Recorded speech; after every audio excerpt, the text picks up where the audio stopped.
Good morning, chat. Hope y'all are doing amazing today. What are we doing today? First, I want to get the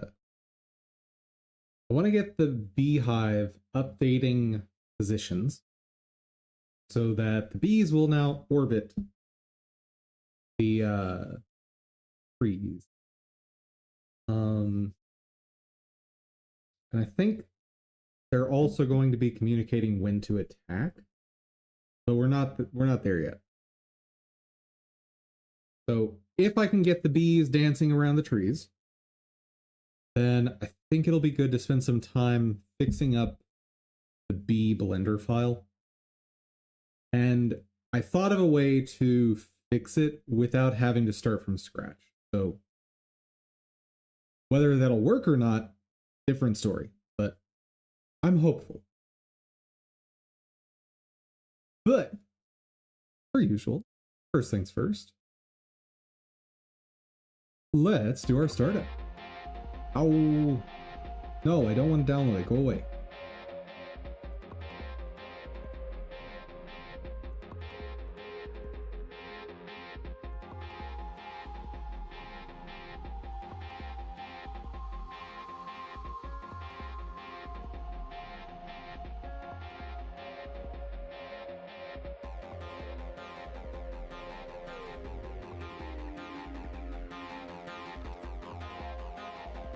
With this mission, we're approaching a point where it's no longer a question of, is it possible? It's becoming a question of, can Dum Dum pull off all of the things that need to happen at the same time? And that's not what I'm here for. Because I can answer that question. No. Dum Dum cannot pull off all of the right things consistently. It's just not, it's never going to happen. So,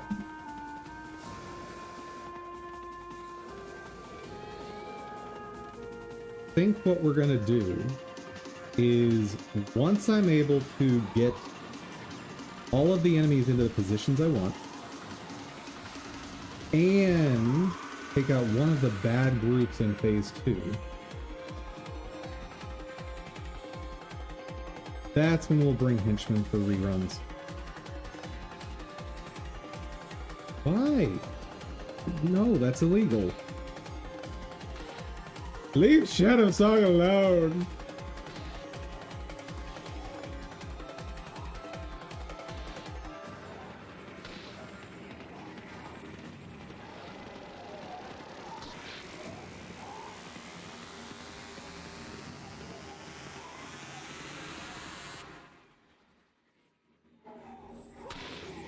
What? That's awful.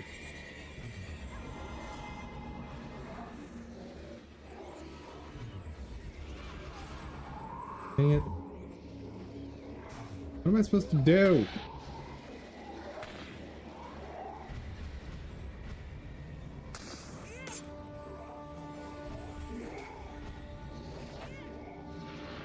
Like, she just said, nah, we're going after Shadow Song.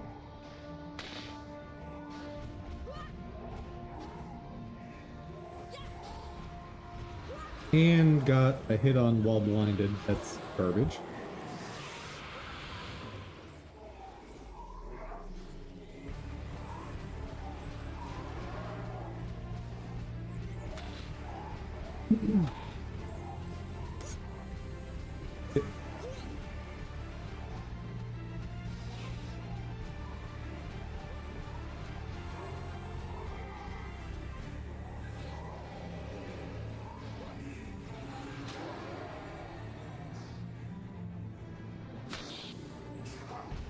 Can y'all please consistently attack? That should not be a big ask.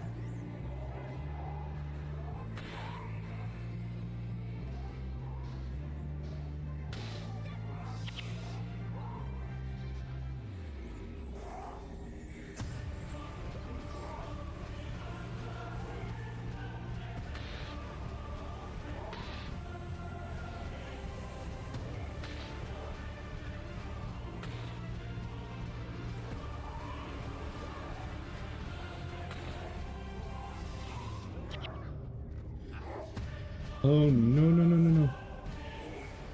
Okay. Oh, right. I forgot to start timer.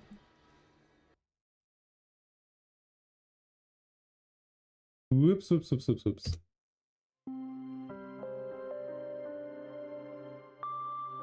There we go.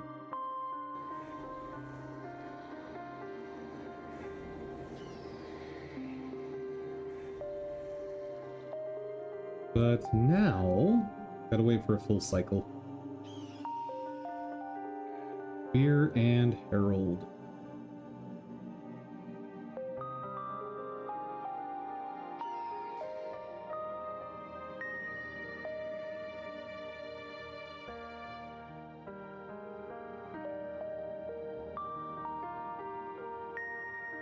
Let's see.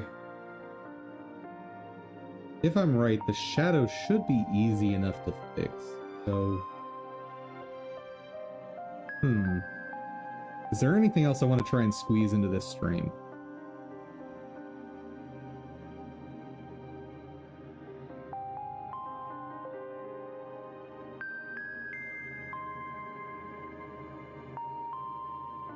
I think probably not.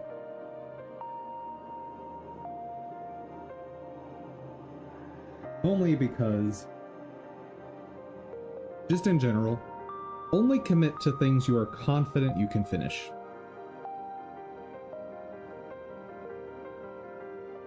And while that's not super relevant for me working for myself on this project,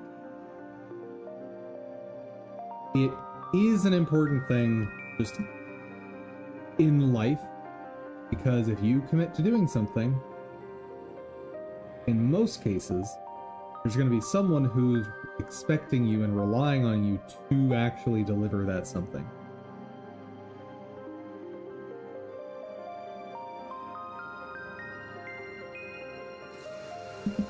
They moved around fast.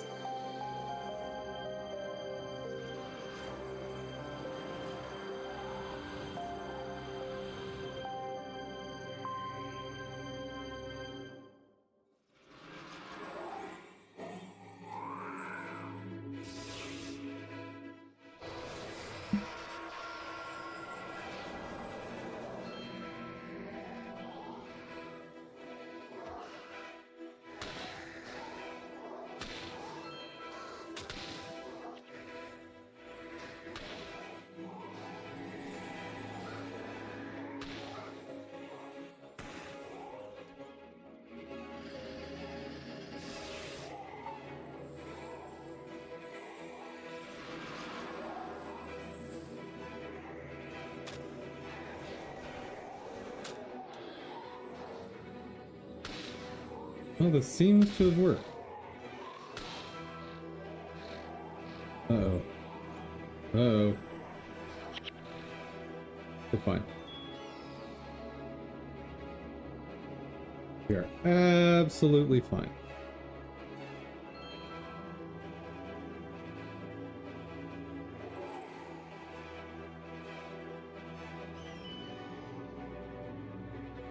I think I want to put some spacing between these for the bad group. That group.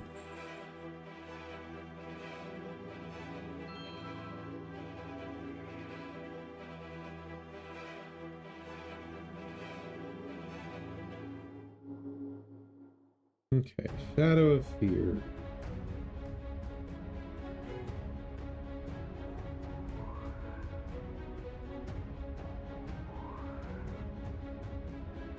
And he does not have any minions left. Excellent.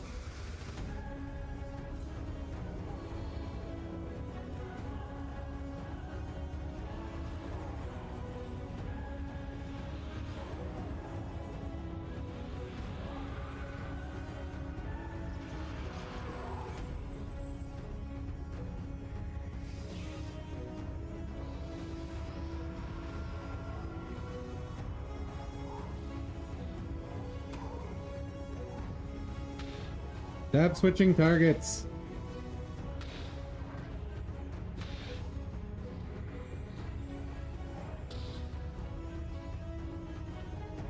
No! Stupid, stupid, stupid.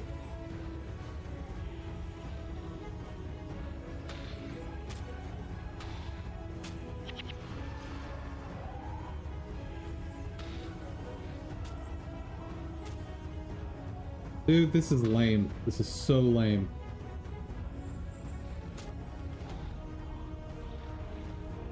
There's absolutely nothing I can do.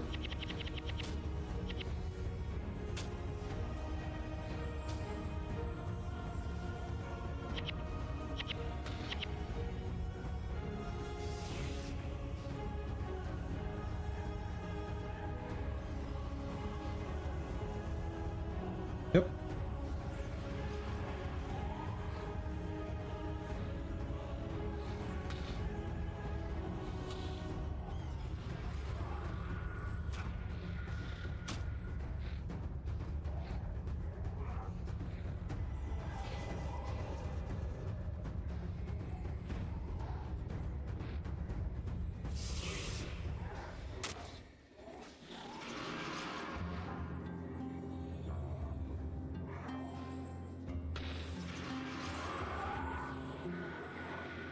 I mean, it's an infinite loop.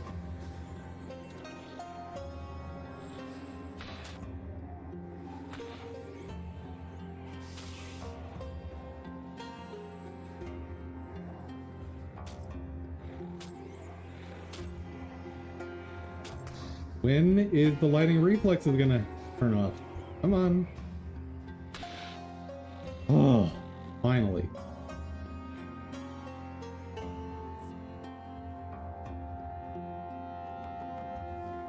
Okay. I do actually want to fight this group, but it's kind of a bad time to do it.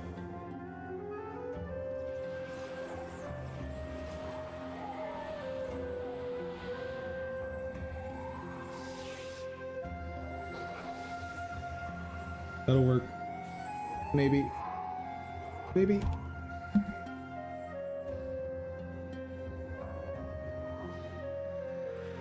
Whoa, whoa, whoa, whoa, whoa, no, no, no, why? Why? Dudes just absolutely ignored the things killing them.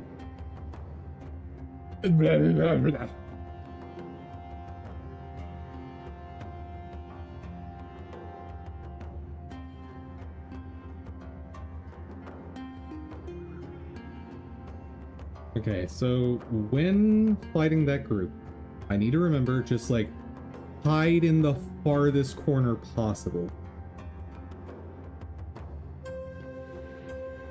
Because that should have been a perfect setup for that. Like, Varesh was cooperating.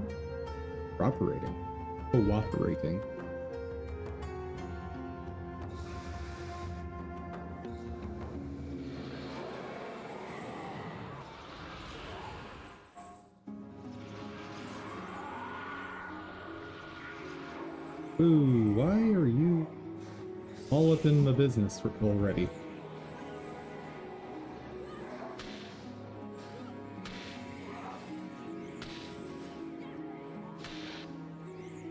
That was way too early for you to be over here.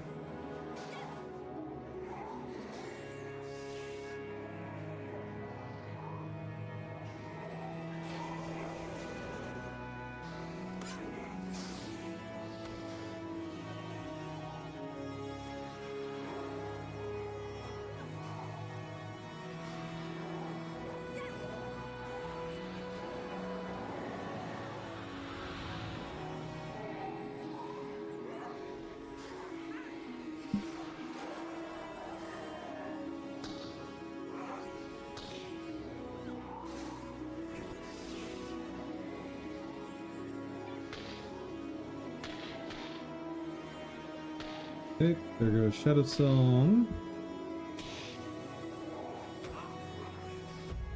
Come on, there's spirits for you to be fighting.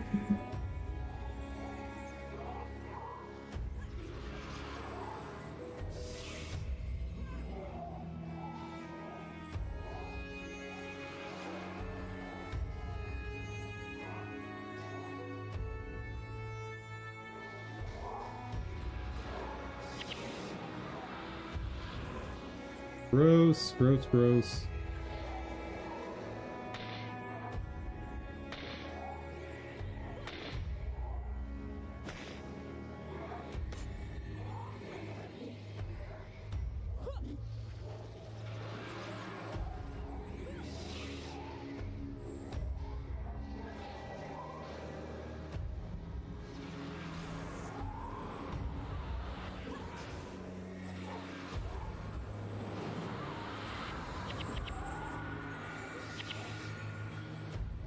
That should be enough to kill her.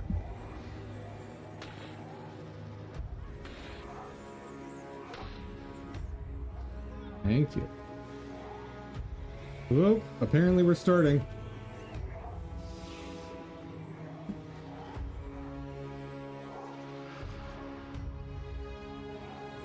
Not realize we were starting that fast.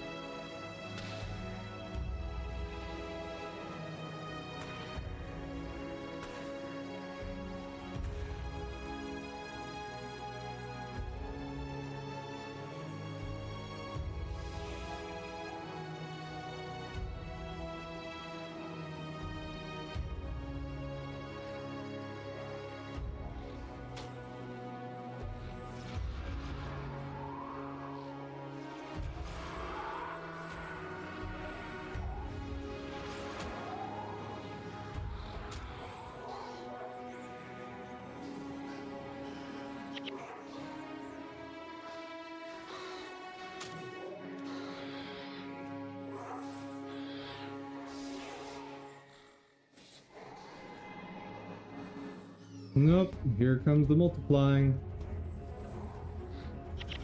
Here comes all the hot garbage.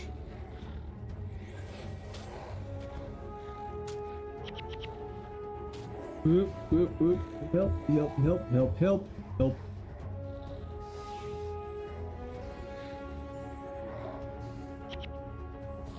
Okay. Pop that, please. Please. Thank you.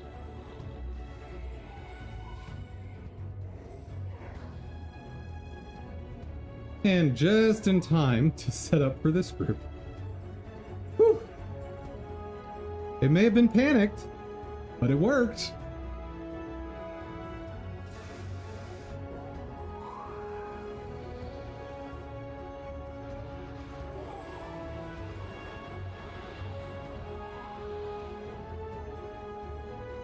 Yo, they're gonna have a bunch of minions, aren't they? Well, it's better than letting them sync up, so.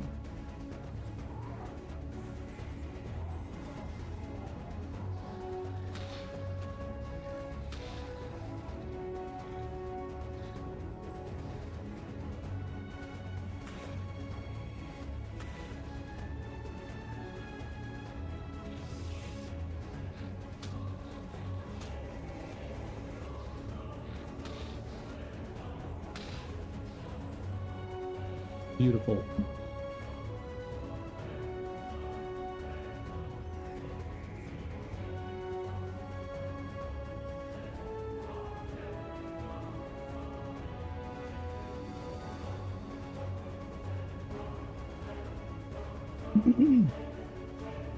That effect should end when you're this far away, my dude.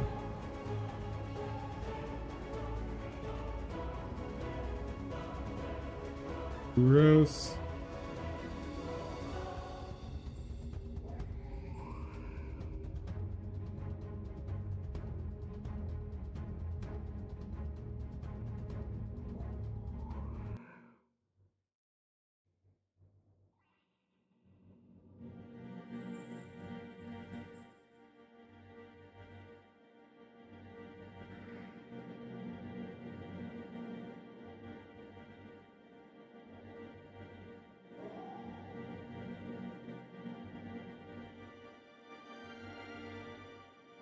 Don't love that spear thing there.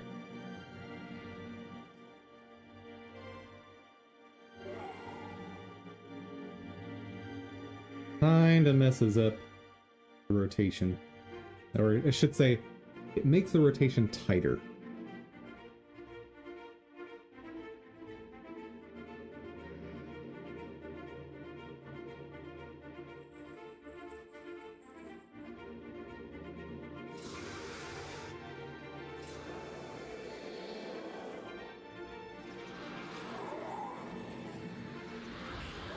Back off, back off, back off.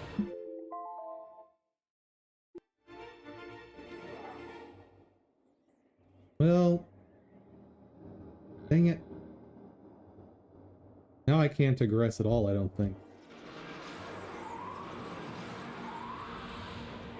But I'm gonna try it. Just keep moving. Keep moving.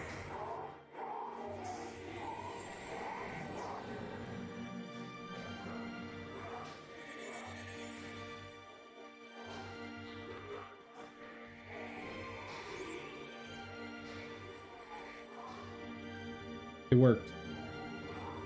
We can bring henchmen.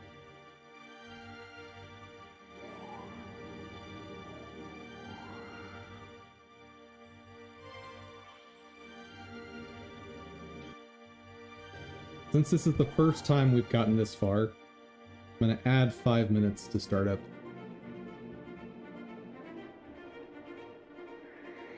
Because the last thing I want is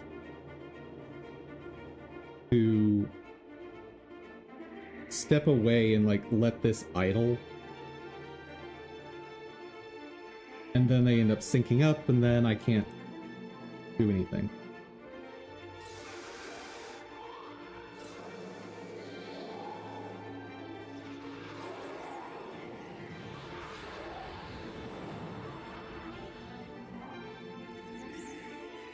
I don't know. Why are you still here?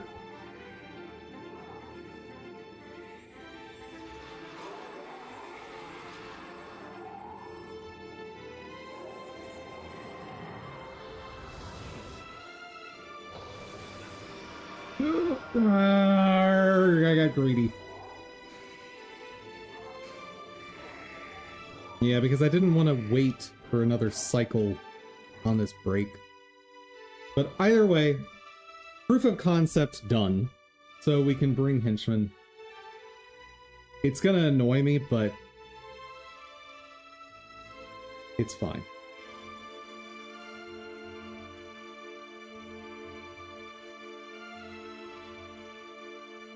Playing Guild Wars is a side thing, but it's not the point of streams.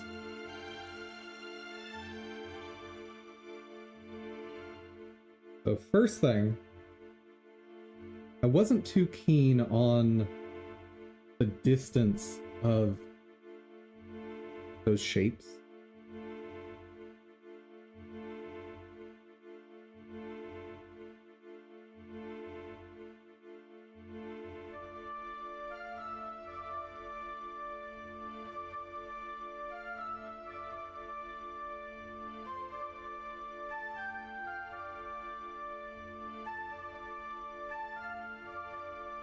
So, what is the most effective way to turn this into an oval?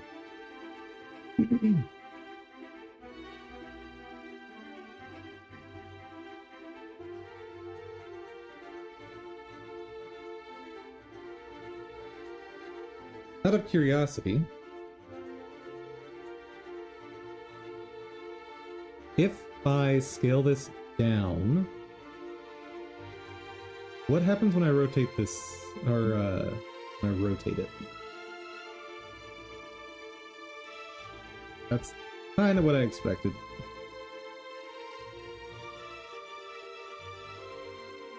Next.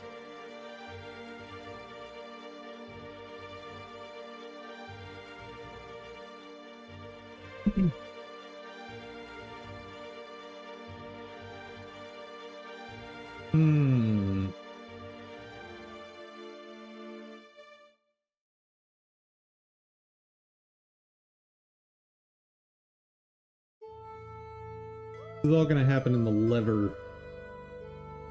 Oh.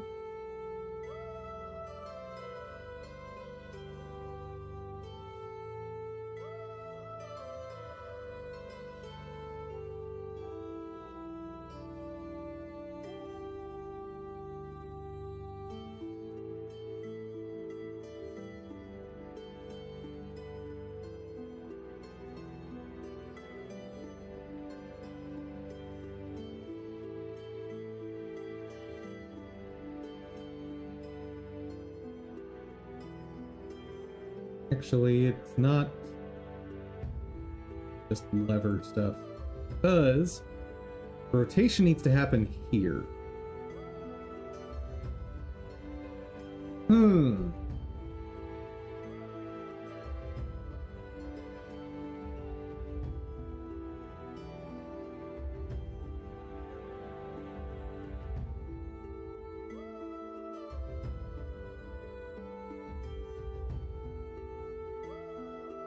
Let's start by having a physics process function.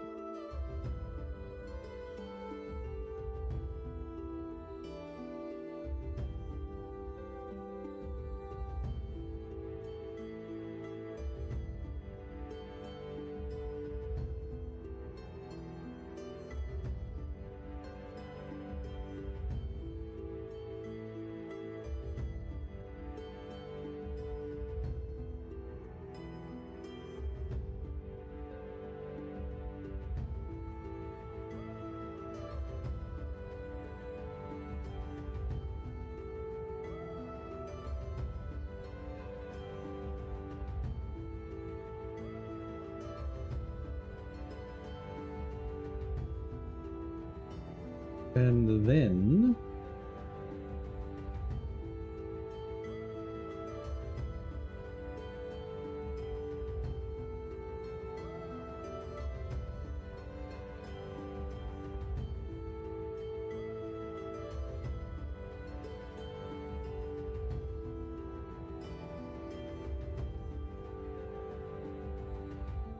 what?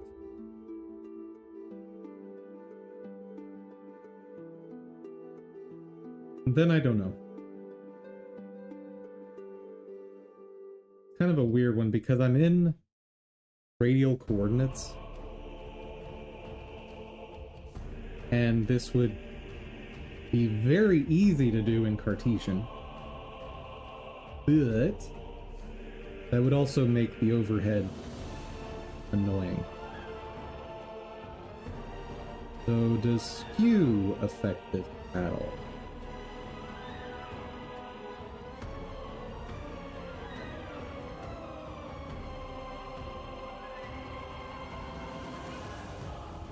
Is there anything that does affect this?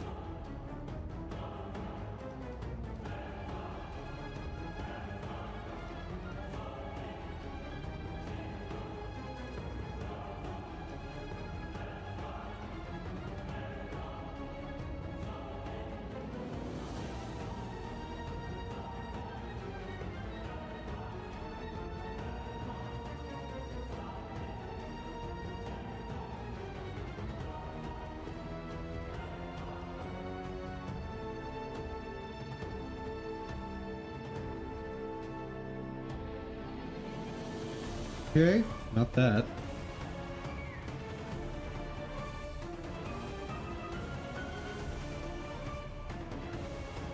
Okay, in that case, we move lever 2D to be Cartesian based.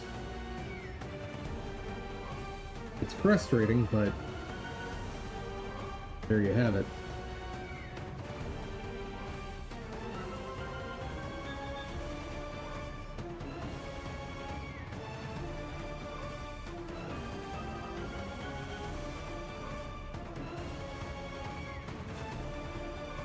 Yeah, I know. You don't want to let me do that.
So we are now in Cartesian.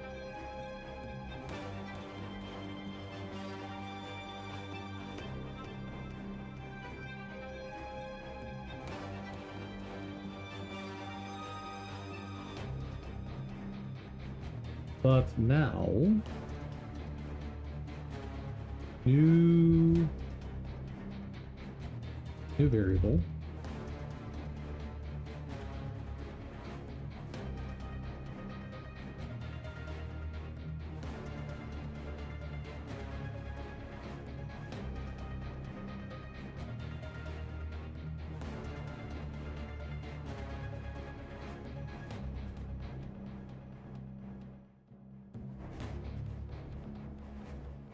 Pretty sure I want 0.5.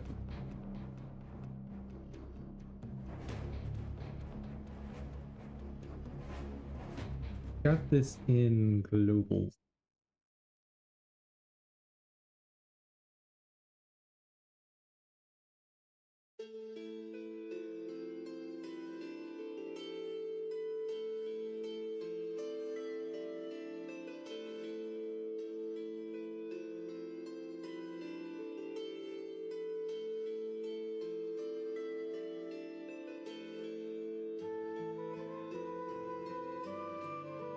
Still don't know where I got that number.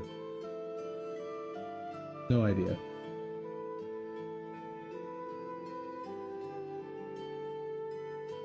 Right, but the simple shadow has the values I need as well.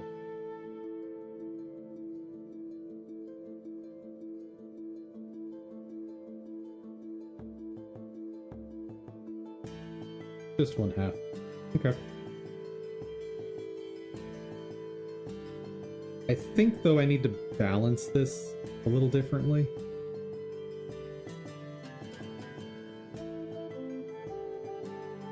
I'm going to default it to 0.6.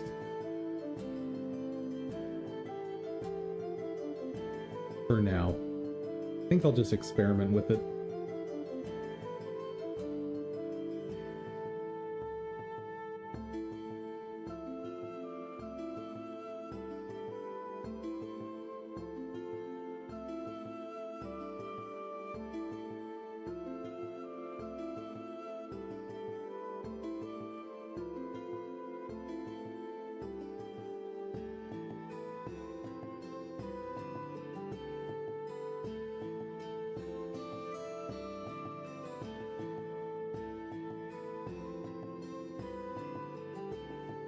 All right.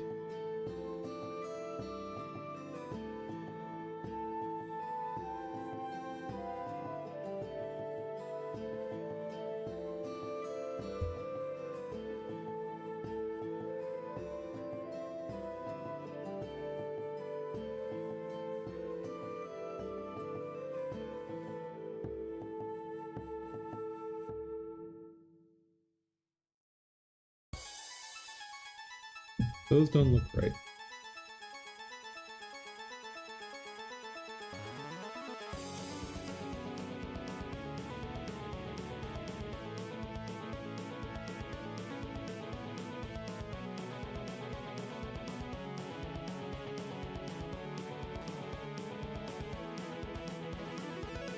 First off, definitely slow that down.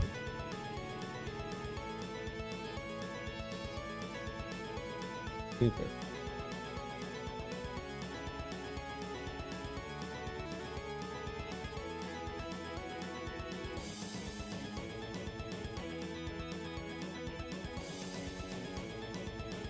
And what is communicating position?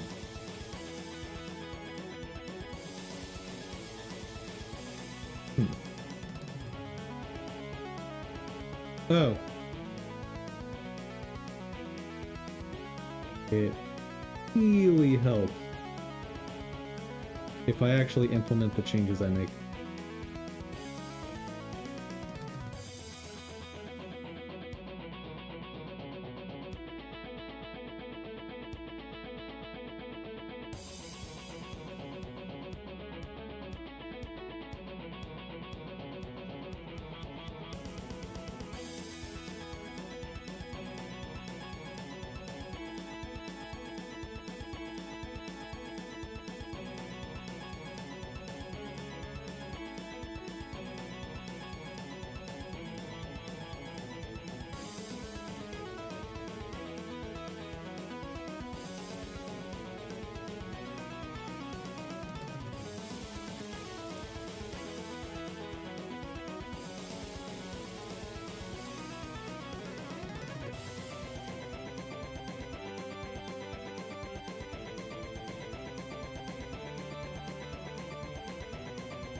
Okay, let's try that again. Will you do the thing I'm hoping you do?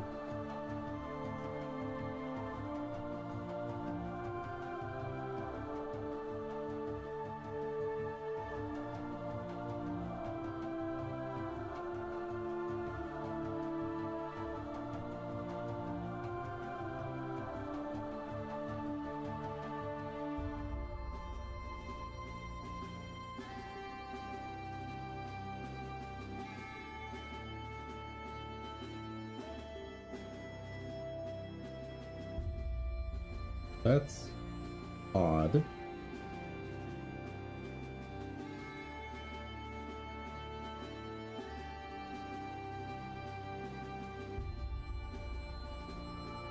Oh. Ew, ew, ew, ew, ew, ew, ew, ew, ew. Right.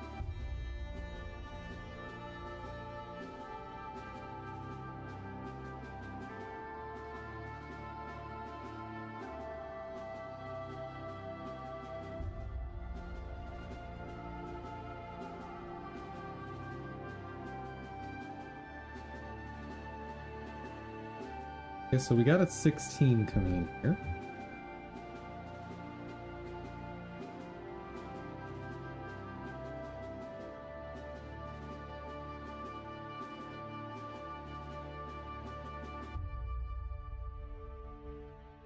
Probably not from a removal.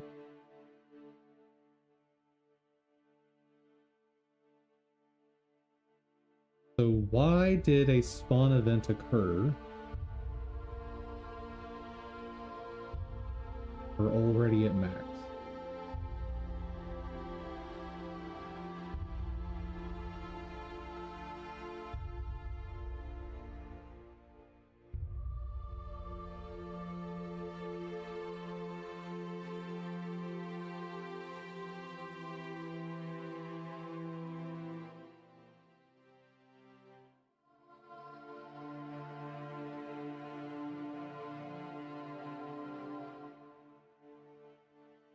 Ah.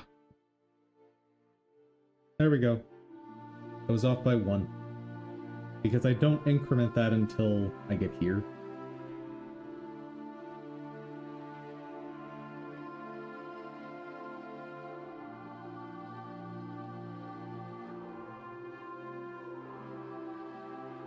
Fair enough. And the issue with the motion.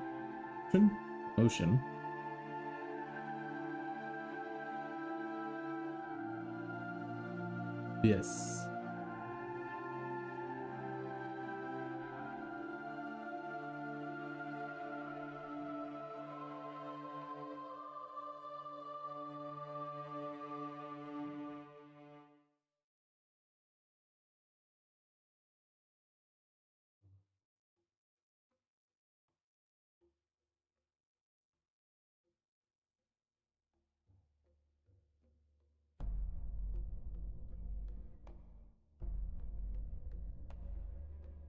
Man, it's a shame there's no easy way to do this.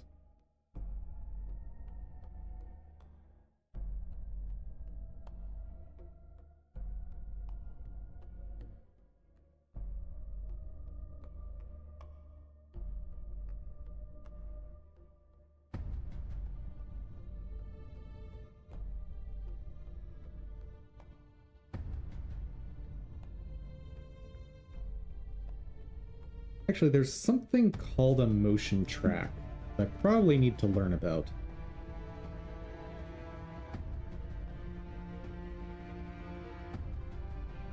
I think that's what it's called. Not an animation track.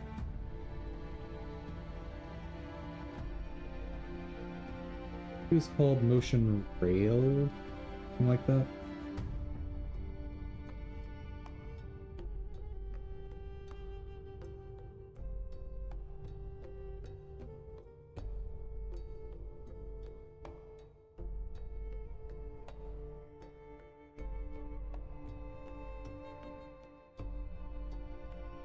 Maybe it'll come up in this topic. Check out the Path Follow 2D node.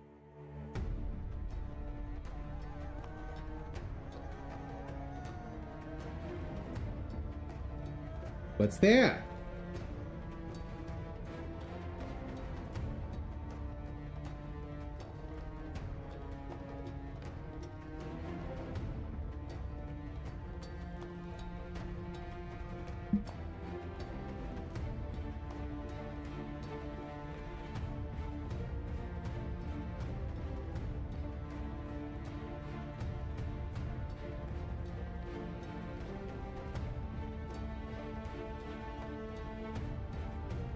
This node takes a parent path 2D, returns the coordinates of a point within it, given a distance from the first vertex.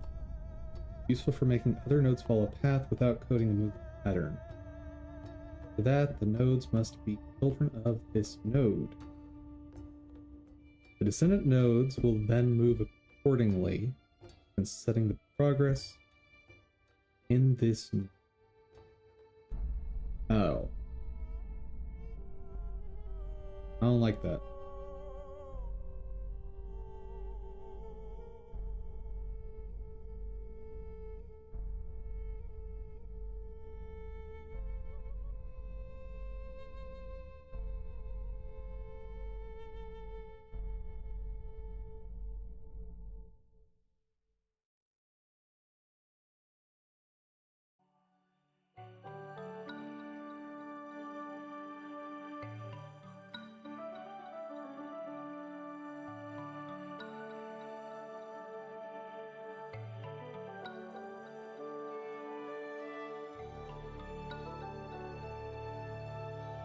Curve of a path.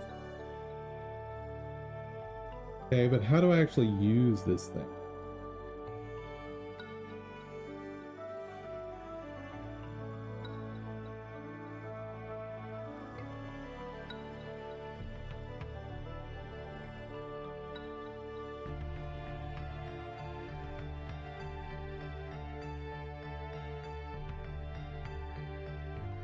And it still doesn't fix what I want to do, which is have a center point that I rotate to rotate all of the outer points. Still doesn't do that. Hey there, still needs work. How's it going? Can you translate VFX into not easily.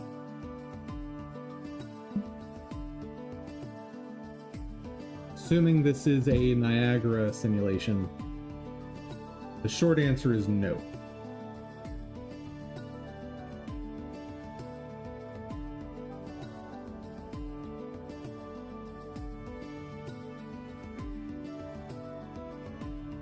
Yeah, Niagara particle system. Right there. If you see that, the short answer is always going to be no.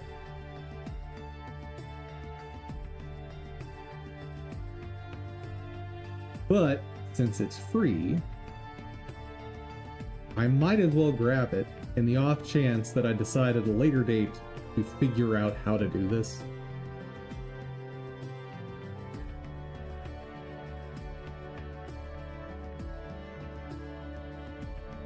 So, thank you.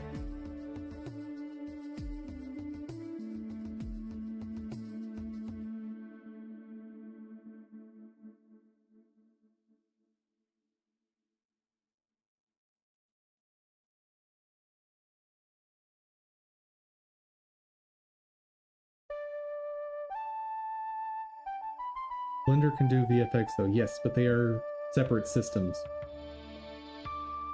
So, the Niagara particle system is essentially a physics simulator. And that only runs in Unreal. In order to get it over to Blender, you have to somehow render it or pre-compute the motion in Unreal in order to export it as like an FBX. Um, and I mean, you can just, like, we'll look that up right now. Export Niagara system as, yes.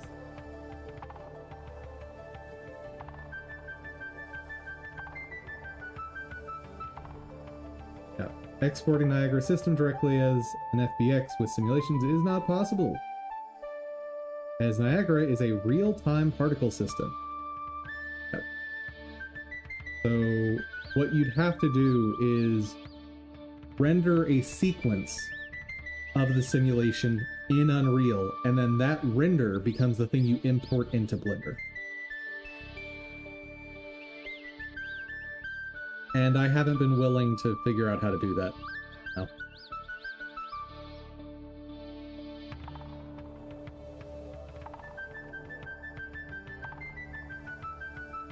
Here's part of the question. The question isn't the right word.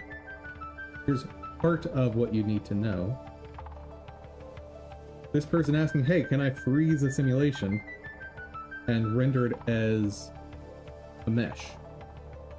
And notice, no one answered.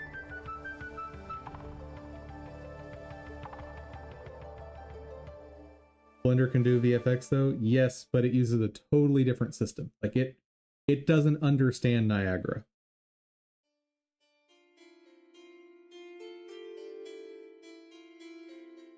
I would actually assume that nothing can handle Niagara other than Unreal. I imagine it is proprietary.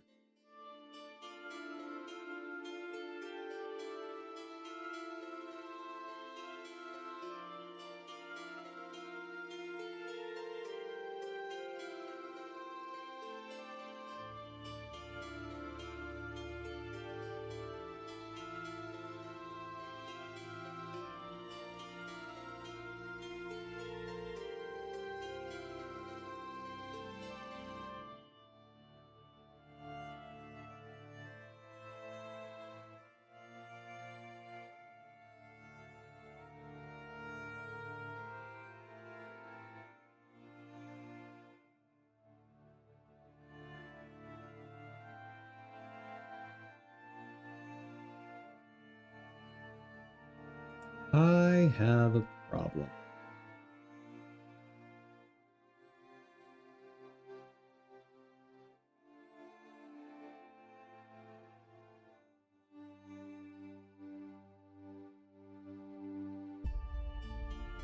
This.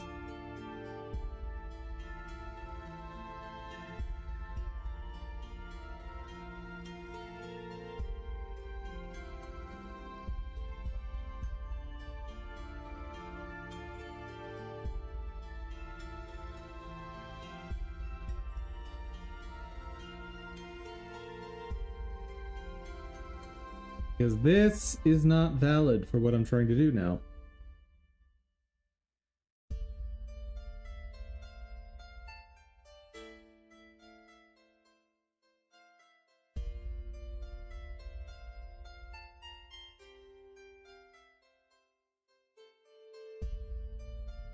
What are you doing? What are you sending me?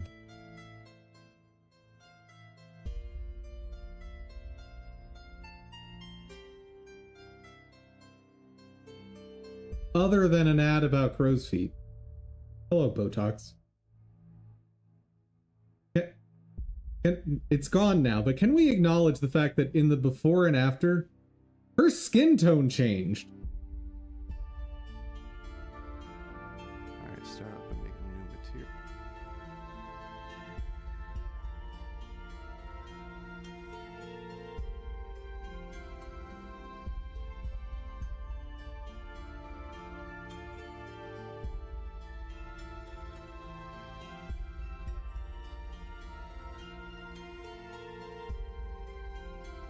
Yeah, this is basically a shader.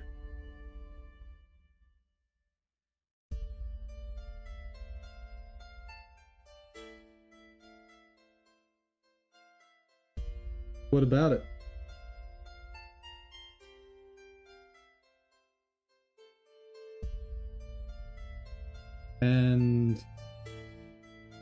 material graph, or what is this?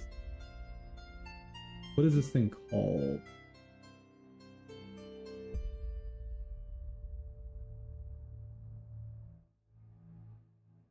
See where he first creates the file. Material.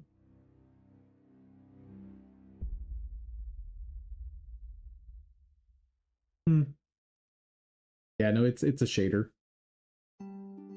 Could that be used to make a sprite sheet? So the simple answer is yes. The same way Unreal is used for making animated movies. Could do that. But is it worth the effort? Maybe not.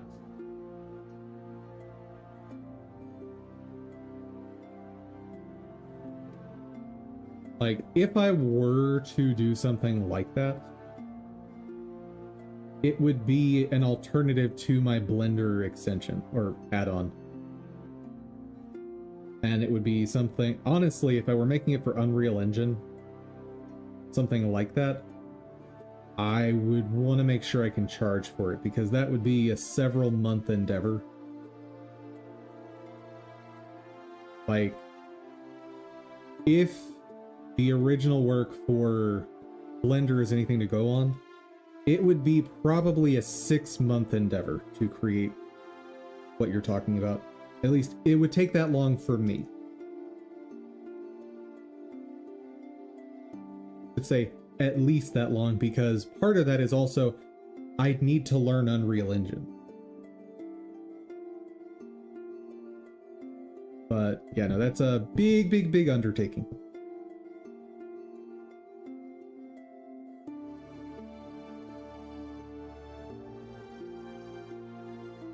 And actually, I'm not even sure you were around on the channel when I first did that work. Like, that was long time ago. Well, you can't have been around for the start of it, because I started working on it before I had a channel. Like, I literally didn't stream the first 3 to 6 months of development.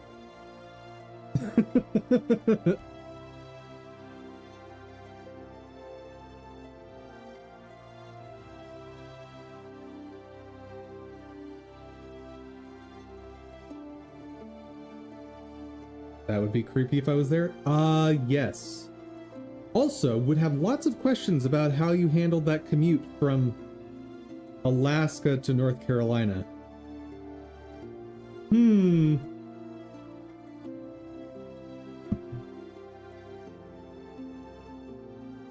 But yeah, no. Converting something into sprite sheets to be consumed by a game engine is a very non-trivial task.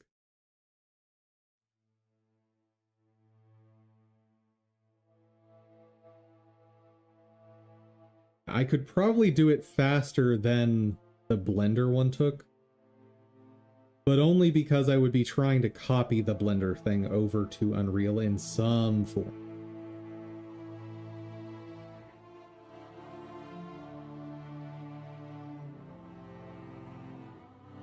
Anywho.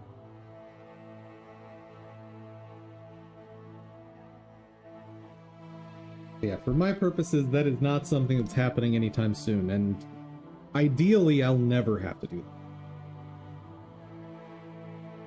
Like, a more effective strategy would be something along the lines of digging into... Where is it?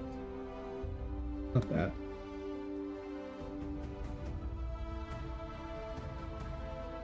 So the better strategy would probably be importing this into a project and searching through the files for things like textures, and then recreating these essentially from scratch in Godot using those textures.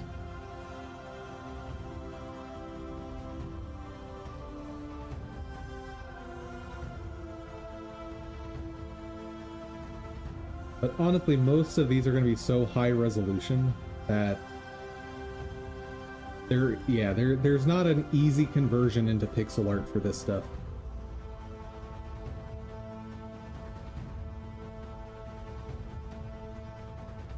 Is it doable? Yes. Is it worth the time? I've never met a developer that said yes to that question.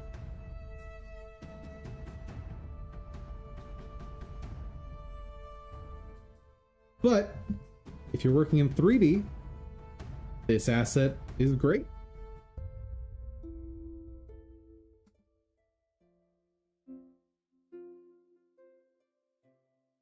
Okay.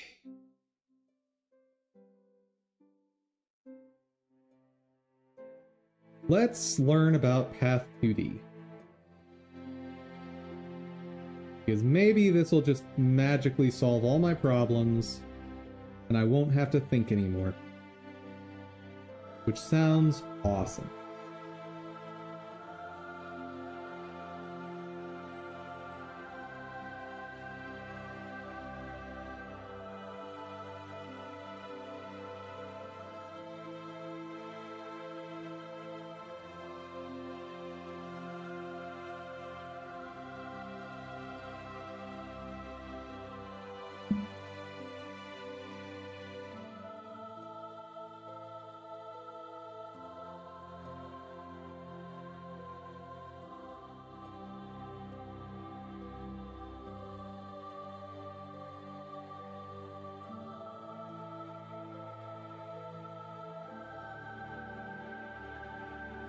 Nope. Can already tell you that that is not going to solve what I want.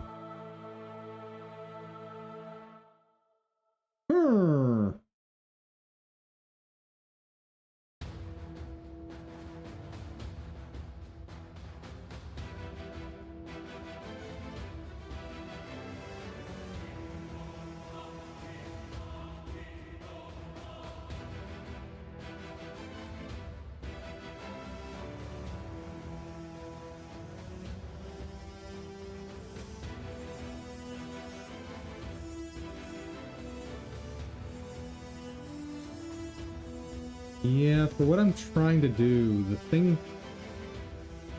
one way to do it is to add physics process to this. So update every single tick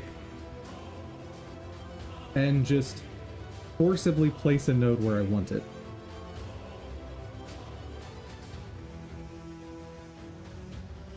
You can't give theme points to your friends. The heck are Steam points?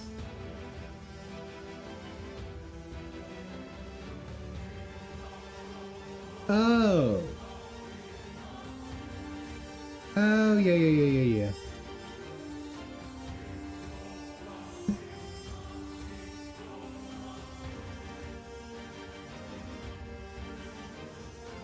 You used to be able to give awards, which would give Steam points.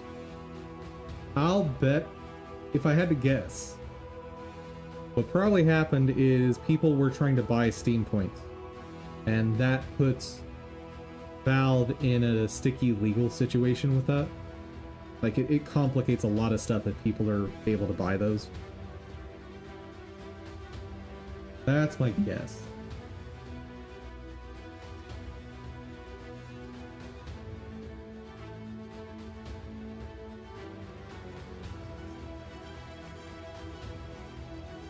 Recent made trophy by Valve aimed at reducing exploitation.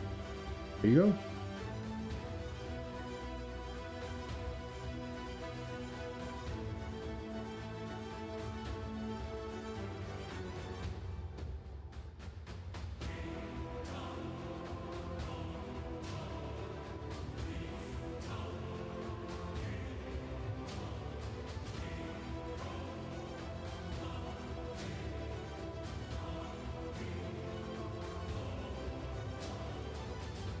Well, not anymore, since the awards were the only way to get points. There was a word called Take My Points for exactly that. They're listed here. I wonder if they're going to explain why. Or they're just going to say blanketly, to avoid exploitation.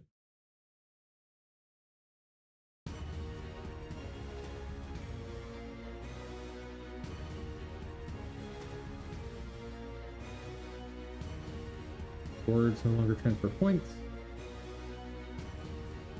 When we originally did that, the idea was for them to not only look cool, but also grant a small number of Steam points to the recipient. Used as a tip of sorts for people who create and share amazing content. Okay. However, we found that this encouraged and rewarded a narrow set of attention-grabbing content. Wow. Oh yeah, so they discovered that it has the same problem with monetizing Twitter.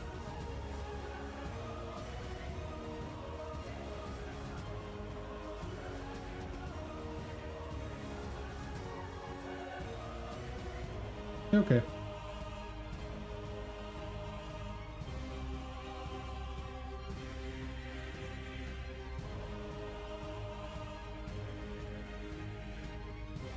Pi times 10 to the 12 scene points.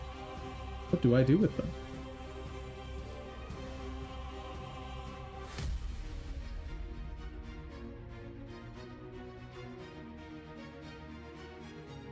Okay. Yep. There you go. Simple answer is they did not like the culture it was creating. Okay. There's got to be a simpler way to do what I want to do. There has to be, right?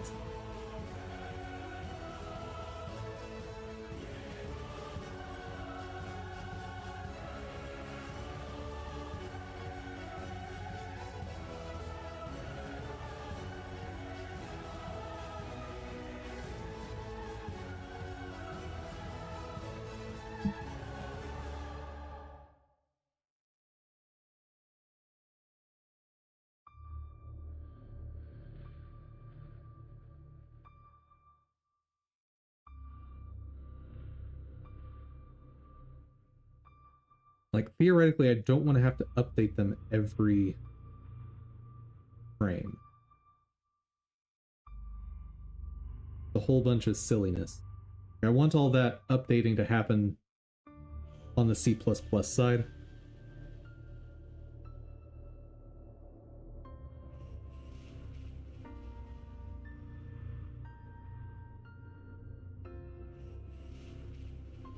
Wonder if there's another node type that could do something like this.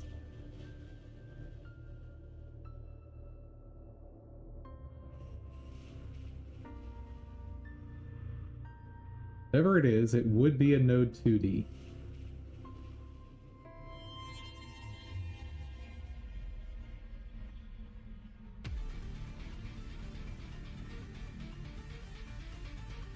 Wonder if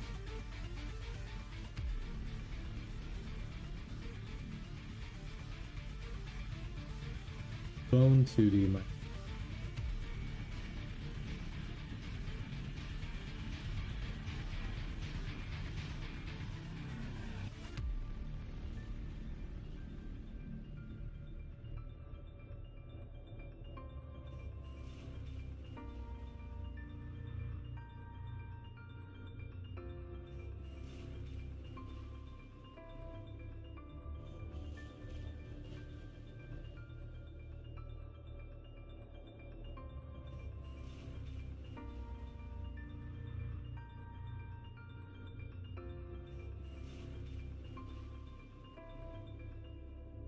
Nope.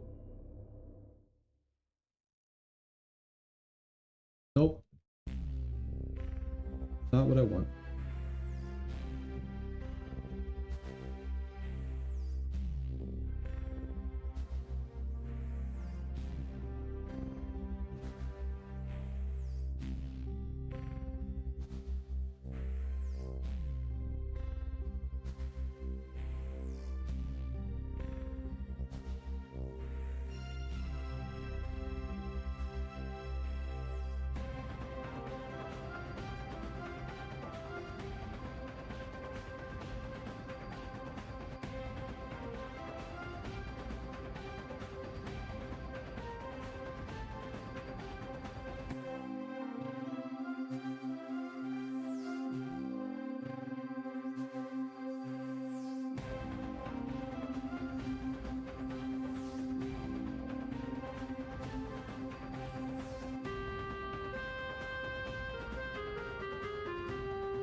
Parallax scrolling background. Nope.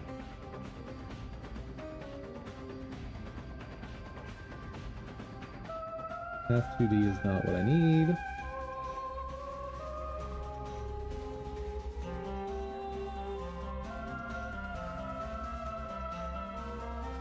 Nope.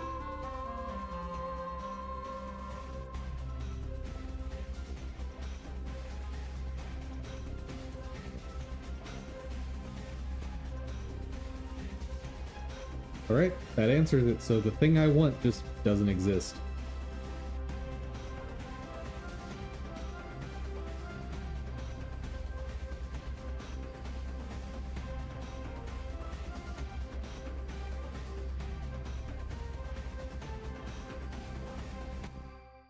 Go parabolic.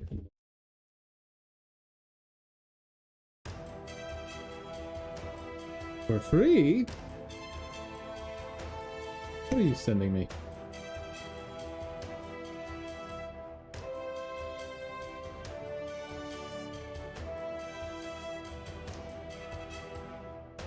I mean, I feel like I've looked at this before.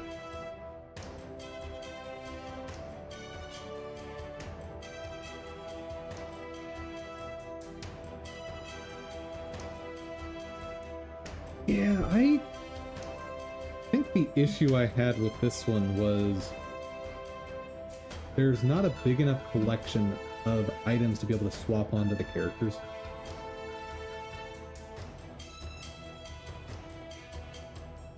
Like, if you just want to use these characters as is, fantastic. But if you want customization of any kind, don't believe you have much in the way of options.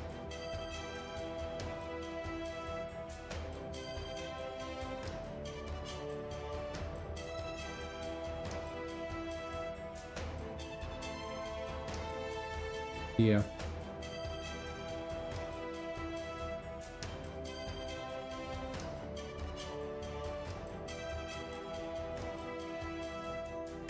But they are free? Yeah, but if I'm never going to use it, I don't want it clogging up my library. Like, if it's a character that you might use, get it. I'm not stopping you. But for me, that's just not a character I'm ever going to use. We use them as NPCs. Well, the current game I'm working on won't have NPCs. There are no NPCs. There are no towns. It's literally going to be, you're in a menu, you select a level, you start fighting in that level. The end.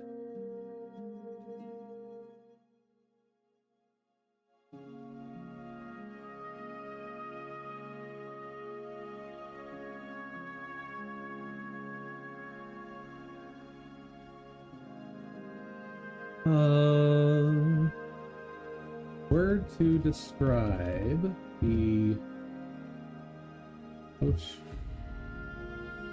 raw motion of Google. What is it called? Is that hyperbola? That doesn't sound right. Elliptical.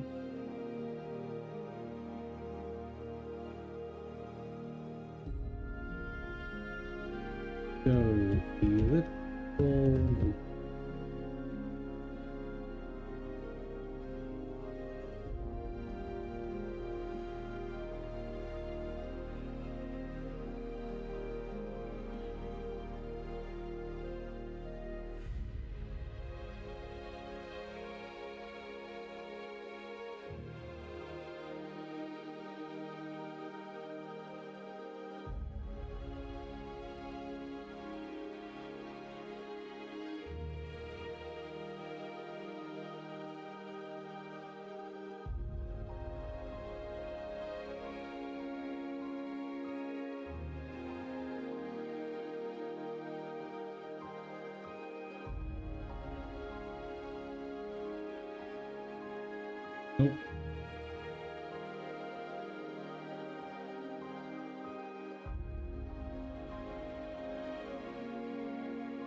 Need to move projectile and airplane.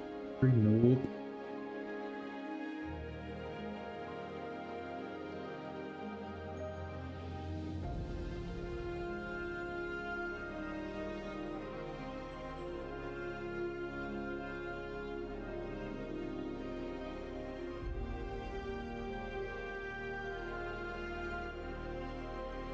So scale Y regardless of rotation. Or I should say independent of rotation.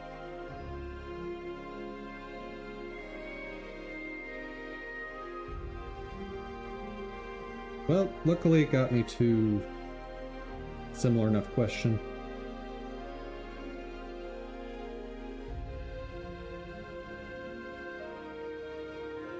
Have you tried global scale?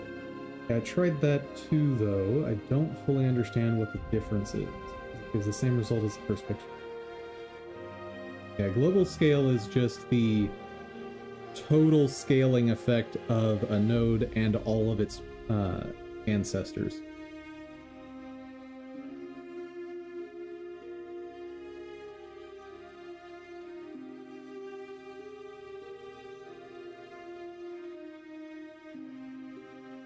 I don't think that works, but I will try it. It's an interesting enough idea.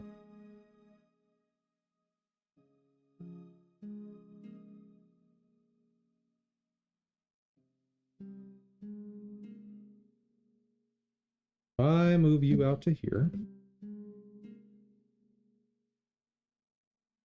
And I rotate you.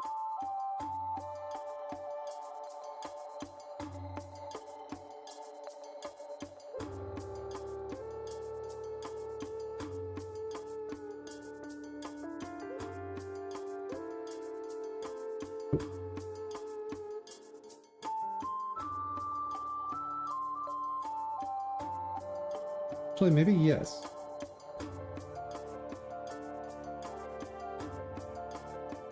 No.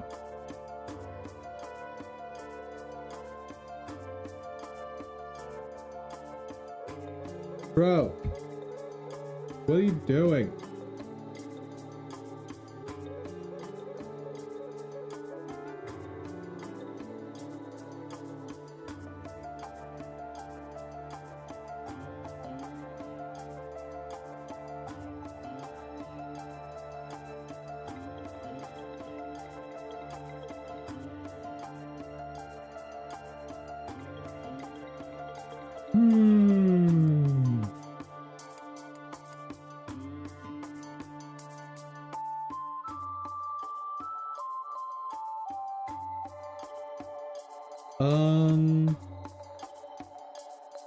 I don't know what to do with this sentence, or this paragraph.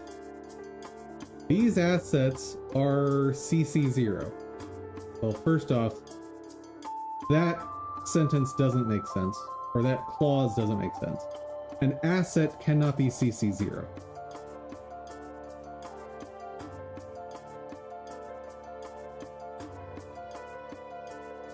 They can be provided under CC0 licensing, which I'm assuming is what they meant to say here, so you can use them freely. Well, under CC0, pretty sure you can claim it as your own. Pretty sure. So having a second sentence here that says don't resell them unmodified, I don't think that works.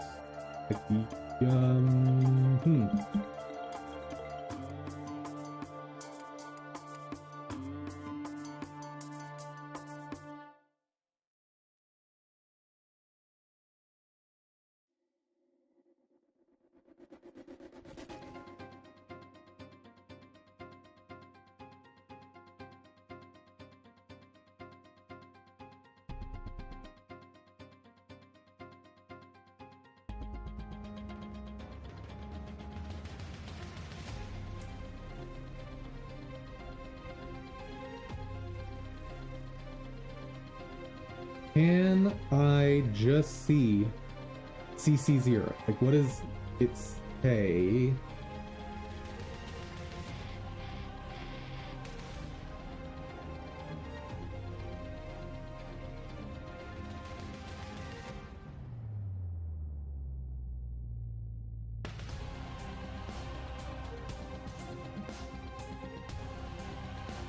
See the legal code?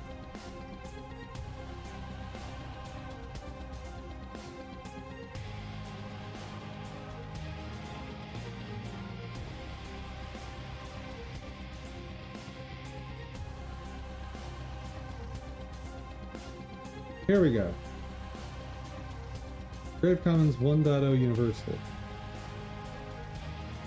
It does not create an attorney-client relationship. Creative Commons provides information on as is basis. It's pretty basic. Copyright and related rights. A work made available under CC0 may be protected by copyright and rights. Wait.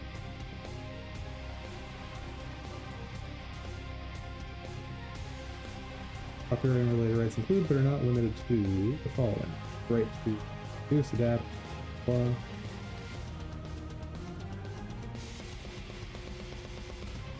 Moral rights retained by the original author and her performers.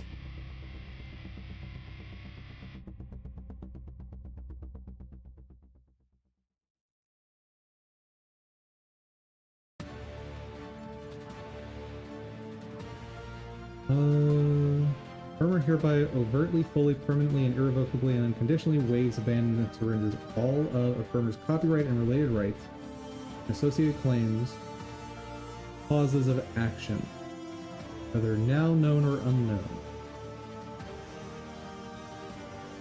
Work in all territories worldwide for the maximum duration provided by applicable law or treaty, any current or future medium, and for any number of copies. Firm makes the waiver for the benefit of each member of the public at large and detriment of the firm's heirs and successors, fully intending that such waiver shall not be subject to revocation, rescission. I don't know that word. What does rescission mean?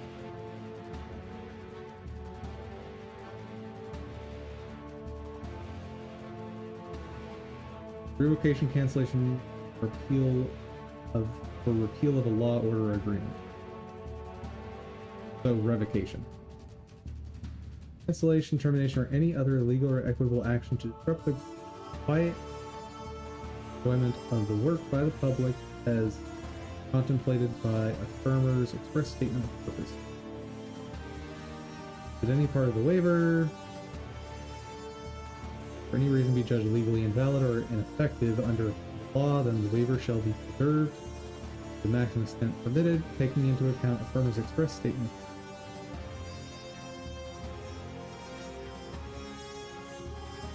No trademark or patent rights held by a firm are waived. Firm or word offers the work as is, make no representation or warranties about the quality, blah blah blah. Firm disclaims responsibility for clearing rights of other persons that may apply to work or any use thereof. Basically, other people have access to it as well, obviously. Firmer understands and acknowledges that Creative Commons is not a party to the document, has no duty or obligation with respect to this C0 for use of the work.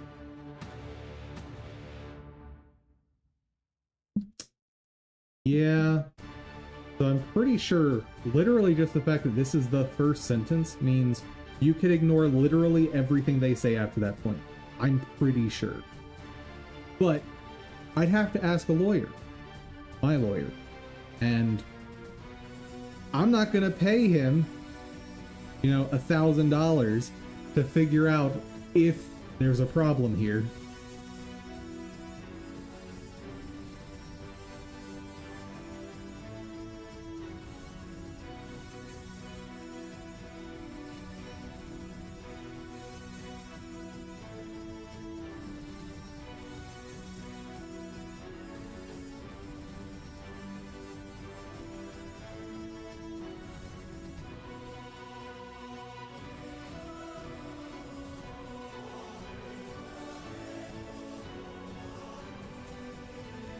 Yeah.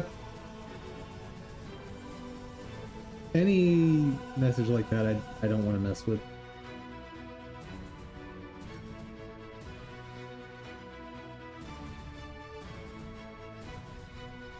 All right. Alternate ways of doing this.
Constrained is a good word for what I want to do.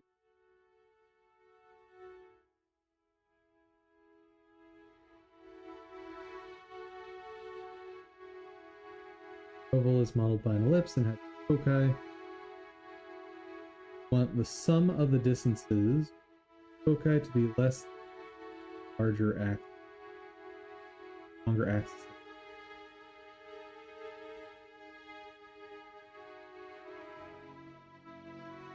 Okay.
Is there anything that provides me shape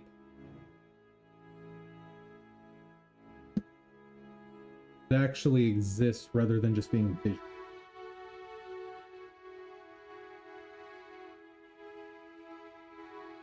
What is shape cast to? Yeah, that's for collision detection. Way too heavy-handed.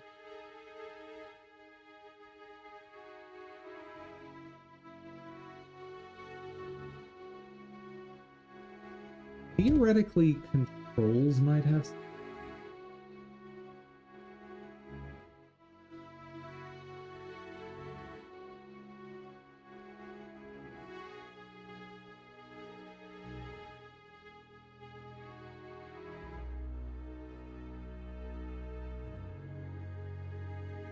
Like, what if I have a box and then I have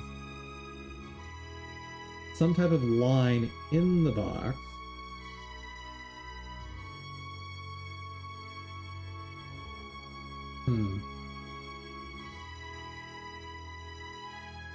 that then rotate? Actually, can controls even have a rotation? Let's start there.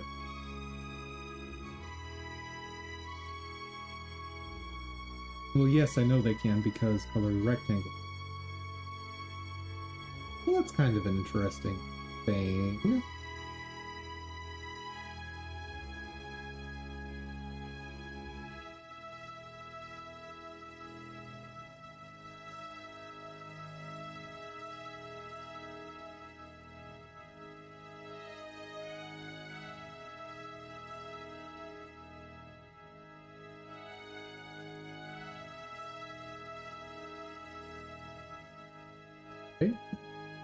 Now if I add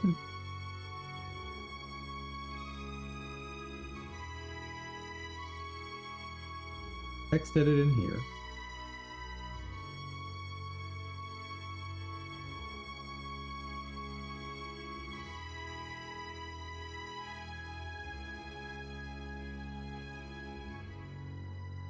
where's my container set?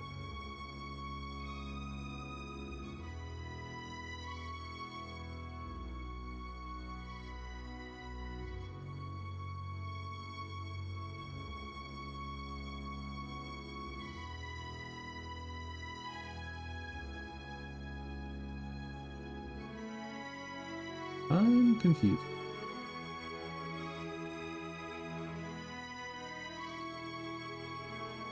Also take a look. What happens if I try to rotate? Well, yeah, that answers that question.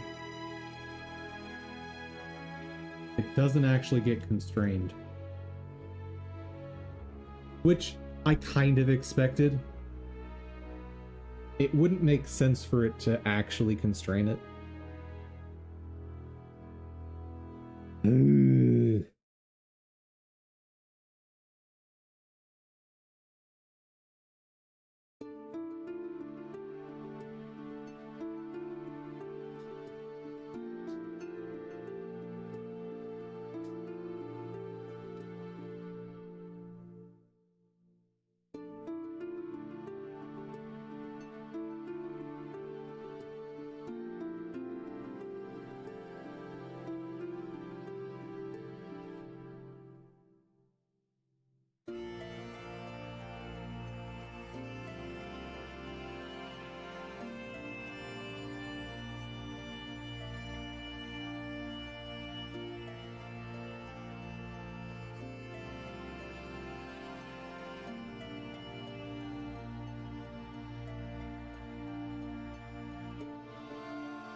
Yeah, no.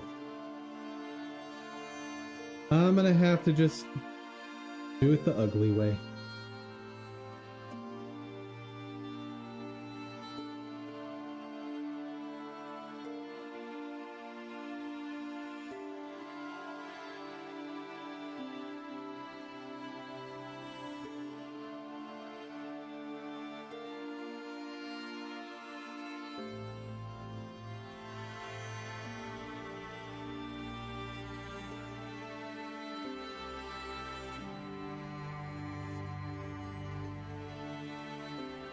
Every time I think about it, though, the problem pops up that I want to have some initial angle.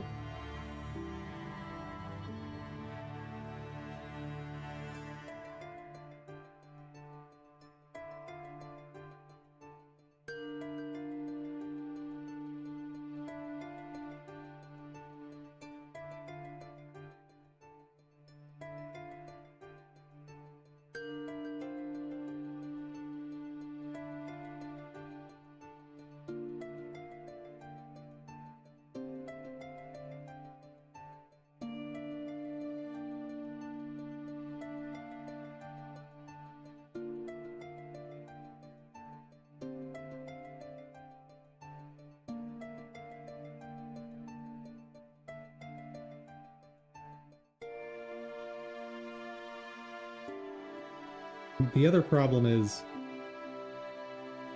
when I space out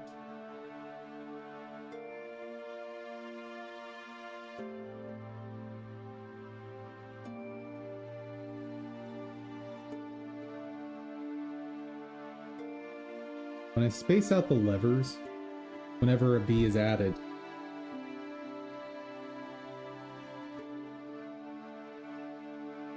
things get tricky.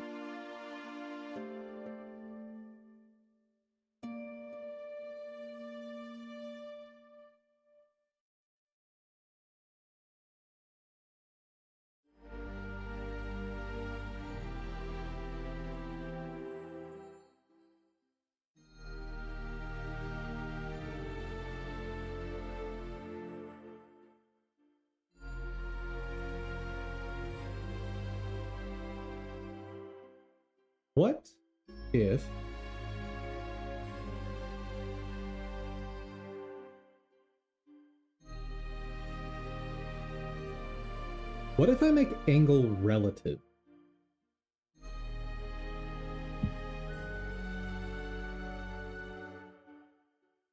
Here's an interesting idea.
So I should draw a picture.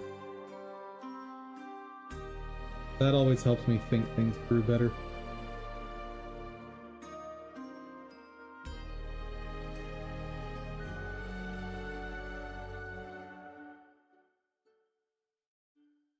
Okay, so have a lever. Call this A. I have some other lever. Okay.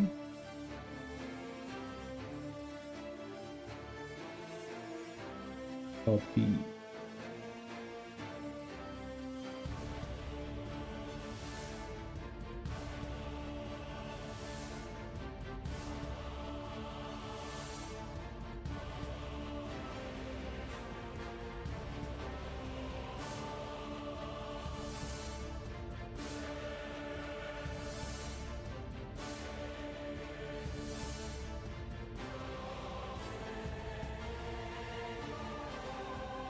And this has some angle.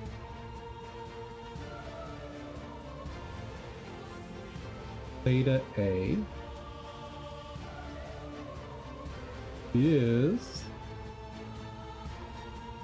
has some theta B.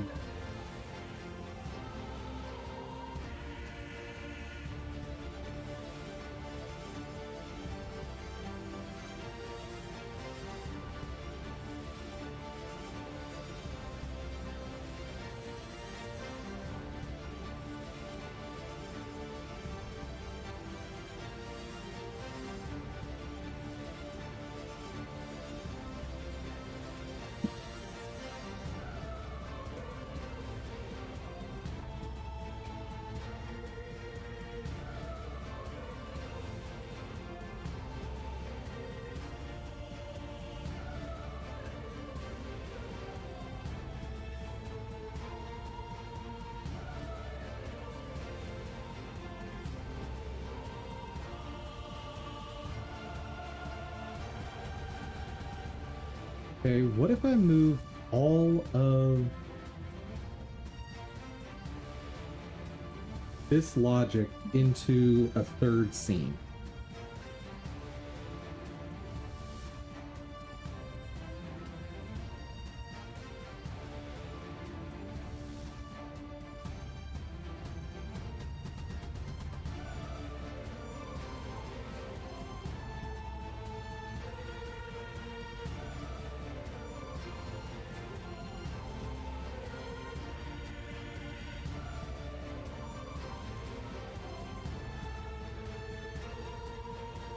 I think that might be a good idea.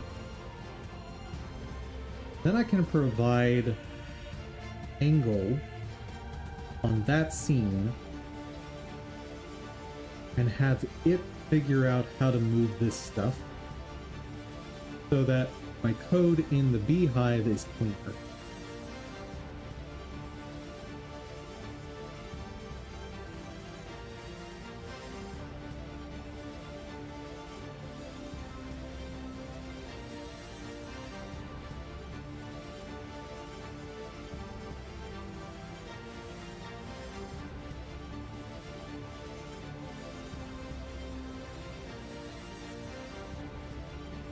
Yeah, let's do that.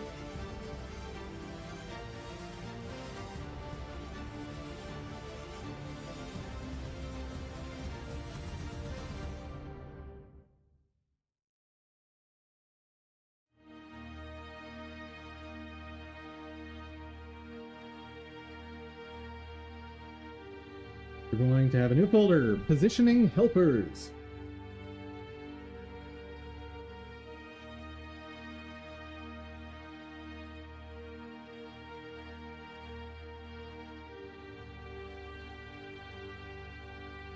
Lever 2D and script. Go into Positioning Helper.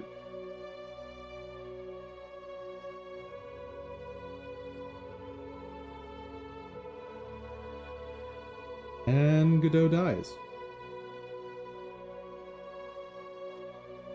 Just a little bit. Great new scene. What is this gonna be?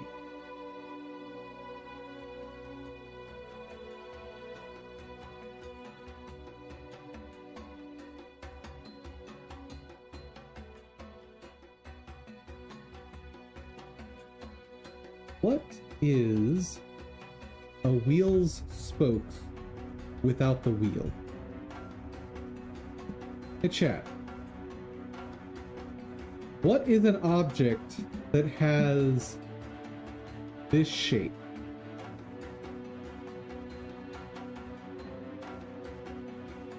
Or this shape?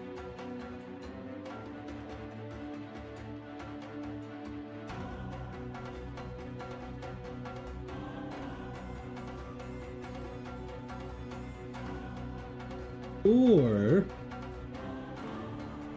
this shape? Like, what is pinwheel? That's not a bad one.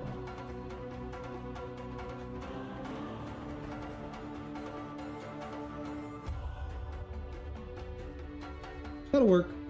Thank you. Thank you very much. I was gonna be here for like 2 minutes trying to figure out a name for this.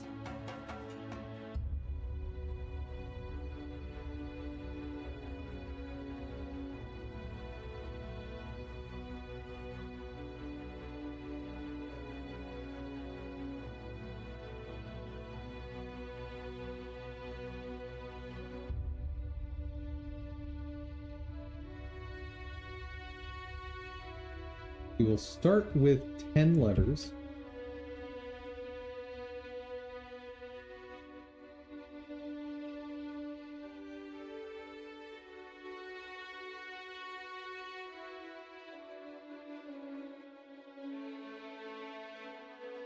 Or flux capacitor.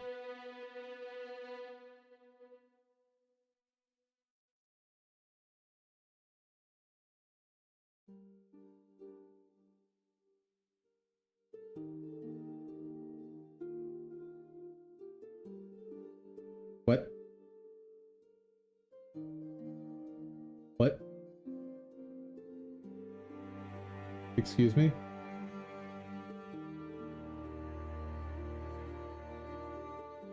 O'Reilly Auto Parts. Oh my god!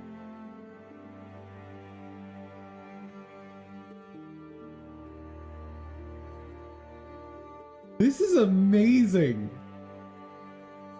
O'Reilly Auto Parts has a listing!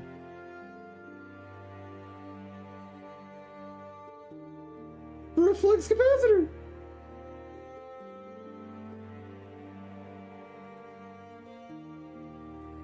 That's amazing.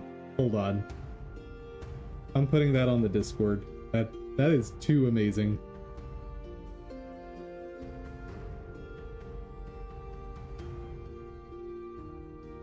O'Reilly is now my favorite auto parts store.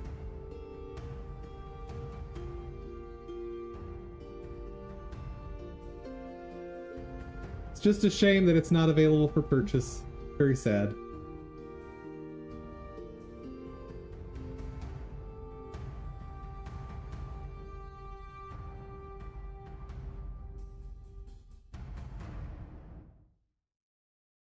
Where am I putting this?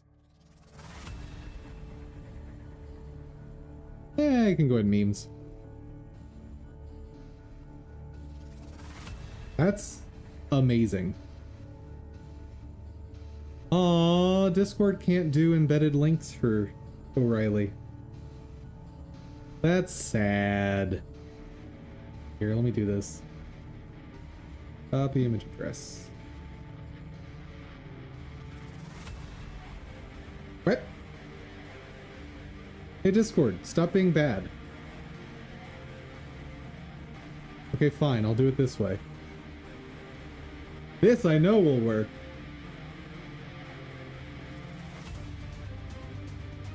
Beautiful.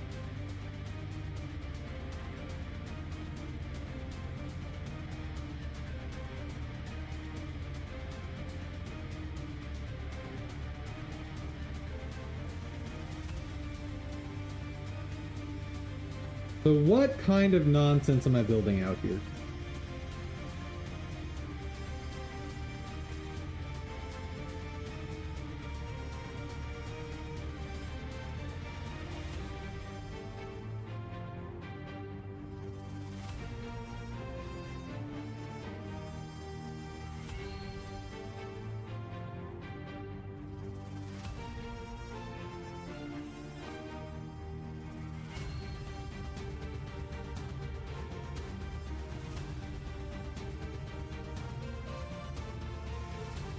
Actually, for lever.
There we go.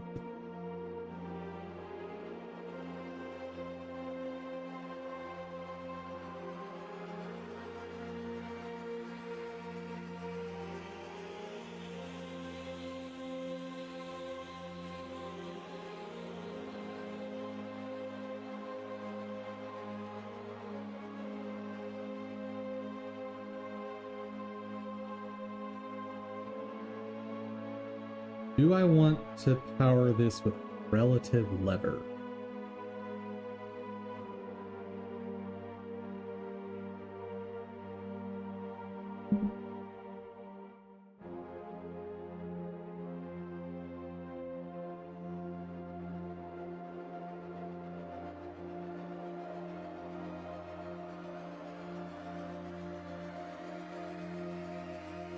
Let's get rid of the relative lever concept.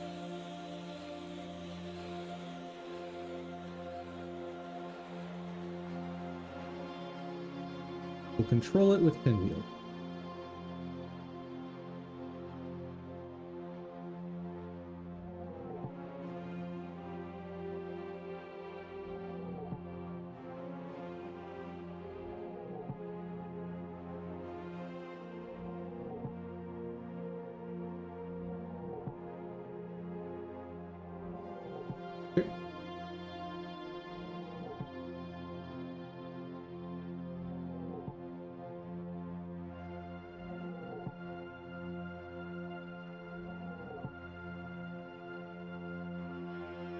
Active scope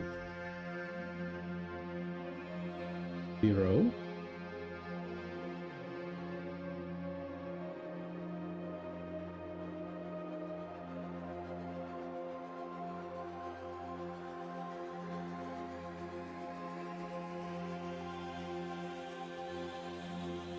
for code in self.get children. Code dot food process mode to disabled.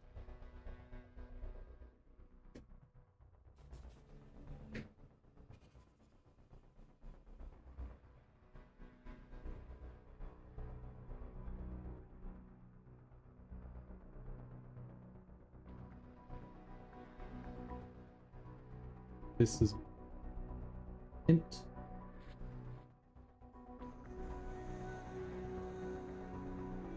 For variables in GD script.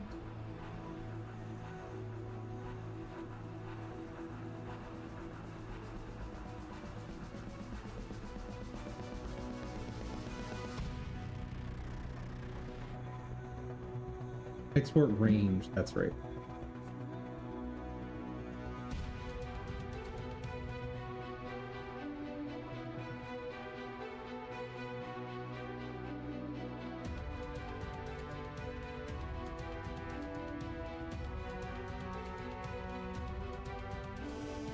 Just 0 to 100.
If active spokes is greater than self.getChildCount,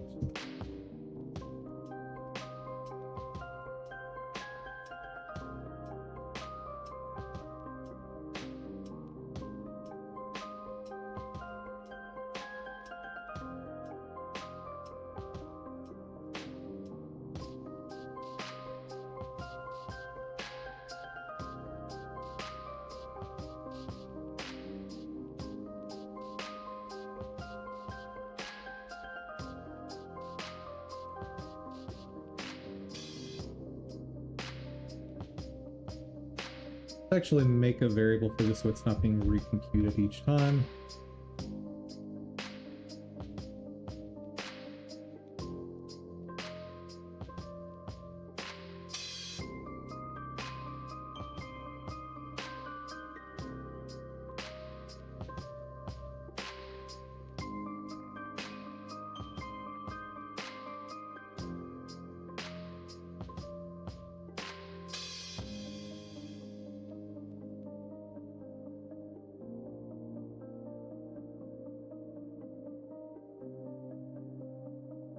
Okay.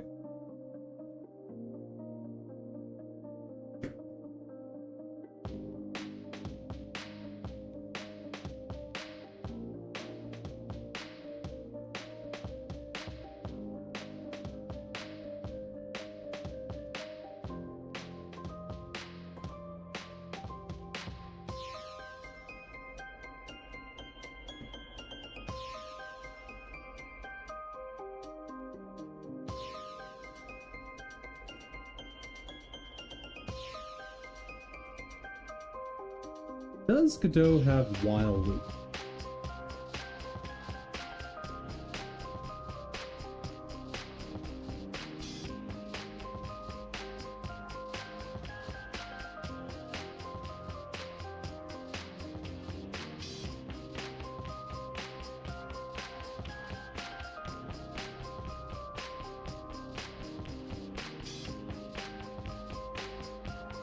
Hope this will play nice.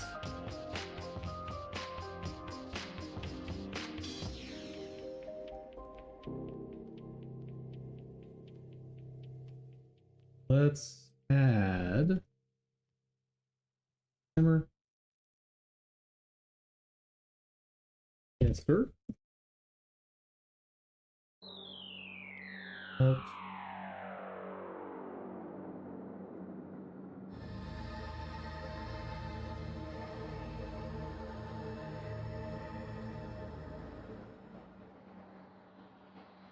See if this actually plays nice.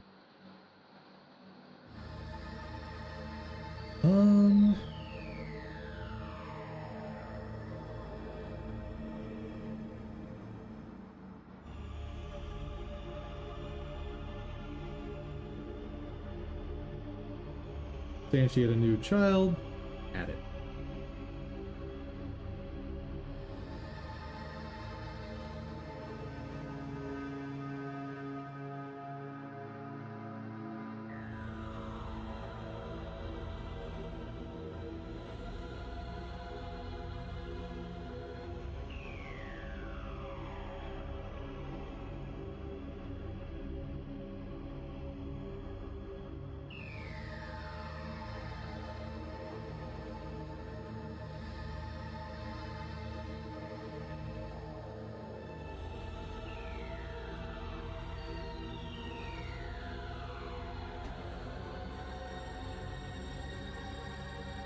That I shouldn't ever have to use that, but just in case, protected. Now, active spokes.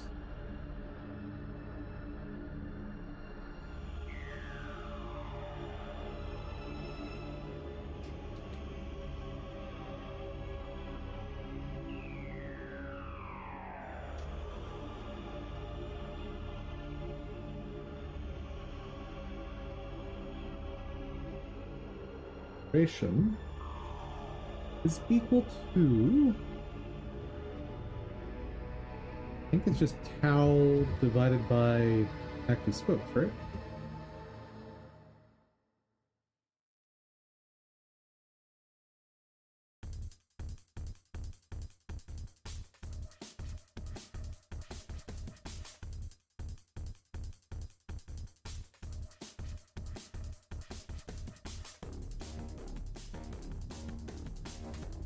Is that right? There's 3 spokes.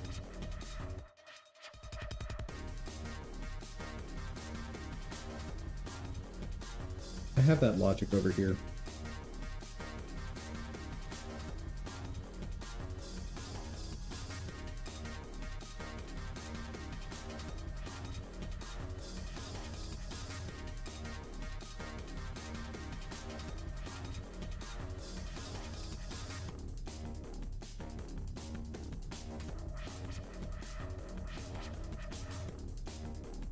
Yes.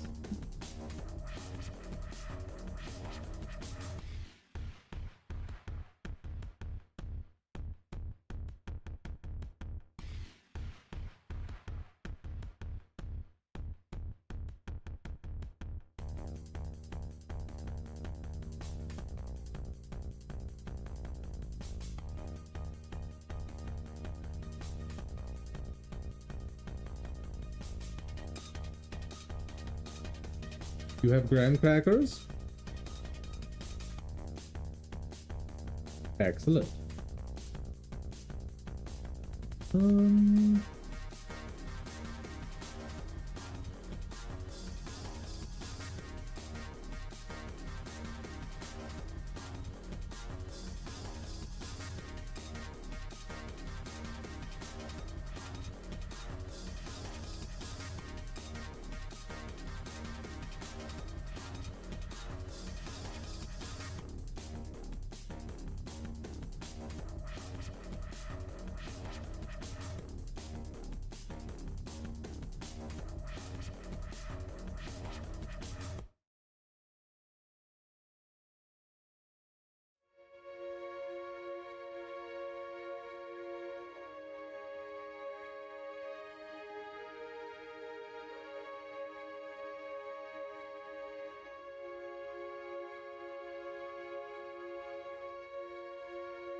Can I override add child?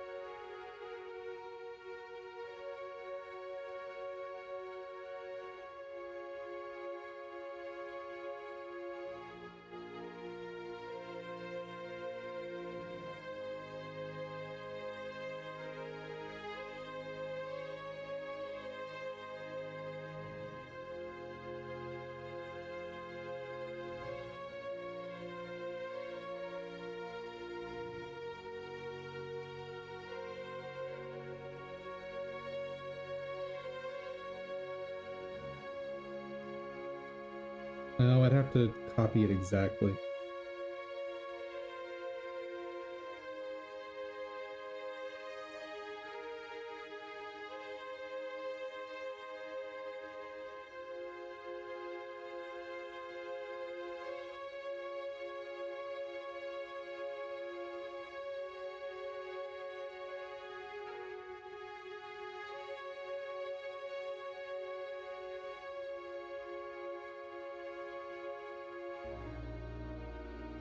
Yeah, let's not fuss with it. If you try to, or if I try to add children externally, shame on me, shouldn't be doing that.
Clever is that.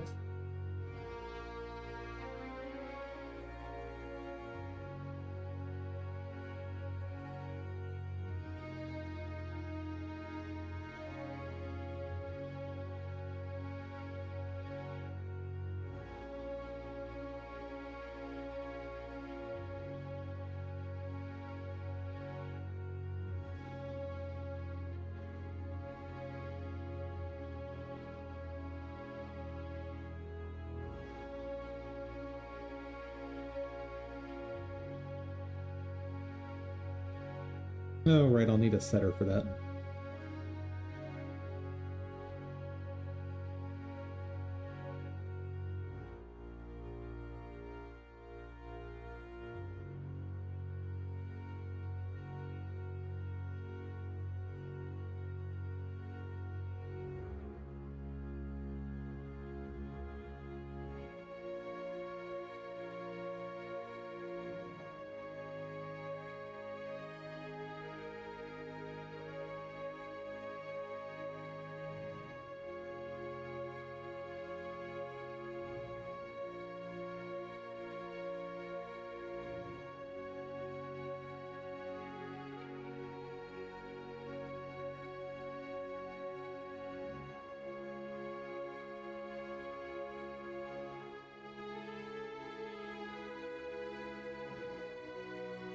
Please?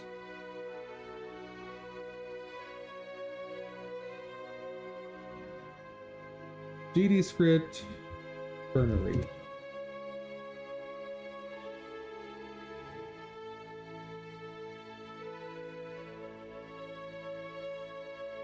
Yeah, I know.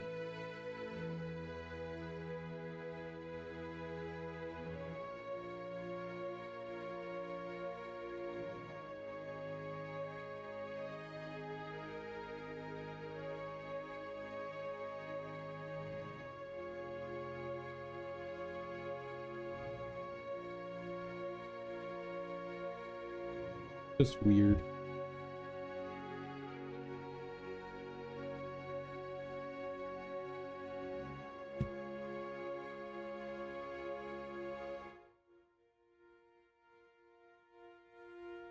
If I recall correctly, functions can still call into this, right? Like, the script can still run.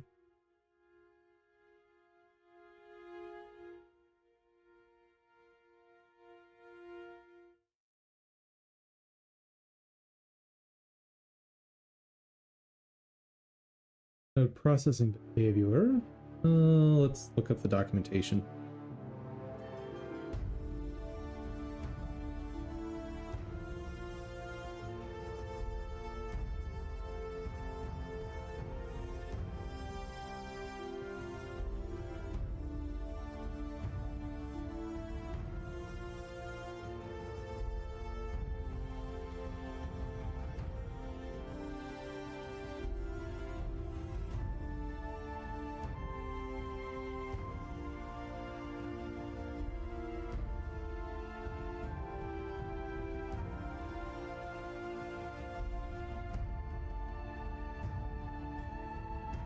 Browser. What's the holdup?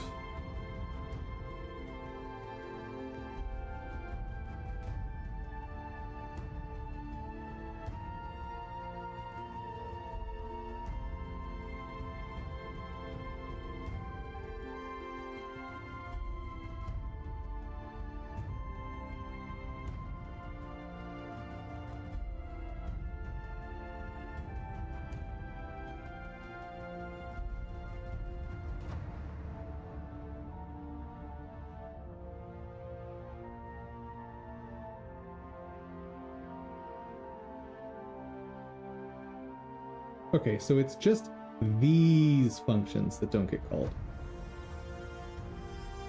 So things like setters are still going to work. Good.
Plus my angle.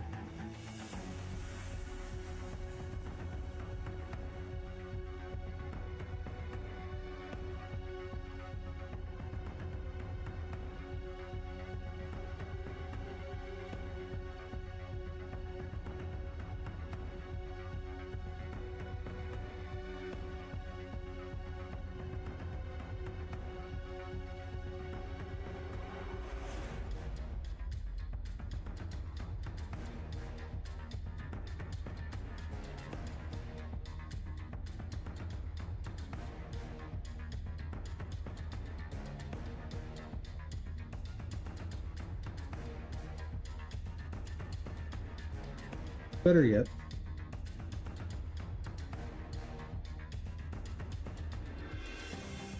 let's just worry about setting them true.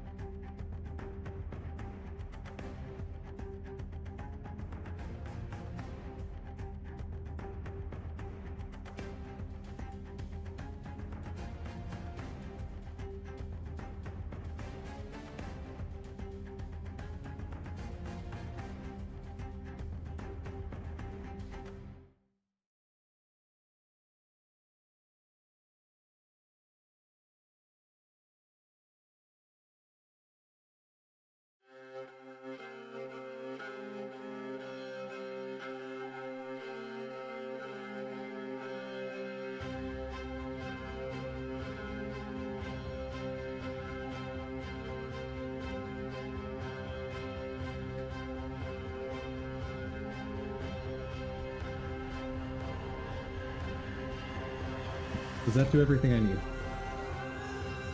So whenever we're setting the active spokes,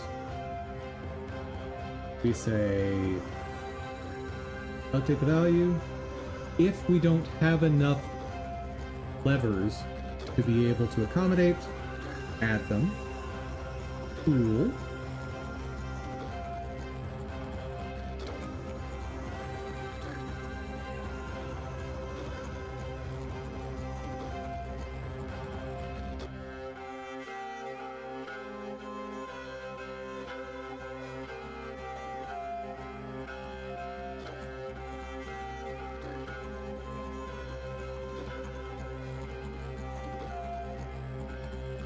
I think I want something like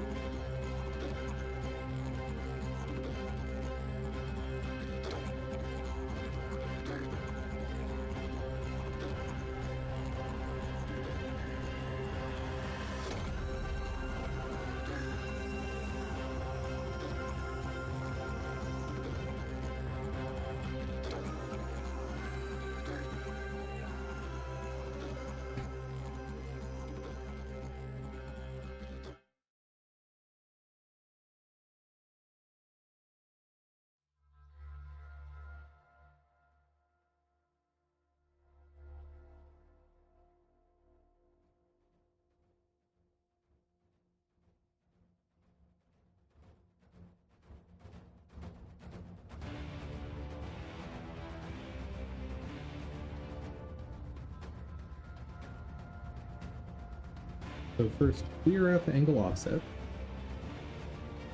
And it's fine if this setter is a bit inefficient, because this is only going to happen ideally one time. And most of this shouldn't even have to run most of the time.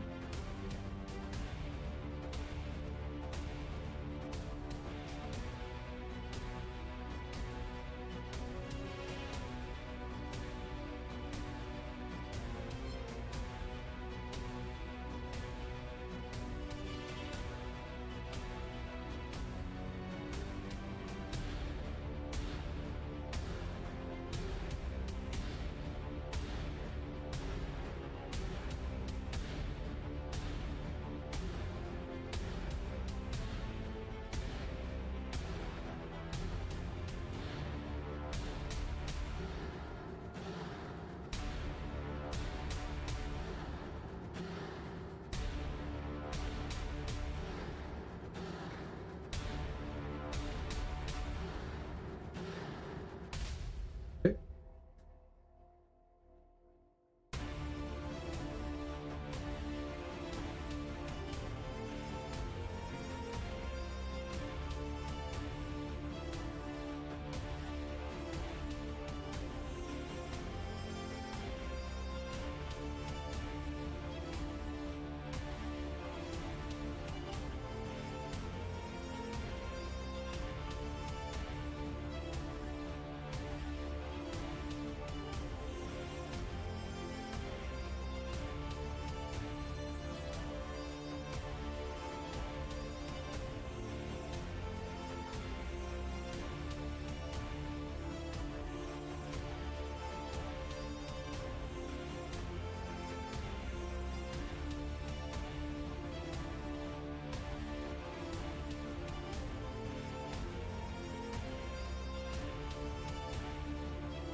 So we're not doing it that way.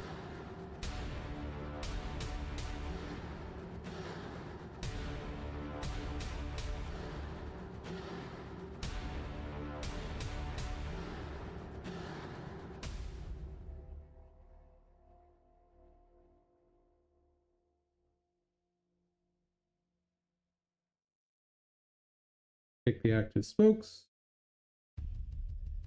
to set all lever actives. And update position. Okay.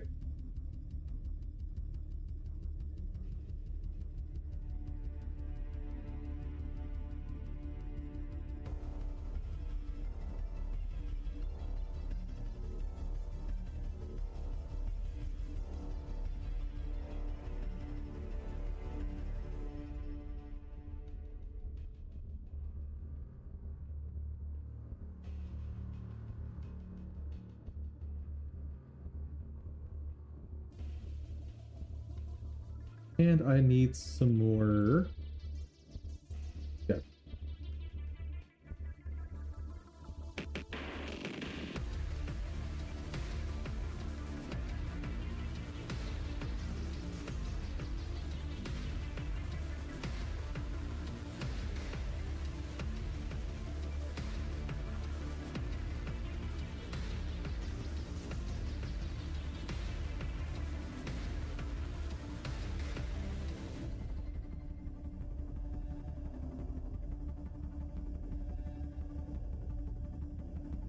Hmm?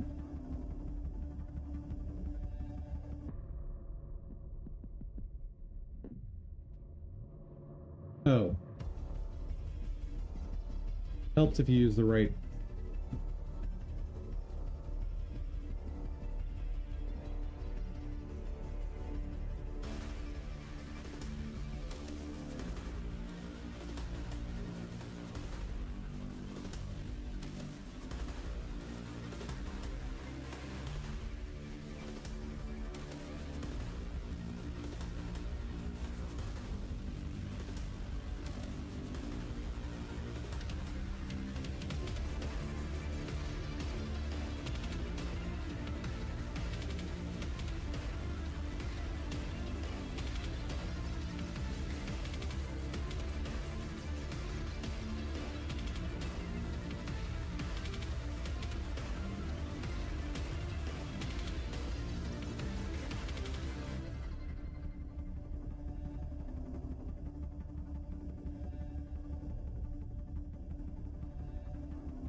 What else do I need?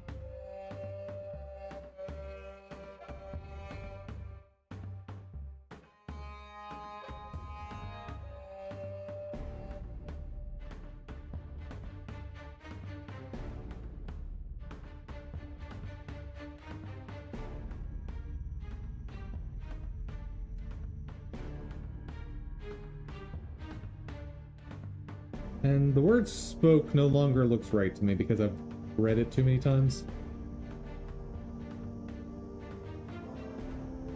Hold on.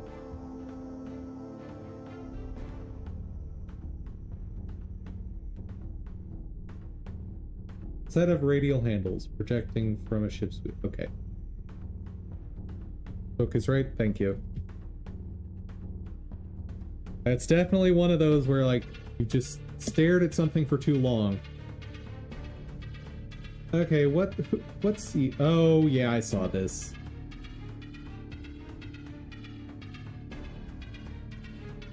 So, interestingly, so brief summary of what's going on. This CEO is saying, hey, something that is going to be in the pipeline is for people who don't have experience in a field, we're going to charge them in order to work for our company. Here's the thing. This has happened before. In the past, companies like, one example I know of is Southwest. Southwest used to charge new employees for giving them the certification they need to do the job.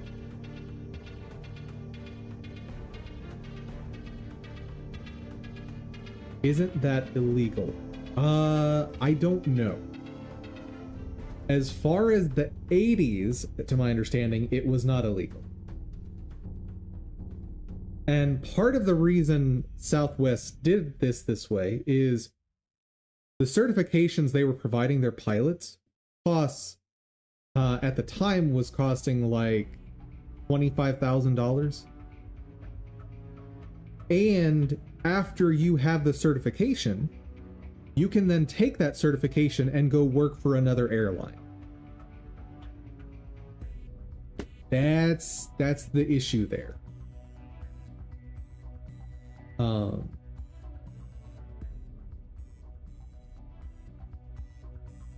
And I can definitely understand a company that's not an airline wanting to do something similar. Like, you take someone on who's fresh out of college, and they aren't going to be as productive as someone who already knows your company or the field in general. So essentially what these companies want to do is give you a certification in the form of you have experience on your resume.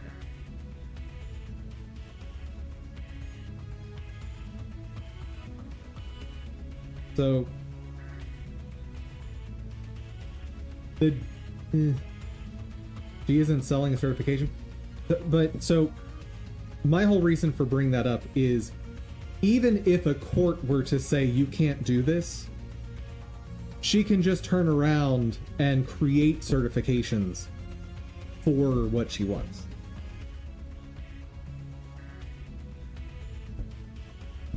She's selling that we all pay for work in the most unprofessional way possible. Oh, don't get me wrong. I think the way she said this was incredibly stupid.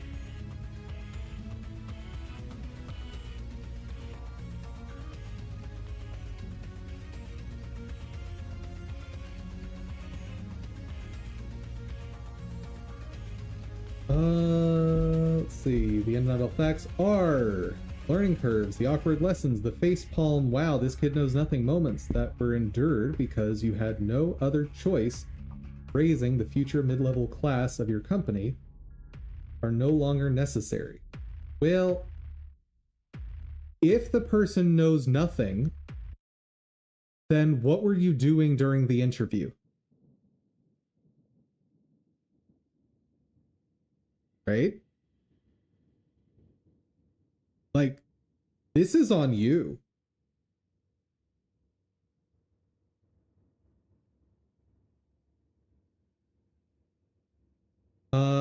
The same training energy now goes into another entity that one is so much smarter in the practical sense, is an insanely fast learner, doesn't forget what you said once you say it, doesn't complain, takes sick days. So yeah, they're talking about using AI as opposed to having employees, which that's your choice. Congratulations. You are making business decisions. I'm so happy for you. Why do you feel the need to throw these business decisions out to the public? That seems weird. And maybe unprofessional? I mean, the reason she's doing it is because she's a co-founder and CEO of Cooper AI. So, she's hoping that you choose to use her AI to facilitate this. Like, this is an ad. This is not a legitimate post bringing up a topic that people care about. This is an ad for her product. She's not the sharpest tool. Sharpest tool. Wow. Dumb. Words. She's not the sharpest tool in the shed. I think I would agree. And Joshua Fluke actually delves into their website and like what they provide. And yeah, no, he's very much correct that it appears that she is using this as a way to get other business owners to see her product as a cheap alternative to hiring and training people. That's what it appears to be to me. Makes me want to use any product that isn't that company's product. She's just bad PR. I am not the CEO of a big company. I do not know.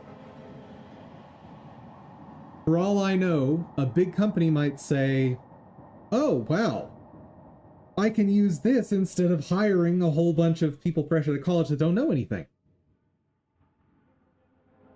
Maybe that's the case.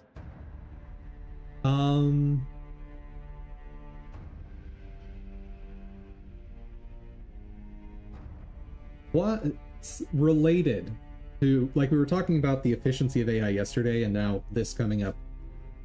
There is a fun video I found yesterday that I thought was really cool as a concept. Can AI pass freshman computer science?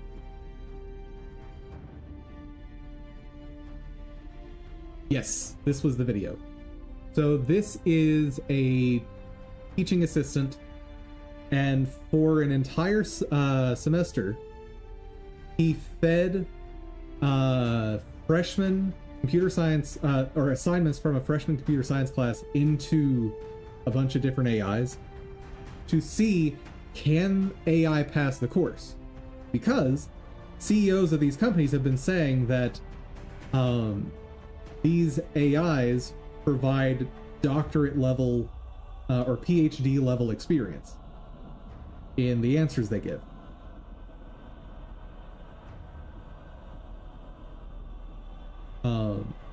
And what was hilarious to me is the AI that did the worst in his testing was Claude, which is allegedly like the premier tool for writing code in the AI space. Let's see, and deal with a very unprofessional person daily. No, thank you. I think bigger companies would choose someone else that isn't an entry-level startup. Well, one, if you're purchasing use of their AI, you're not dealing with that person on a daily basis.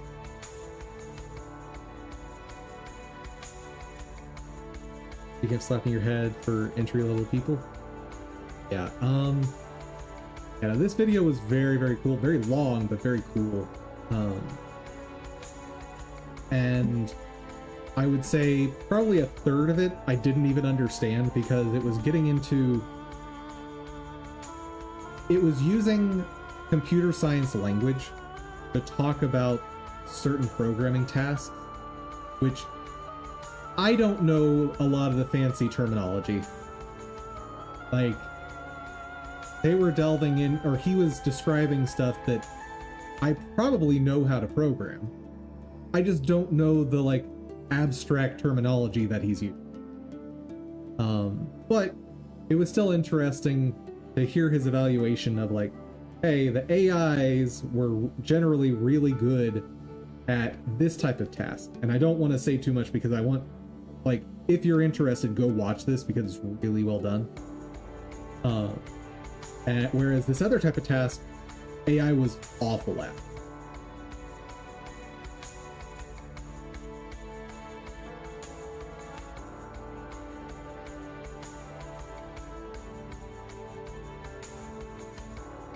Yes, but it's still an unverified startup.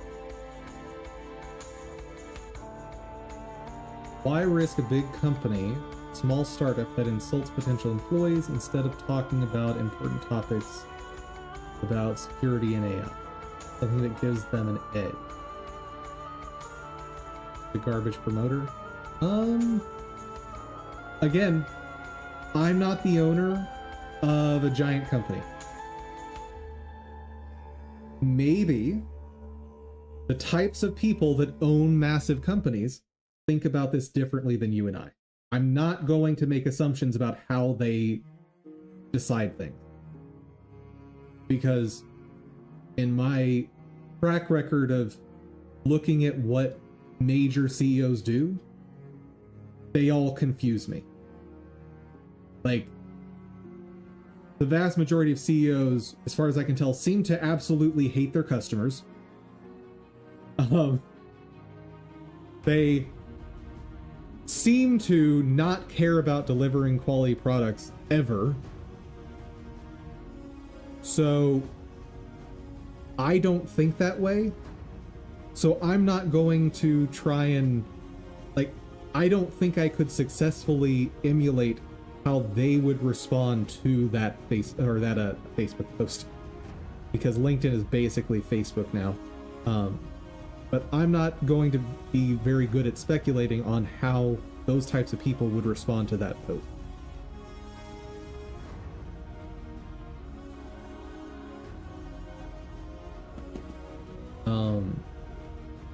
Honestly, I think there's a certain type of CEO that post does wonders for.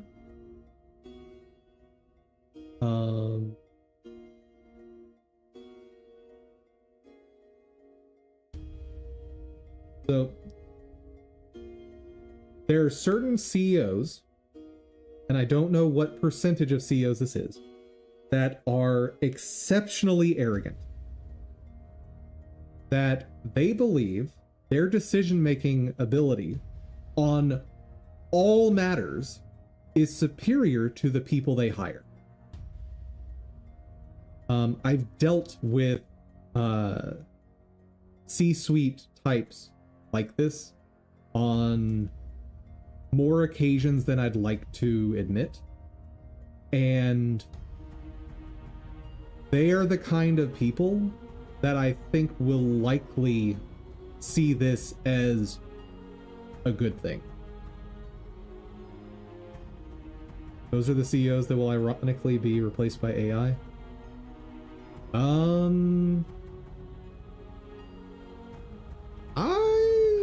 don't know if you can replace a CEO with AI. If only because of the federal requirements.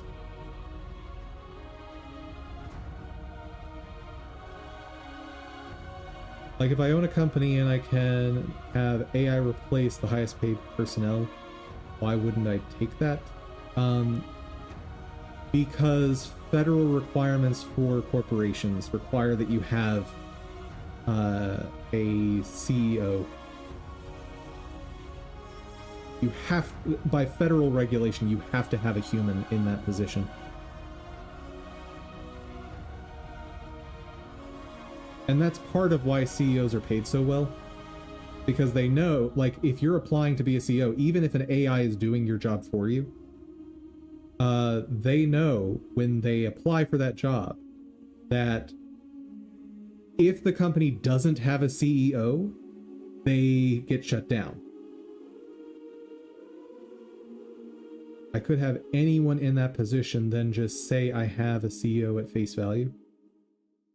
Again, that person knows that you legally have to have them. Like, the government has a gun to your company's head. And they know that.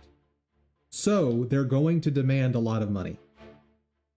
The alternative is you make yourself the CEO of your company.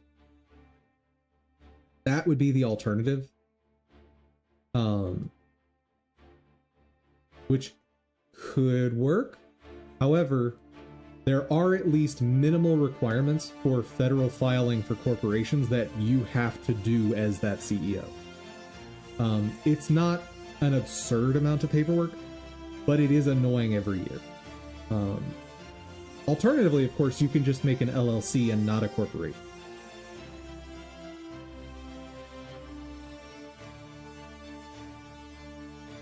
But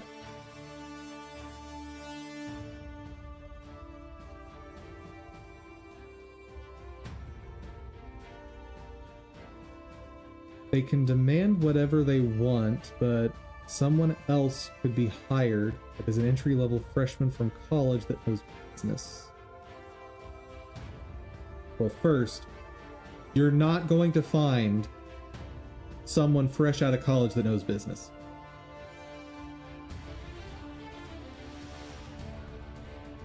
AI can do everything.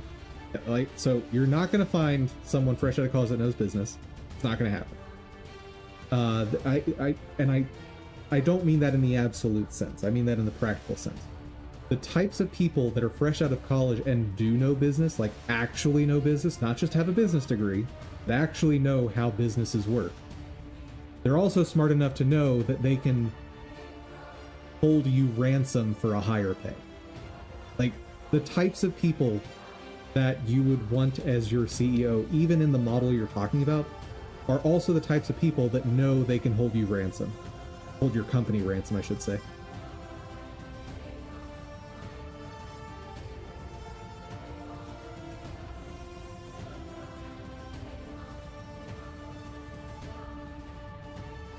Yeah. There's an interesting question. So,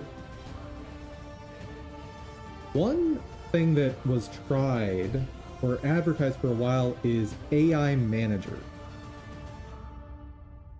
How has that happened? There's probably a workaround. Like I said, the only workaround is you are the CEO.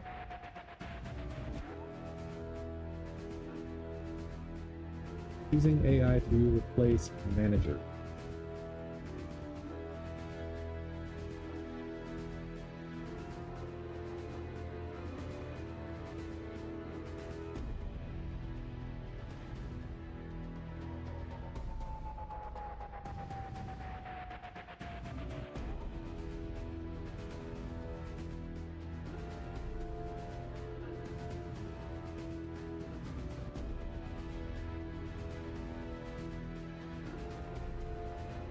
The augmentation reduces the amount of work that needs to be done, thereby requiring fewer people to do the remaining work. Maybe. So far, companies are not realizing those gains, from what I've heard. I've actually got a friend from an old company I worked at that it seems like their company just did a giant round of AI layoffs. And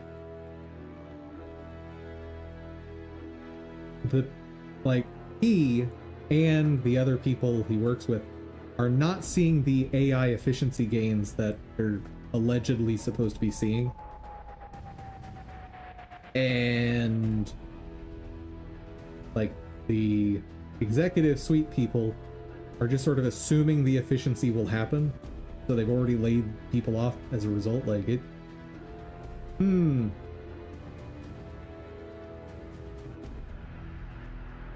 No, having articles from 2023 doesn't really help me right now.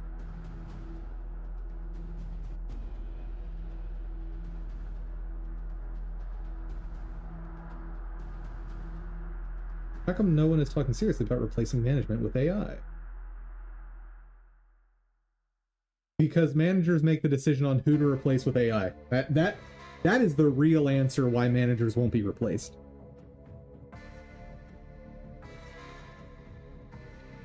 Whereas I love this person. I think AI won't replace jobs, it will replace managers. Well, one, managers are a type of job.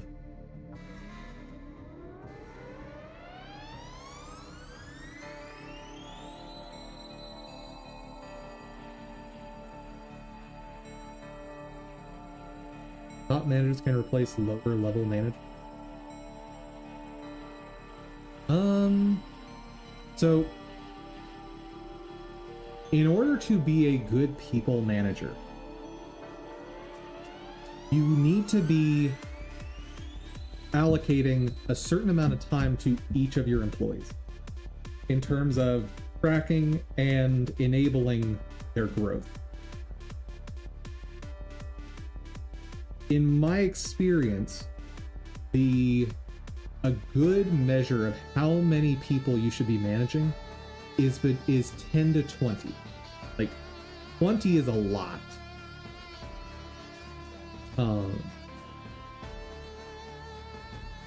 Because like think about it this way, if you're managing 10 people,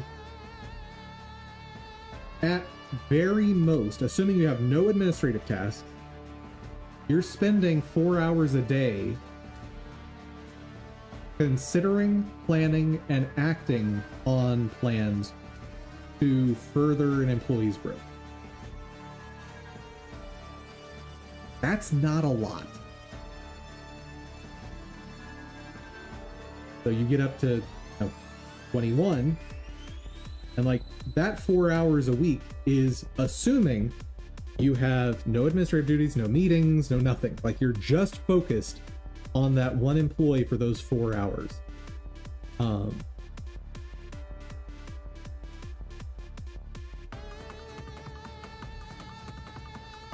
So this whole idea of the super manager, I think, is a massive mistake. That's the term for what you're describing that companies are using lately. And I just think super managers are a massive, massive mistake. If only because you can't like a human can only be invested in a certain number of other people, right? This is a big reason why politicians don't seem to care about you. Well, because they can't. Humans don't have the emotional bandwidth to legitimately care about millions of people. It can't be done. Right? So once you pass certain thresholds, you have to abstract your caring.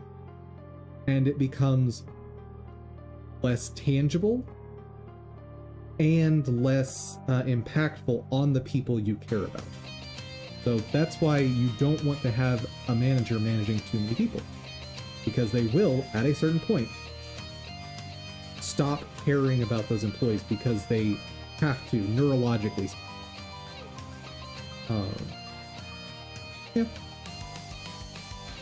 Interesting topic, though.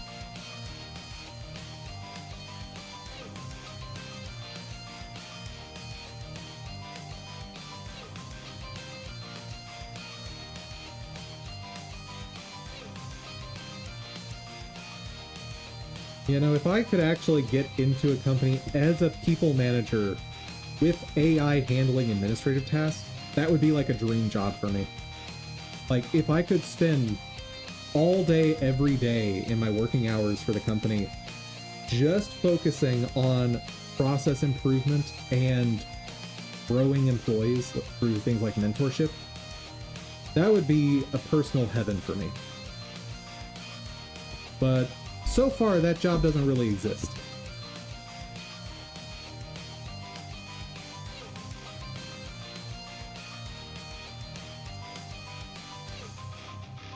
Yeah, some of the most rewarding work I've ever done was just in mentorship.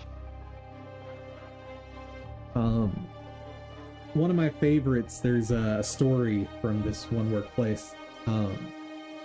I was a tech lead, and I got to focus most of my time on mentoring people on the team and helping them grow their skill sets and make them faster, more efficient, all the rest.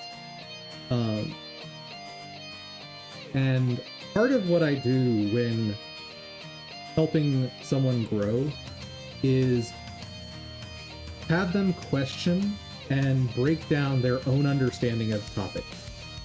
Okay?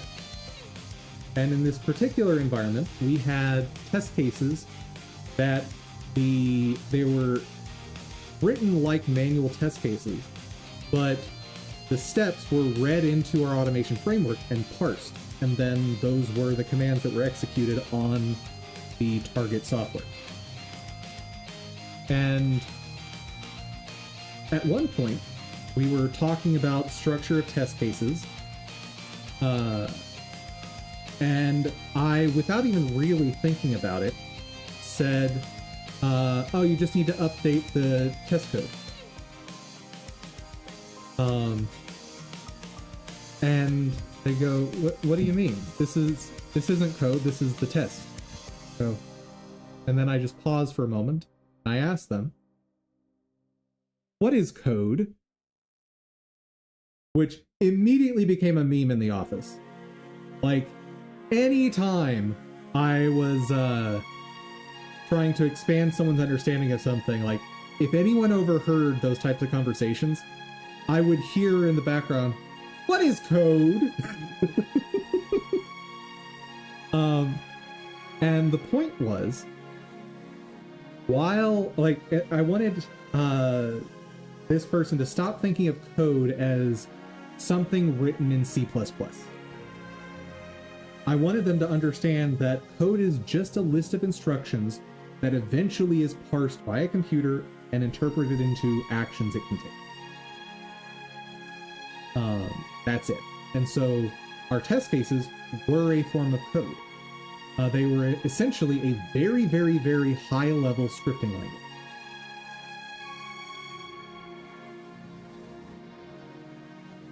Because those words in those sentences were functions.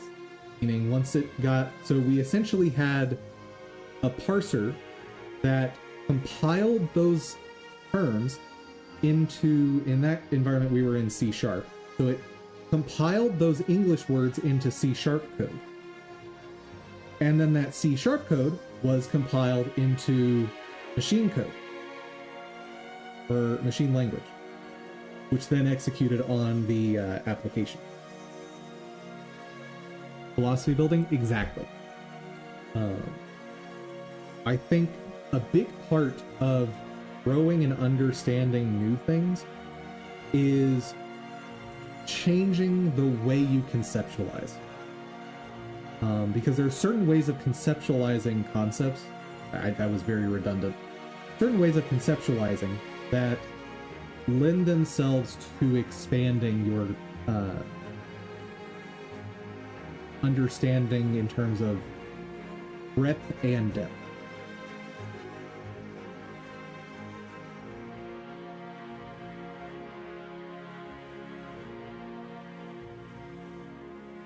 Conceptualizing concepts. Yes, very redundant. All right, let's take a short break.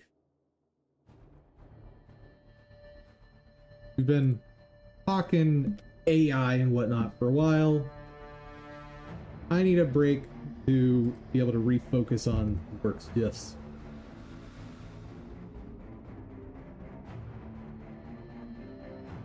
Oh wait, that's right. I'm allowed to bring henchmen now. Or at least try bringing henchmen. Mixed thoughts on AI? Don't we all?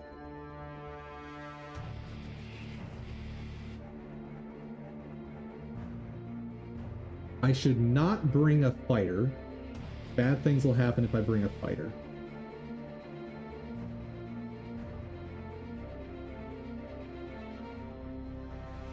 Dervish group? Okay. Alright.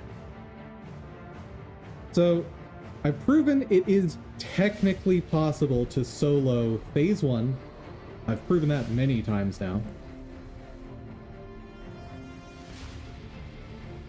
Hey. Hey.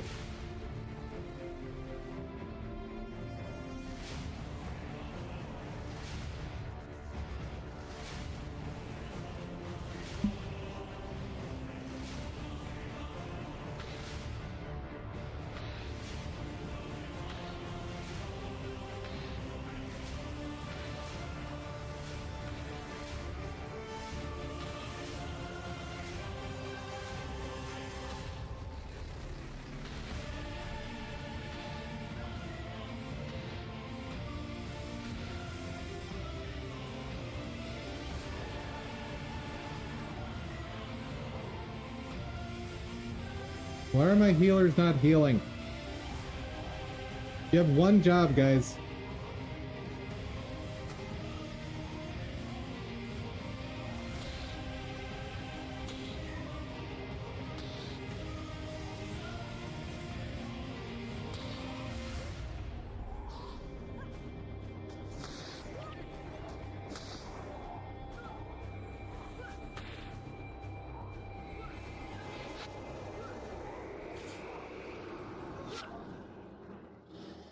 Okay, get them back here.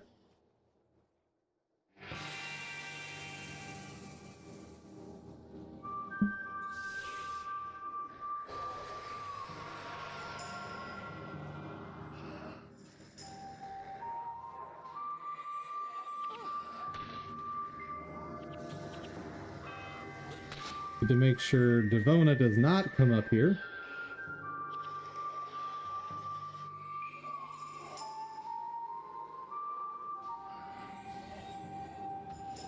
Or at least I need to make sure she doesn't get killed. That's the only important part here.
Quick thoughts on AI, like I want to build a better model for language translation for streams, but I am disgusted at the glee of companies that replace people with the AI in a condescending form.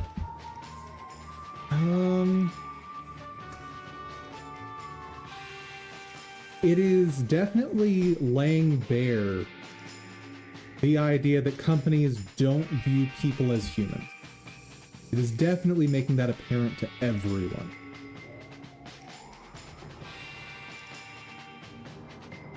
Which, while gross, is not new. Like, for as long as I've existed as a professional adult, like, while I've had a career, this has been the case.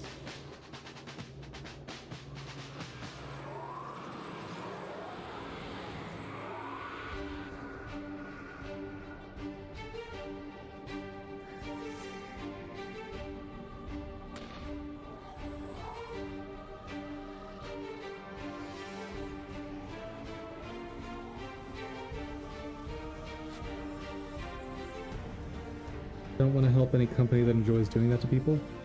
Fair. That's actually why I recently turned down a job, or not that reason, but similar reason is why I recently turned down a job that financially I should have taken.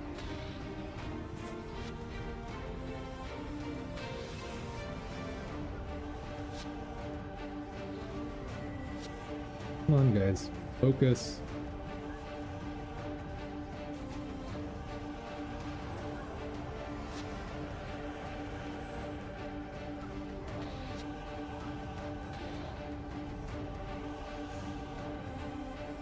Dude, this enemy type is gross. The fact that I'm not melting them in that situation is ridiculous.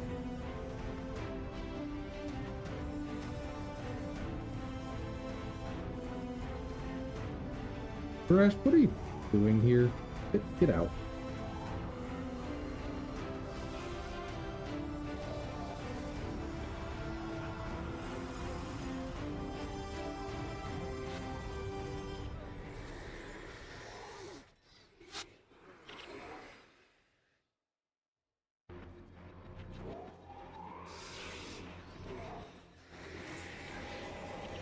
I would like to have a company where I can give a few people fair income and still make profit. I think one of the keys is to not go public, meaning not become a corporation beholden to stockholders.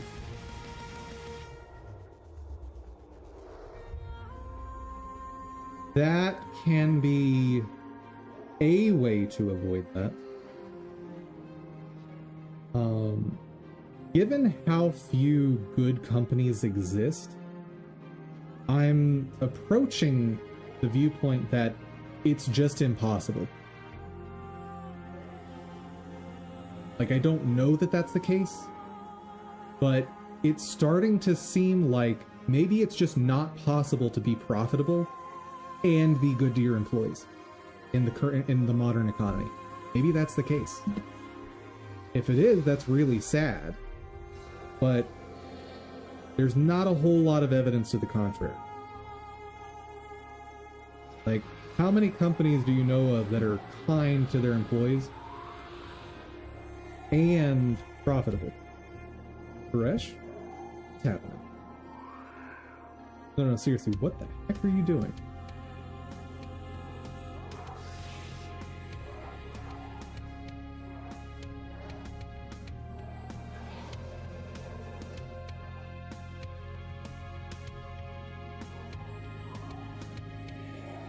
Oh, don't get shot, don't get shot, don't get shot.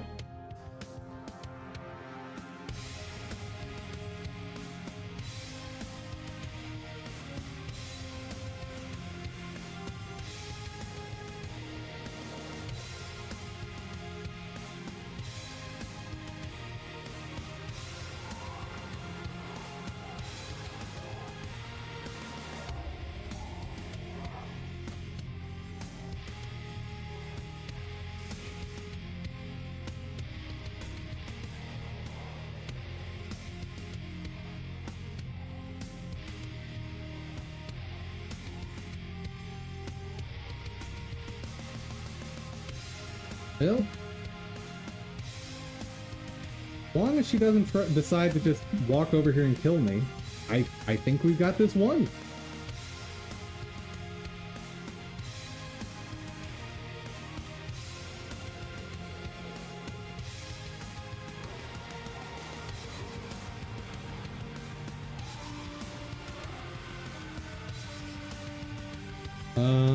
Hey Varesh, are you gonna get over here? I'm waiting. Oh, she's probably trying to aggro to the henchman. Okay. In that case, here's what we're gonna do. I'm gonna have to reset, get her back to full health, and let her kill all the henchmen.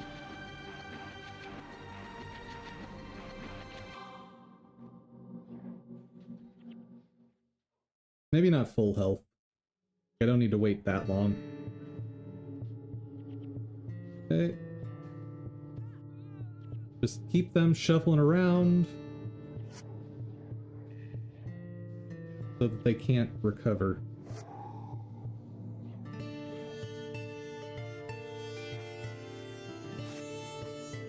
What? Where are they going?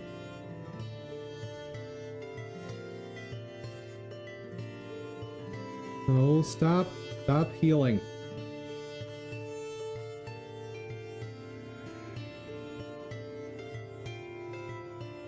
Okay, we're good.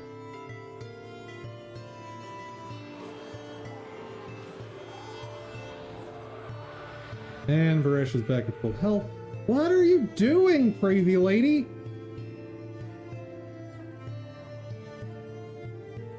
Get over here.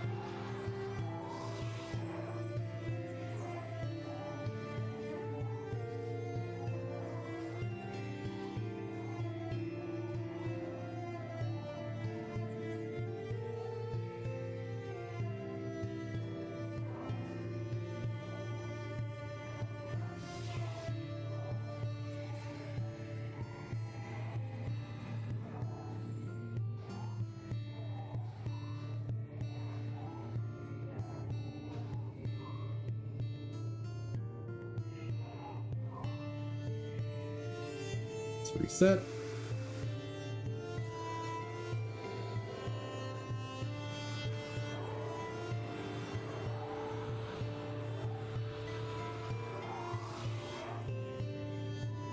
Oh, whoa.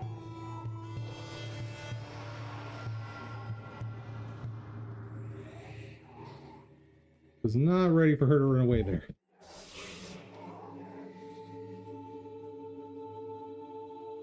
Come on. Oh, she was actually fighting the spirits. Whoops.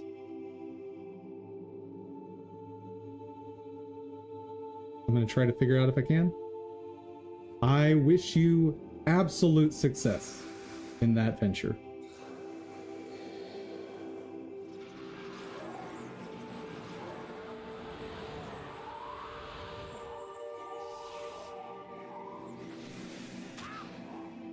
Whoa! No! No, I'm dead! Oh no, I'm not dead. How am I not dead? Why am I alive? What's going on? I don't understand. No! No, no, no, no, no, no, no, no, no, no, no, no, no, no, no, no. Okay. We're okay. We're okay. We're okay.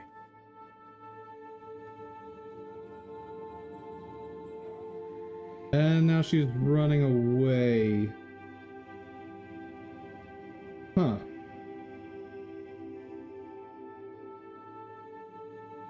All right.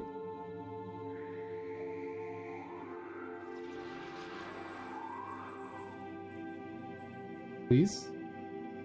Come here.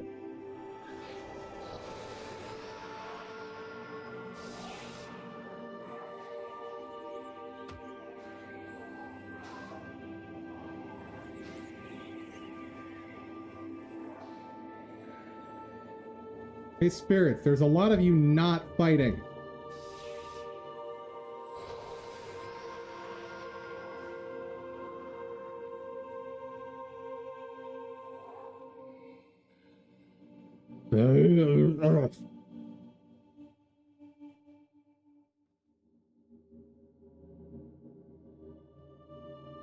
Right. Reset. Come on, get over here.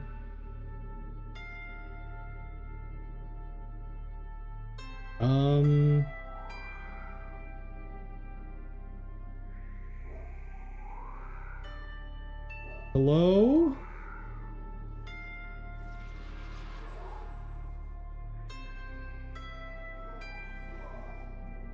So nice of you to join us.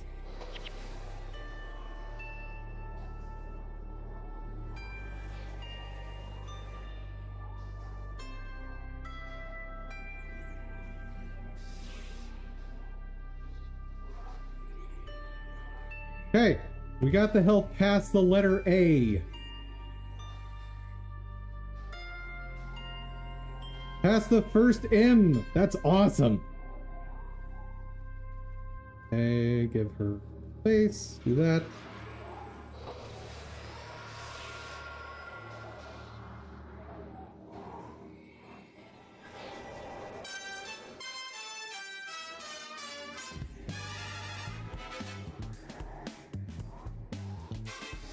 Dude, we're here. This is the moment. It's over.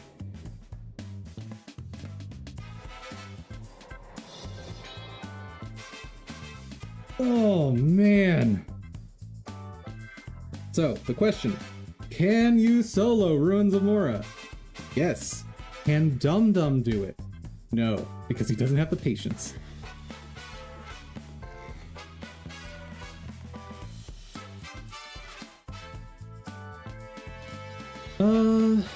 Maybe it needs to be like the CEO legislation where a company such and such a size needs to have so many people hired to be able to exist.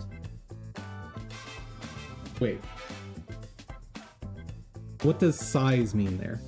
They need to be paid a fair wage. That would mean stockholders have no influence in that.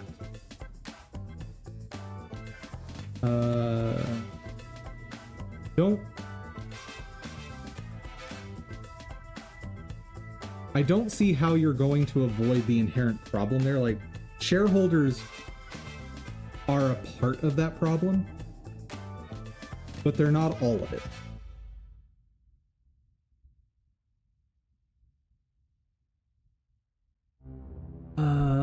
But like, here you've said such and such a size of company needs to have a certain number of people hired to be able to exist. The only way we currently measure the size of companies is by the number of employees. So what are you describing as size? And also it means that companies make employees part of the overhead cost of doing things naturally, or else the other choices, they don't exist. Well, employees are part of the overhead cost. I don't... What change are you proposing? But if it's a law, then it's not a factor, so based on the amount of profit, maybe? Think on it more. And something to also consider. If you make this... So any sort of legislation you put in place, major companies can just go to another country. Like, if we enact a law that says, if you make $50 million a year as a company, then you must have a minimum of 100 employees. Well, why wouldn't that company just relocate to a different country that doesn't have that requirement?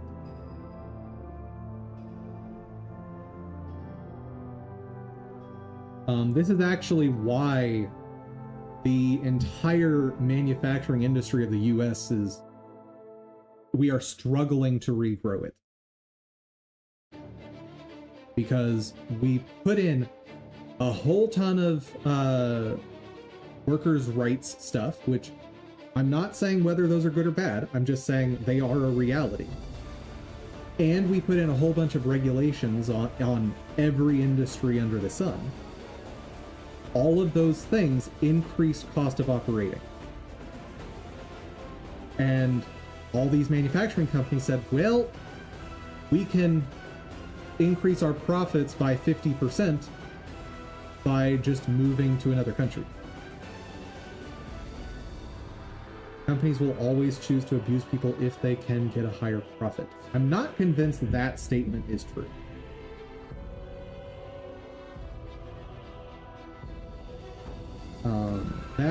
That to me is too much of a blanket statement. There's been many companies historically that when there is not external pressure limiting profits, they do good things for their employees.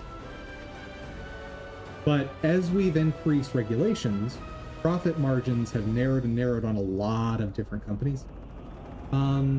Southwest is actually a great example of a company that did this.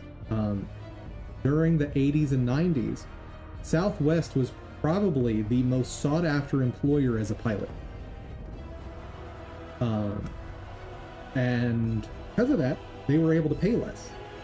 And like one big draw of working as a pilot for Southwest is every night you get to sleep in your own bed. And that was like, they are the first airline to ever pull that off. Change my comment, it's not an absolute. So from what I've observed, like looking at history and trying to study it, it appears to me that when companies do not have big financial pressures, they are less concerned with abusing employees to increase profits. And that makes sense, right? Like, if your company is profitable, why would you be a crappy employer just out of the blue? Like, if your company is sustaining, it's providing you with an income, like as the owner of the company, it's providing you with enough money to have the lifestyle you want, you don't have a clear motive for increasing profit. Further, I should say. Like, the only motivation for increasing profits at that point is one of a few different things. You might want to open another business.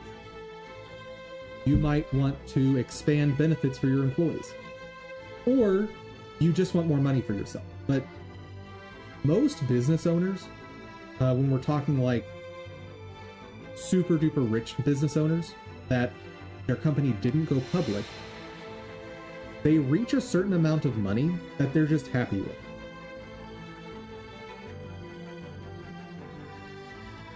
And once you reach that point, like you're happy to sustain. And that happened, let's see, another place where that happened was with Ford. So not going public is a key then? Yes. Because from a shareholder's perspective, you are just an investment. Like your company is just an investment. But I don't think we can put that genie back in the bottle. Like, corporations were created. And we're never going to get rid of that. So, I don't know how you fix that.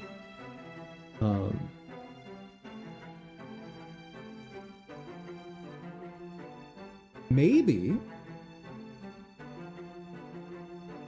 And I wonder how this would fly.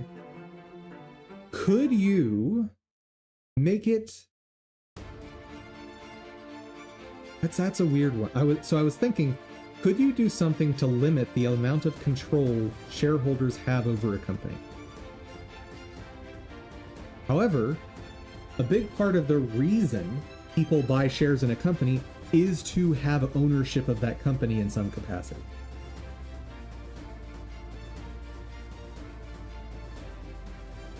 Yeah, I don't know. That's a tricky one. But if we go like way back in the day, the 40-hour work week, I believe, was first introduced by Ford. Who first introduced 40-hour work? Yeah, Henry Ford in 1926. So prior to that, there was no such thing as limited number of work hours in a week. Like, you just worked yourself to death for most companies prior to that. And Ford, owning his company, said, well, when my employees only work 40 hours a week, we're still super profitable. So let's just let people go home and live their life. Plus, this is now a big reason why people will come to work for me as opposed to working for my competitor. I think that was already in place. So I remember reading about how there is a financial thing where people have no influence on how the company is run, but they get perks that shareholders don't get. Huh?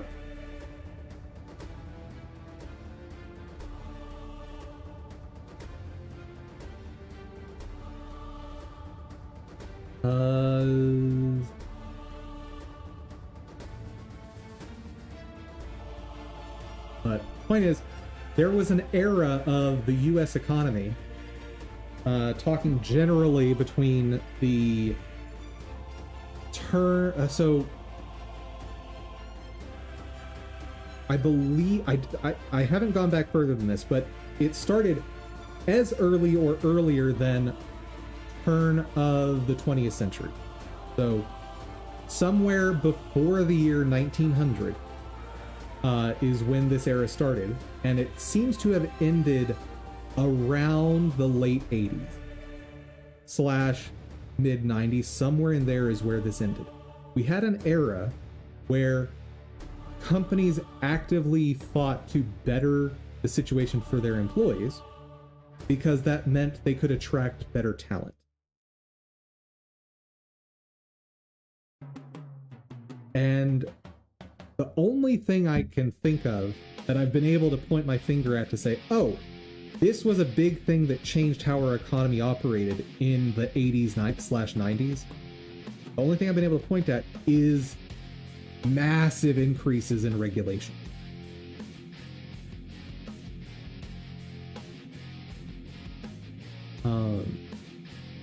And like regulations, good, bad, or indifferent, are going to increase operating costs of a company because it's something else you have to do.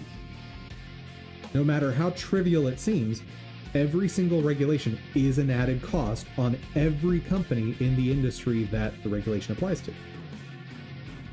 This is part of why you don't generally see medical device startups. There are very, very, very few startup companies in medical devices because medical devices are one of the most heavily regulated industries of all. And that may be a good thing. Like, and having worked with medical devices, a lot of the regulations are very, very good. A lot of them are also really, really bad. But regardless, like, whether the regulation is good or bad, each one of those is an increase to operating costs for a company in that space. Like, one testing standard that we adhered to was for one of our devices, it had to operate reliably and consistently 100,000 times.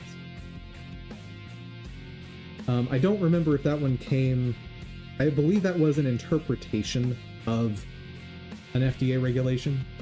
Regardless, if the regulation were looser and we only had to test it 10,000 times, well, that's 1/10 of the cost to test that. So it's important to understand that, like, regulations cost companies money, and when you increase regulations, companies that are profitable are going to attempt to maintain their profitability. So they have to look at other ways of cutting costs and increasing profits. So a way of doing that is decreasing stuff like bonuses for employees, or decreasing benefits packages.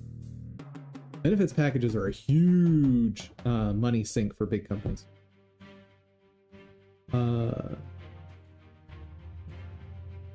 Phantom stock plans and non-voting shares.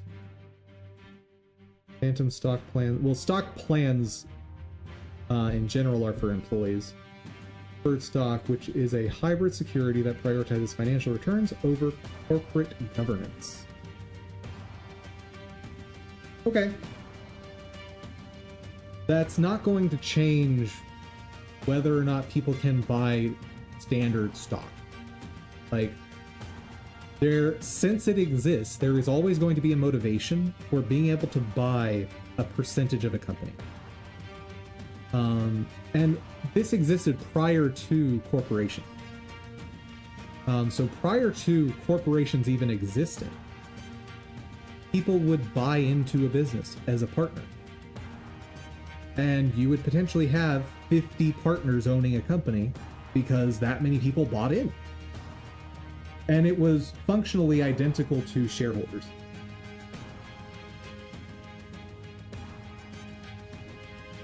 And I think another part that has really affected this, and this one is a much harder problem to solve, is we have become much more cellular as a society. Everyone is much more isolated. And along with that has been a cultural shift to prioritize yourself over others. And I think you can look at basically any part of the country now, any sector, public, private, what have you, people prioritize their well-being over everyone else's, generally speaking.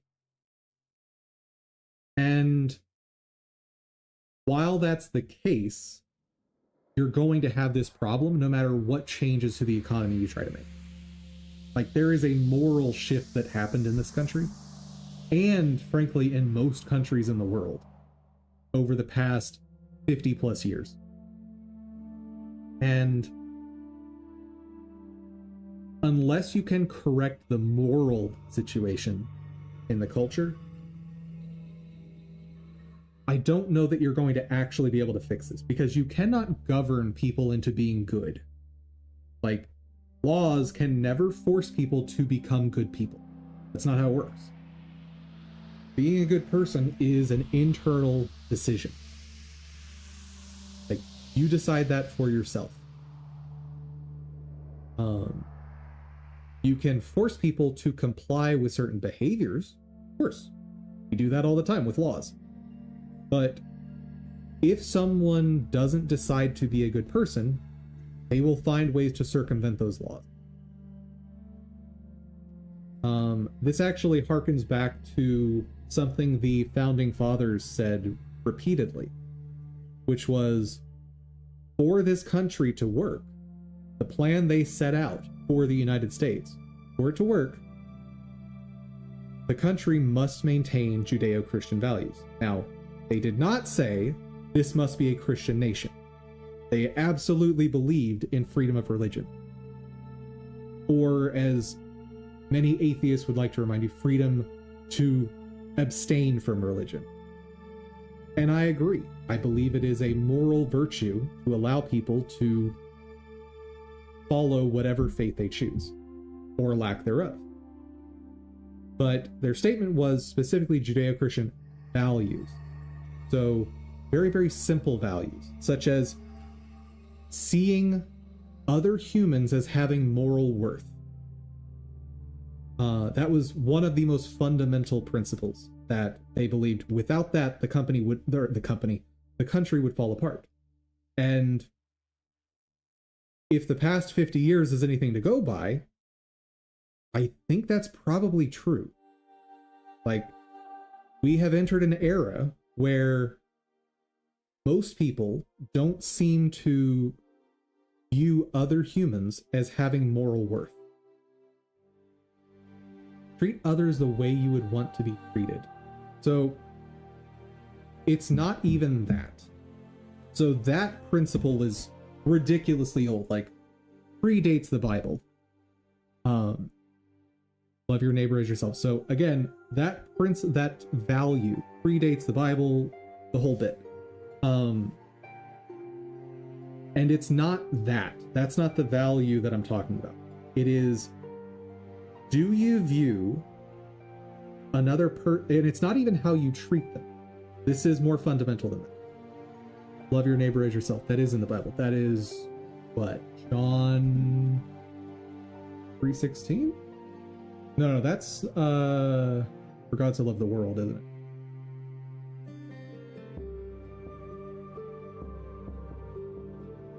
Wasn't it?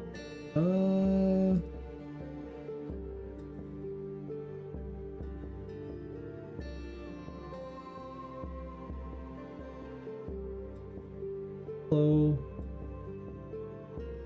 You're not gonna... Seriously? Yeah, for God so loved the world, that he gave his only son. I think the one you're talking about is in Matthew.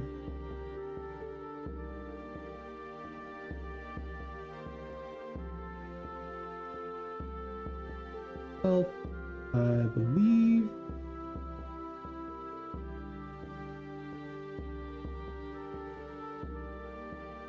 Matthew 22:39.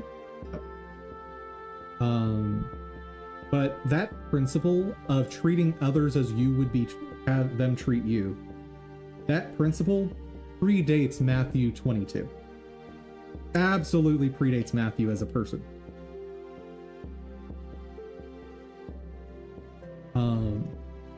But what I'm talking about is actually more fundamental than how you treat people. I'm talking about how you conceptualize another person. Do you view them as a quantifiable entity? Or do you view them as something a bit more abstract that has moral worth? So are they an entity that is worth moral consideration? And having some moral agency and standing. And it appears to me that most people in modern Western society do not view other humans as having moral worth. If you ask someone, do humans have moral worth? They will say yes. But the way they act suggests that they don't believe that.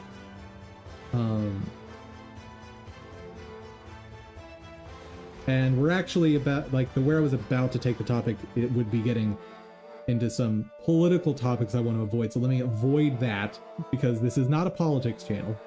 We're just talking about, like, the way companies function. And part of this is understanding how people function. So let's just go back to that original point. because people in general are not, on average, viewing each other as moral agents and having moral worth, you have no reason to value outcomes for those individuals. And a big question right now is, how did this happen? Like, how did we shift from a society where we care for our neighbors to a society where we say, get away from me, leave me alone? How did that shift occur? Well, one is a process called, specifically it's called demoralization. That might be the term applied at a societal level as well. But we have eroded culturally significant, what's the word?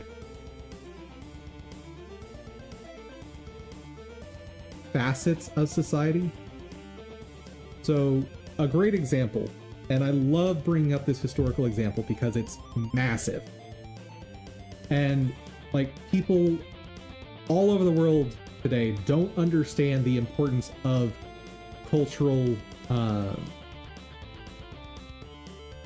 pastimes, but a shared culture is very, very devalued. And the example I love to bring up is baseball and racism. And oh boy, are there going to be people fuming that hear me say those words together. So, if you look into the history of the United States, one very interesting thing to try and break down and analyze is what factors helped break down and reduce racism in individuals. So you can talk about societal, systemic racism, all that stuff, but those types of racism cannot exist without individual racism. They can't. Because they will absolutely subside when you have moral agents that are not racist or see racism as a bad thing. It will necessarily break the societal and systemic racism issues. So what forces played a big part in reducing racism at an individual level? Well, the first and most prominent in the early days of the country was Christianity. And you can say you don't like Christianity, whatever. The people who were advocating for integration, that's an effect. That's not a cause. Because if people maintain racism in their hearts and minds, they will refuse to integrate. Like, you can legislate the behavior, you cannot legislate the moral change, the moral shift in society. Like, you could legislate forcing people of different races to work together. That's not going to be true integration on a cultural level, though. So, very, very early on in the country, the people advocating for abolition of slavery and race-based treatment were Christians, and their reasoning was cited directly in biblical script or in scripture. Fast forward, what are some secular things? Well, the biggest one I've been able to find that reduced and eliminated interpersonal racism was baseball, which sounds absurd when you first hear it. Absolutely absurd, but I love this story. And this is a story that, like this anecdote, has been repeated hundreds of thousands of times historically. So, how did baseball play a massive role in reducing racism in the country? Because that sounds stupid. Like, why would that have any impact? Because it was a shared cultural value. So baseball was the great American pastime. It was something that basically, if you cared about sports at all, or you cared about having something to talk about with coworkers or neighbors, like the biggest cultural icon for the longest time was baseball. Okay. Well, what does that mean? That means you personally are invested in knowing what's going on with baseball and your baseball team. So, let's paint a picture. A horrible, evil, angry, racist person is walking down the street. Okay? And they overhear a radio that's announcing what's happening with the current baseball game. Well, I need to know what's going on with that game. I probably shouldn't say I am not racist. I shouldn't have to say that, but there you go. So the person thinks to themselves that they absolutely need to know what's going on with the baseball game. Because if they don't know what's going on, then they won't know what to talk about with their neighbors later. They won't know what to discuss with their coworkers come Monday, whatever. So they need to get to a radio as soon as possible. They don't have a radio on them. Or maybe at that time period, they couldn't even afford a radio. But they hear that sound, they hear the announcer, and they follow it. Oh, it's coming from a barber shop that is owned by someone of a race this person doesn't like, right? Now that person has a choice to make. What do they value more? Like, what is higher up on their priority list? Is their racism more important to them? Or is baseball more important? And across the country, time and time again, people made the decision that baseball was more important than racism. Like, this story repeated nationwide, time and time again, hundreds of thousands, potentially millions of times as you go through the decades. And what would happen is that racist person, when they walk by and hear the game on the radio in that barbershop, or grocery store, or seamstress, tailors, like whatever the business was, if the radio's on, they'd come in to listen. They might not even talk to the owners of the business, but they needed to hear what was happening. And of course there's that tension, there's that awkwardness. And then someone exclaims something about the game. Like, they forget about the tension in the room and they say something about the game that's going on. Oh, and that person who's an evil racist, they realize they agree with what the person said, or they like what that person said. Oh. Well, at least that race isn't terrible when it comes to baseball. Like, it's a war of baby steps to change people's morals. And so the next time that racist person comes by and wants to listen to the game on the radio, well, now he enters more casually, less concerned, less tension. And maybe he starts making comments as well about the game. And eventually, there start to be just 1 to 2 sentence back and, or 2 to 3 sentence back and forth between the racist pedestrian and the business owner. And that's how racism, by and large on individual levels, was reduced and in a lot of cases eliminated in parts of the population. Because people decided knowing about and talking about baseball was more important to them than their held beliefs about race. How beautiful is that? Like, to me, that's one of the most precious and beautiful aspects of the United States history. And it's something that is so vital to maintain cohesion within a society. And we've slowly eroded these aspects. So for one, baseball fell out of practice, or fell out of favor as the national pastime. Football took over. And for a long while, football was that. What changed? Well, people got radios in their houses. People got TVs in their houses. So they no longer have as much of a reason to rely on their neighbors for access to those things. Second, what happened? Or was the next big thing? Well, there was the giant movement of the personal is political and politicizing sports. So using sports and sports events as a venue to push political issues that don't have anything to do with the sport. Well, that cultural facet, that cultural norm and value is now being corrupted.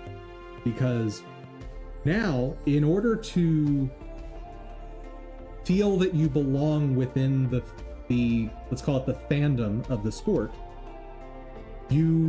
there's at least some level of pressure to adhere to certain other values that don't have to do with sport. That's necessarily going to push people away from the sport. And the same thing has happened to various facets of society all over the place. I'm not going to be able to list out a whole bunch for you right now, but if you're curious about this phenomenon, check out the history and look at any sort of hobby that has ever existed, and you will see this same trend. Like the latest one where there's been a massive push is tabletop RPGs. Like, you've got Paizo and Wizards of the Coast saying that if you believe certain things, you're not allowed to play our game. Oh, well, that's definitely going to help things.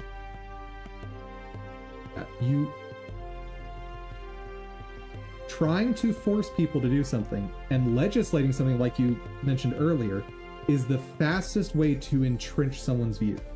You will not change someone's views that way. The only way for someone to change their views on something is through exposure. So that, let's say Wizards of the Coast is perfectly correct about the people they're saying are evil and shouldn't play their game. Well, if you want those people to change their views, the only way that's going to happen is by associating with people and conversing with people and learning to morally value people that have contrasting viewpoints. It's the only way that's going to happen. And yeah, sorry, I know this is not a channel that's supposed to get into deep topics like this, but occasionally I feel it's important to ruminate on these things because I think there's a lot of harm in society and we need to understand how to repair it. And I think this is the way to repair it, is like getting politics out of football would do wonders. Like, the halftime show was an almost purely political demonstration this year. Like, it was orchestrated with the express purpose of conveying political messaging.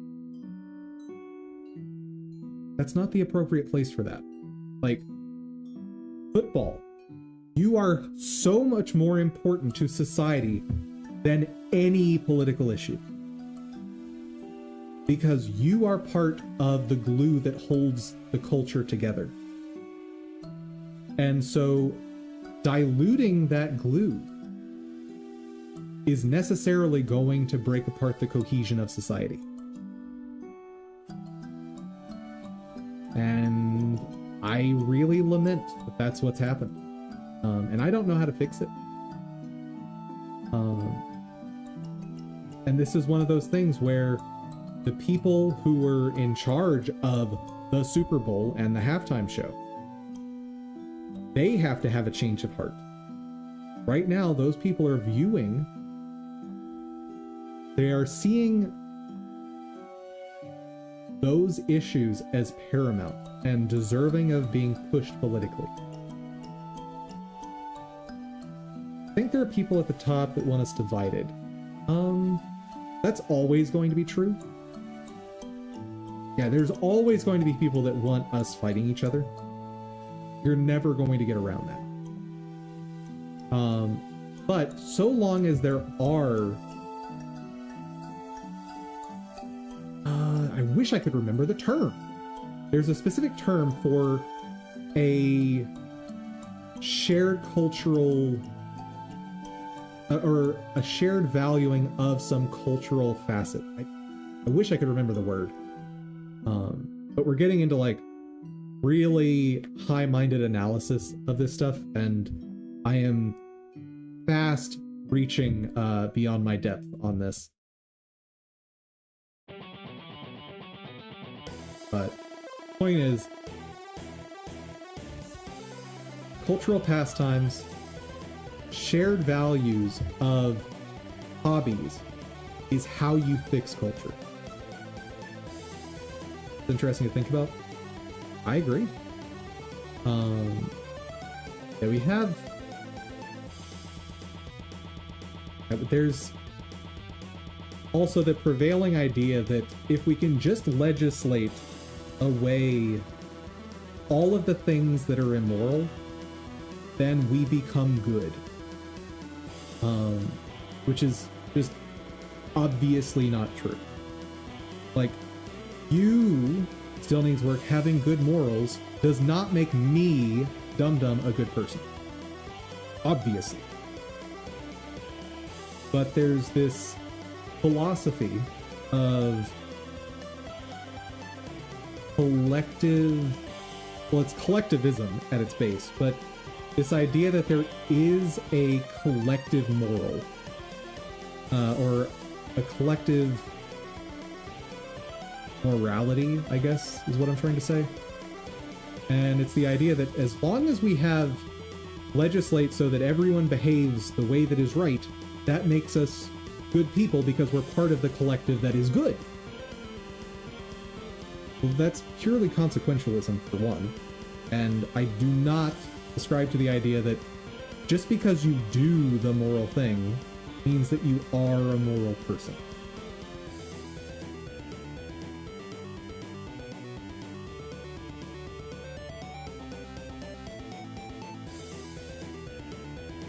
But that's definitely getting way deeper than I'm capable of talking on. I did my best. This is as far as I can go, chat.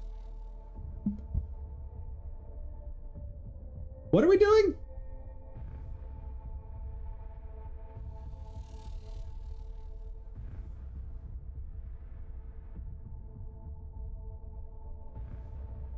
Spokes!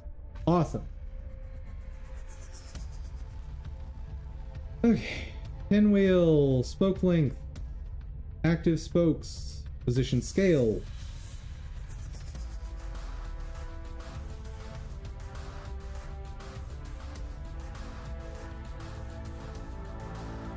And angle.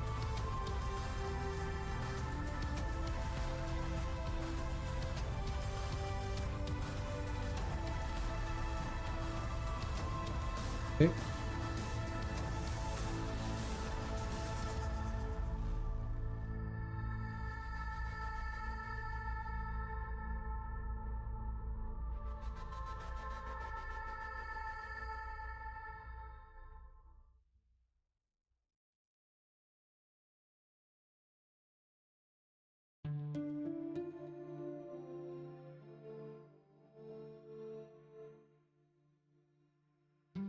And now I need a function that is just update all positions.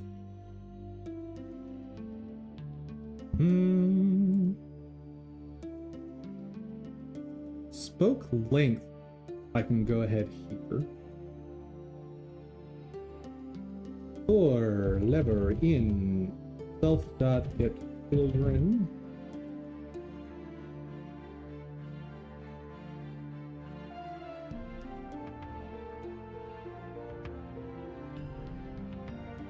Dot length equal to length for spoke length.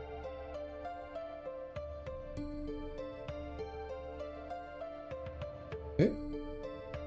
Angle. This is where we just update all the positions.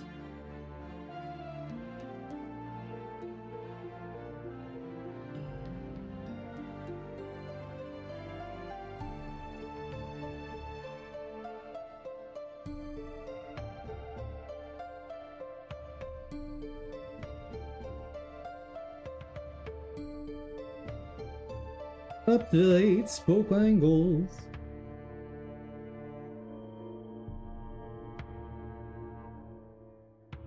And I got a BRB. We've been talking a long time. I've been drinking a lot of water. I'll be back in a minute.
Hello, chat.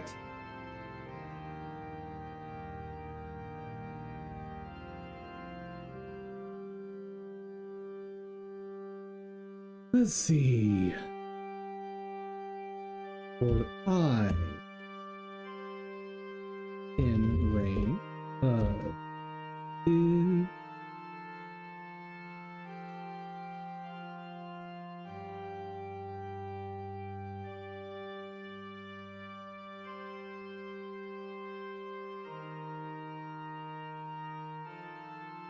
Actually, I don't even need that, do I? Duh.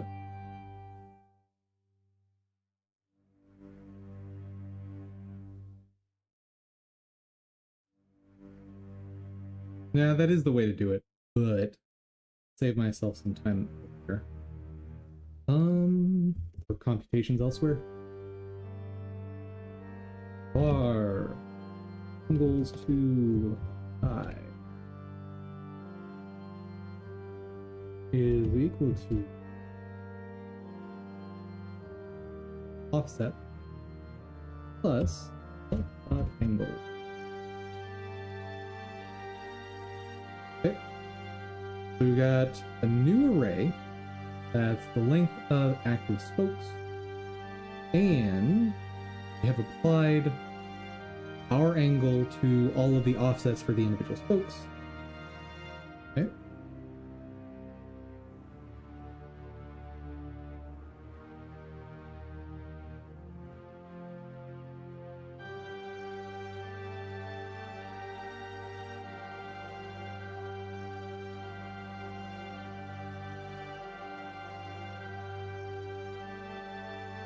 Here's something.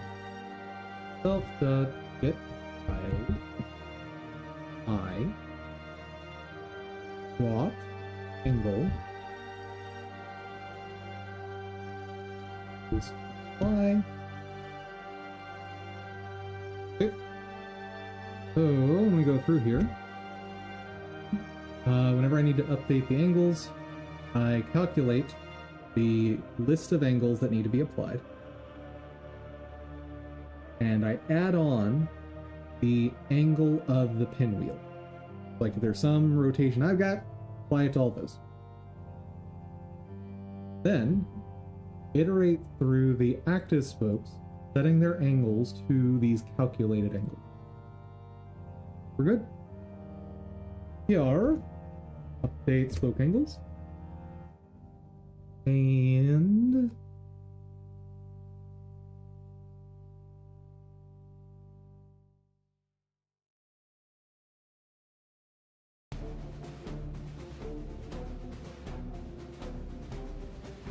don't think I have a setter on position scale for the left.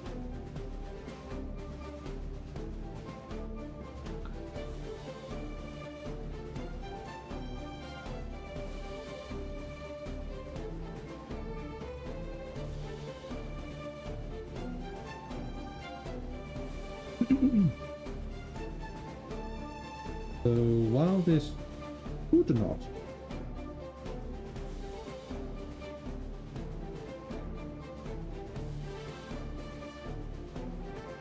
case, and I'm going to have to protect basically all of these with, if the instance is valid, then do it, but I'll wait for the errors to roll in.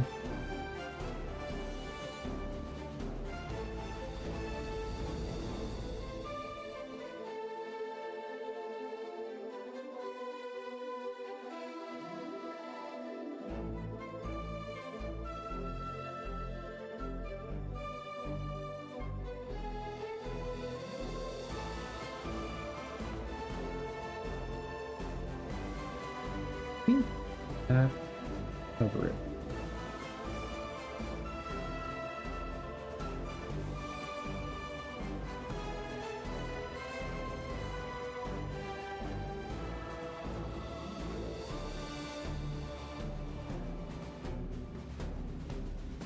And yes, I like having two lines of white space between any two functions.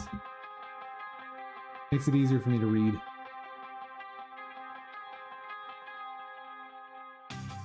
All right. Oh boy. Beehive. What are we doing with you? First off, the inner and outer fulcrum are being replaced with pinwheels.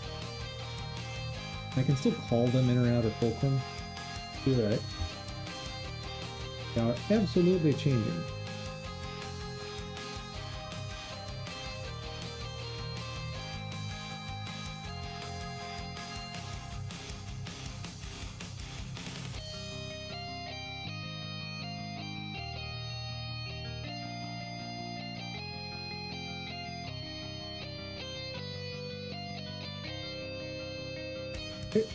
Inner fulcrum, I want 5 active spokes.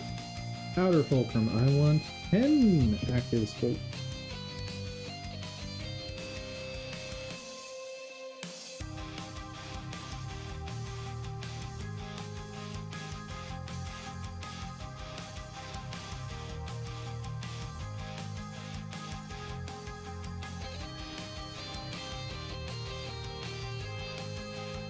And how are we updating scripts here? Yes, first off, this does not need to exist here at all. That's cool. So I've changed the handling of levers and the fulcrums. So anywhere that I have the word fulcrum, I need to take a look.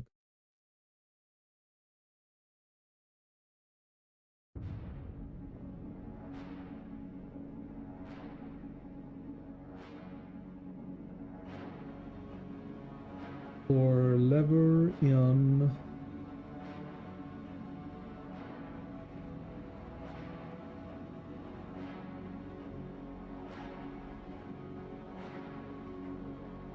inner levers, outer levers goes.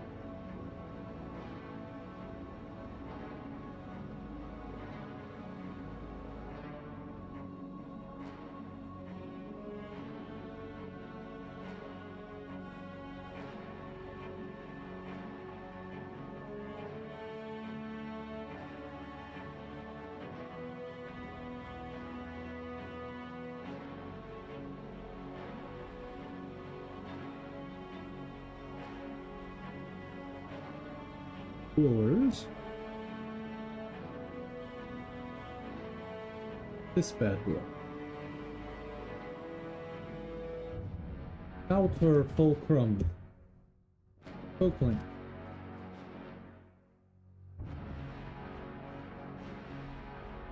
Lego.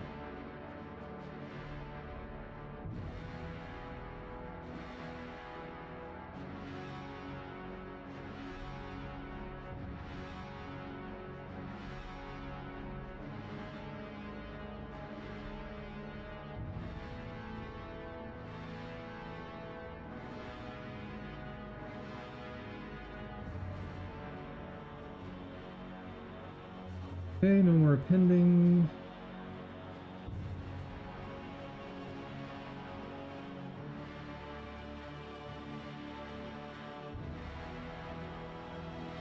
I think max inner B's unnecessary now. I think I can work without.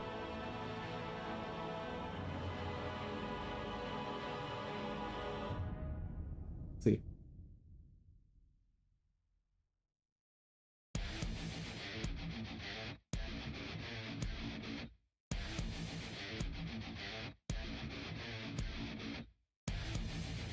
Template, yes, I need that. Add B's.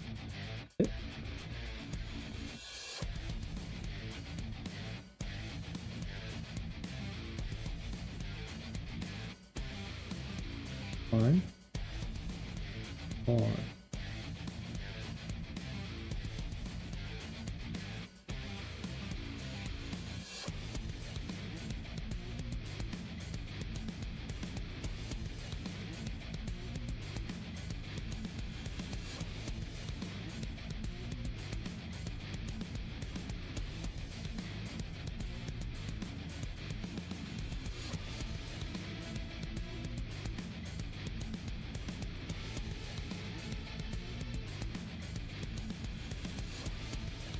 Ooh.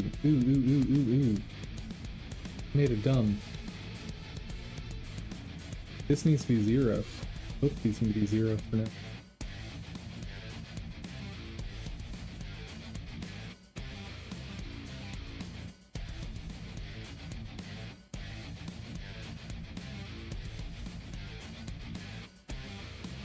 Means I need constants for the thing I'm about to do.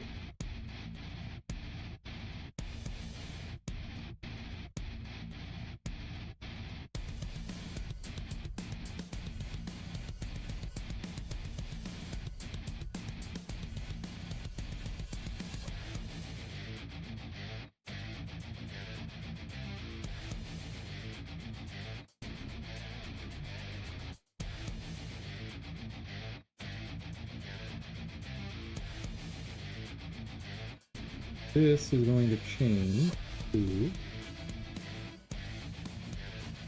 inner fulcrum, top and goal.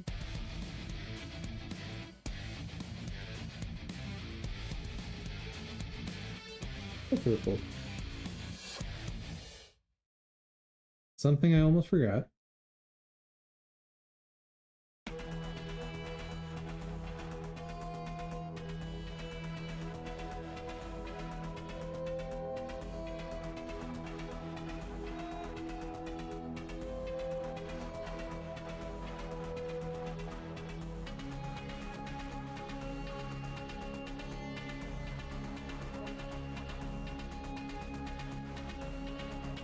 Fmod ow. Because I don't want to let that thing potentially run to infinity and we get some obscene overflow error. Same thing for the angle.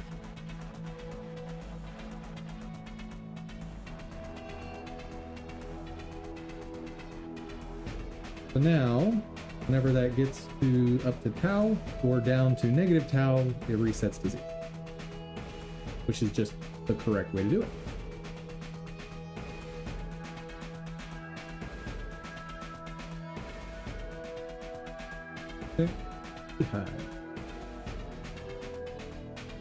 Update levers and bees.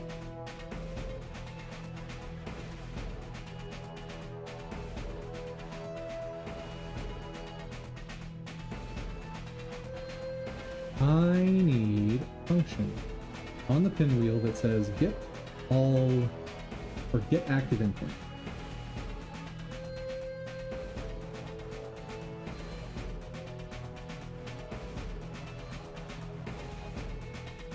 It needs nothing, and it returns array of code UD.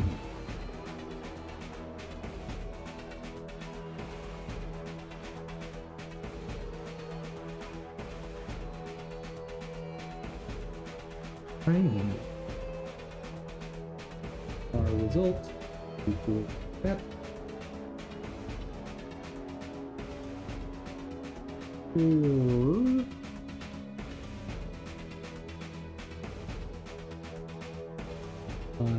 in range of active spokes, self.active spokes. Result.append self.getChild I dot endpoint or get endpoint.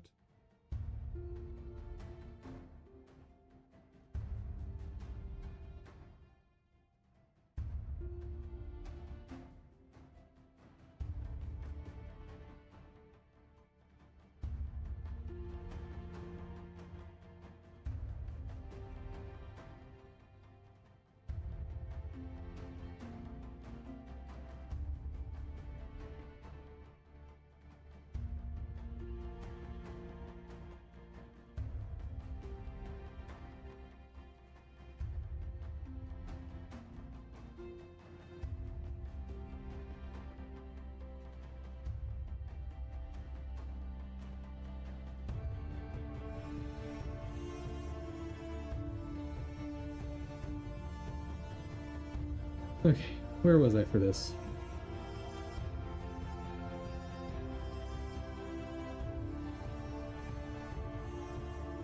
When I'm spawning a bee, bee count is current number of bees. Hooray!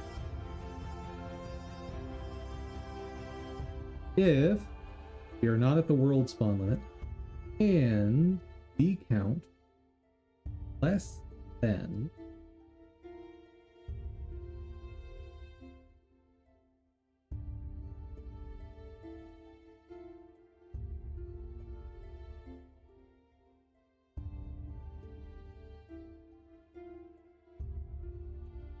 Here's a question.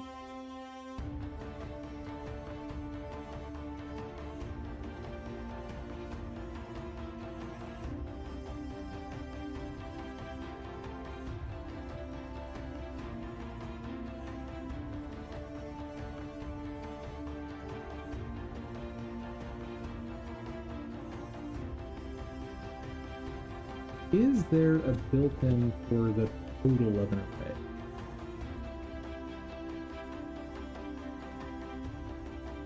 Probably not.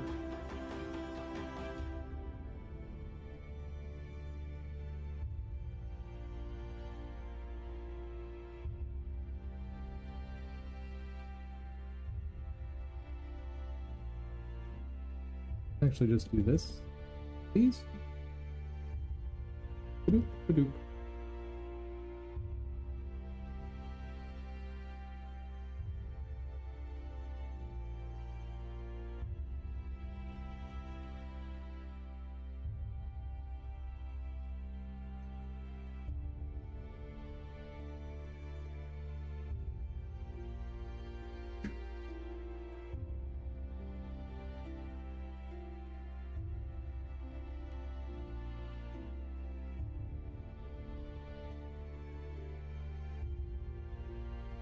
BQB and add to scene tree. Nothing changes there. Update.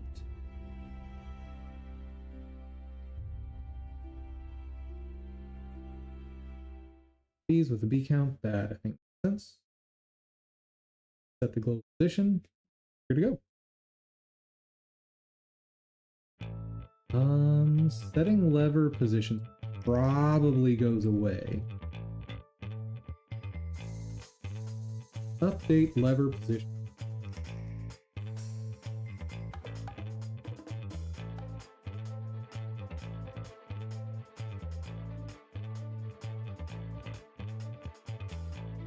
So change this.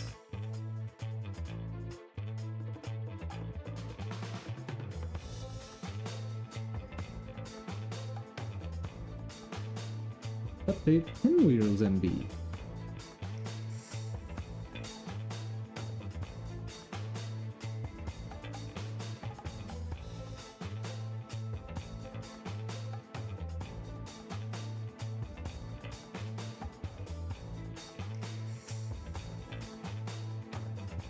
Do I need V count?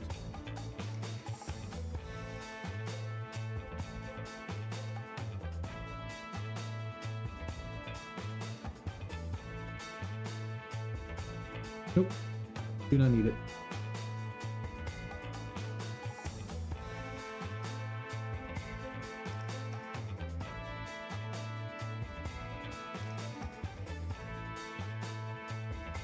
Because I can just calculate it here.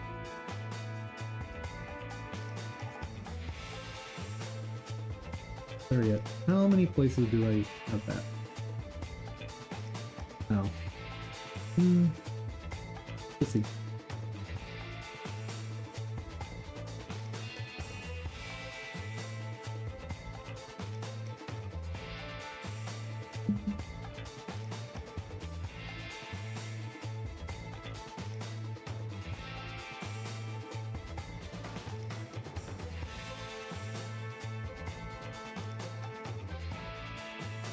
And is there a GDScript version of plant? Something like it.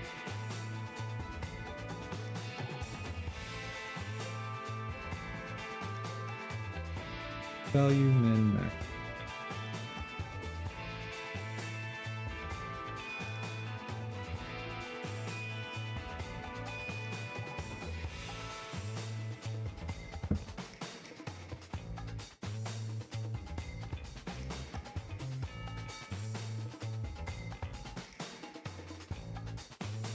Activate spokes.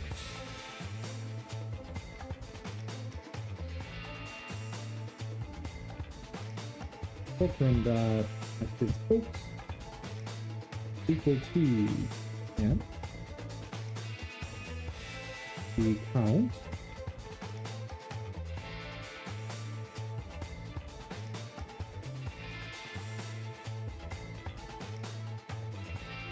zero and max keys outer fulcrum. Active spokes is plant V count minus max keys for 0 to max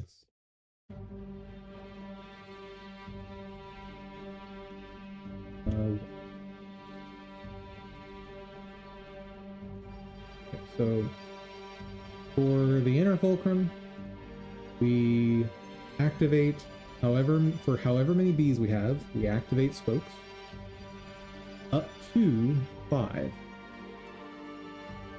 Then for the outer fulcrum, we activate 5 less than the B count because there, but we don't let it go negative. Up to some maximum.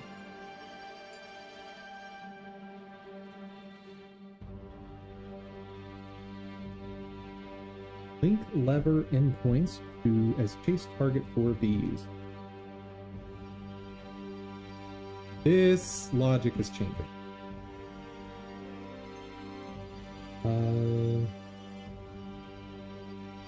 Point.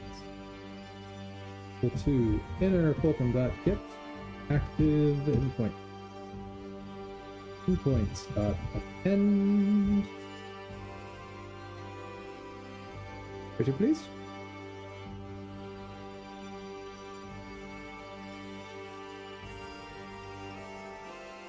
Hold on. What is my return type on? Array of no 2D. What's wrong with that?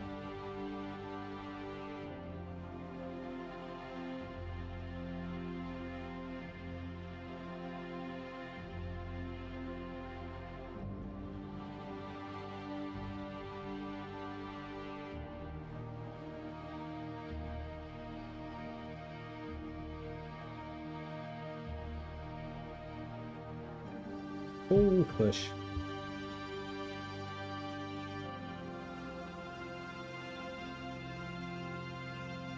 Fine. I'll do it myself.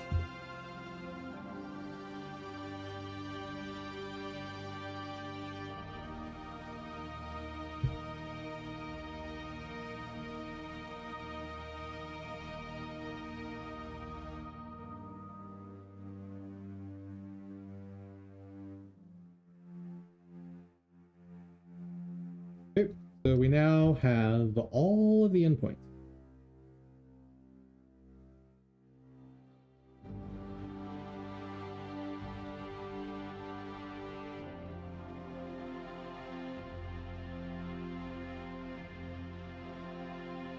I really wish this syntax existed.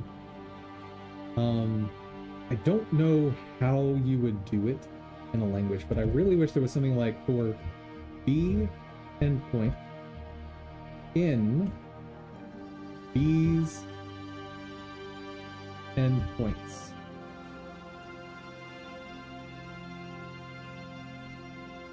I desperately wish that sort of syntax existed.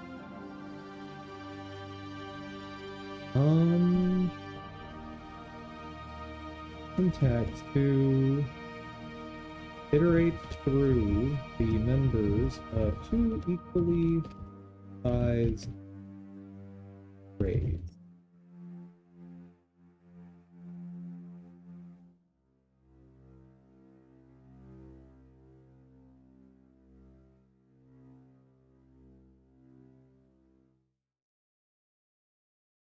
Oh, Python actually has this. Wow. That's interesting.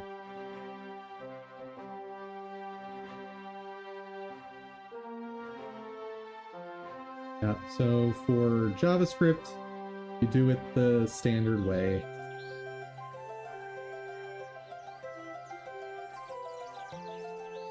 Things forage with a reference to. Oh yeah, you can do stuff with lambda functions. I think that's that's not. I don't remember. I've forgotten lambda functions.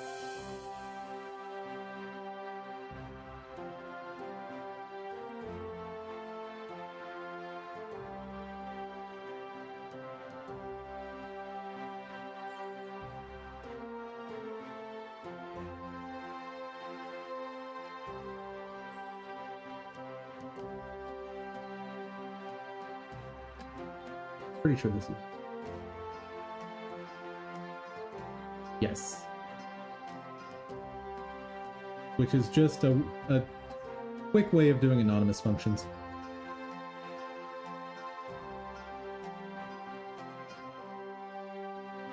Okay. Yeah, that's lame.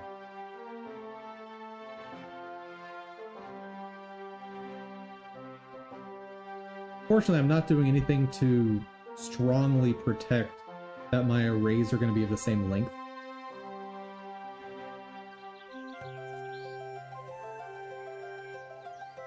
So, I'd do for I in main endpoints.size. These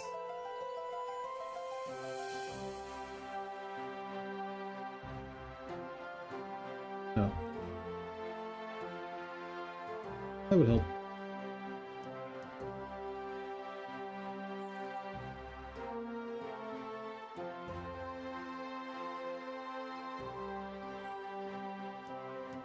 Okay, I have now linked all of their chase targets. Gorgeous.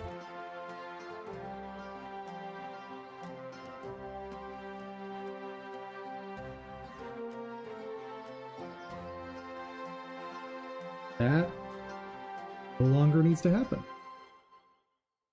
I love it when that happens.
I think I'm close to a working thing now. And I know I'm basically reinventing the wheel from yesterday, but I promise it's worth the time. I promise.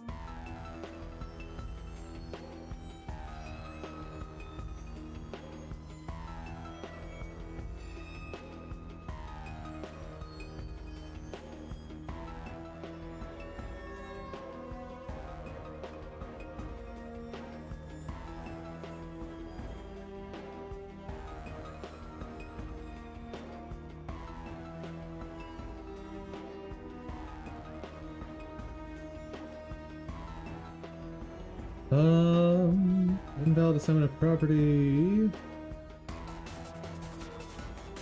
Active with value of type base object of type timer.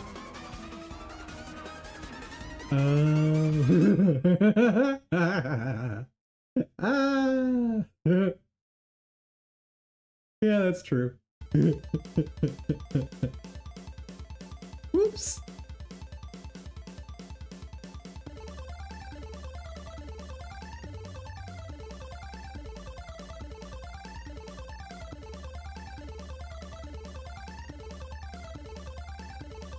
Okay, I'll have to test that a different way.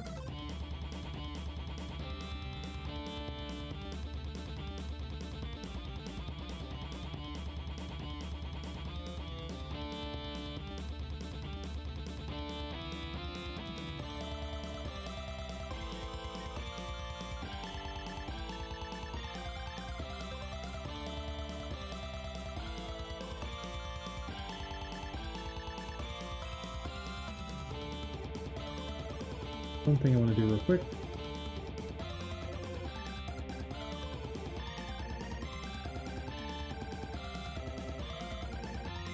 Yeah, there you are.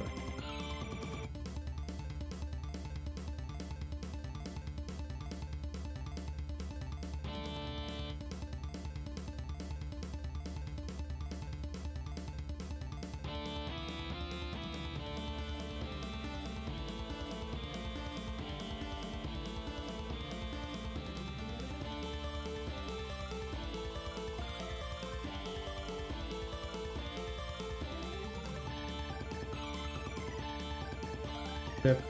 Yeah, and this is the cascade of failures that I knew was going to happen, but honestly, it's faster to just work on it now as opposed to trying to preemptively plan for all of these.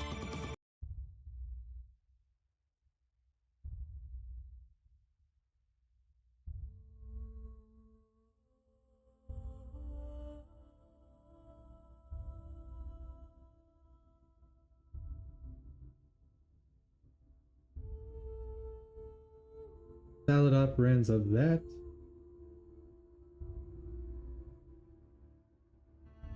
Well, yeah.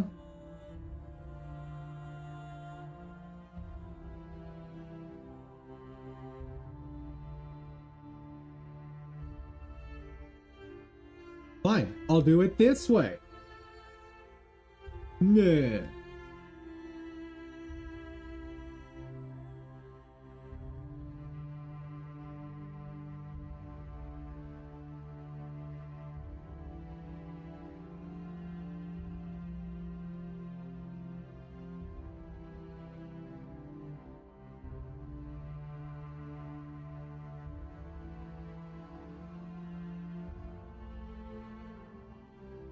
Trying to return an array of type goop?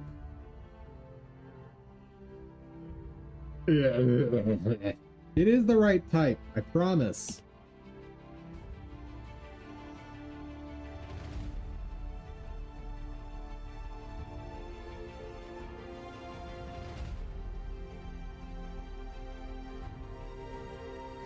Oh, the assignment there is going to be unhappy, isn't it?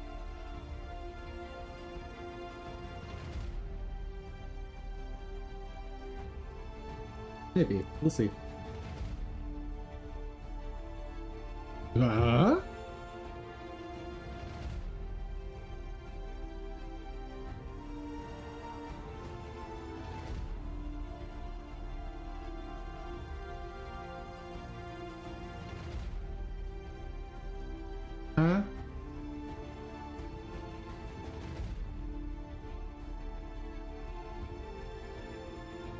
How strange.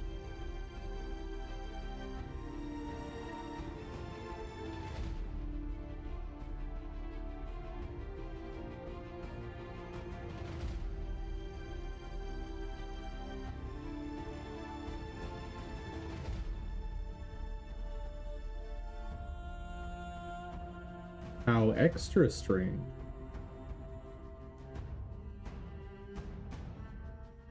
Huh?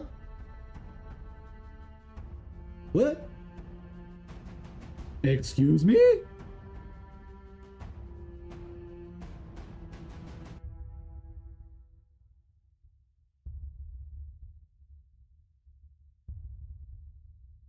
Oh.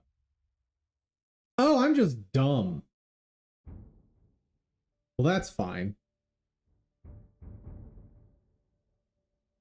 That's absolutely fine. That's like the best possible way for that to play out.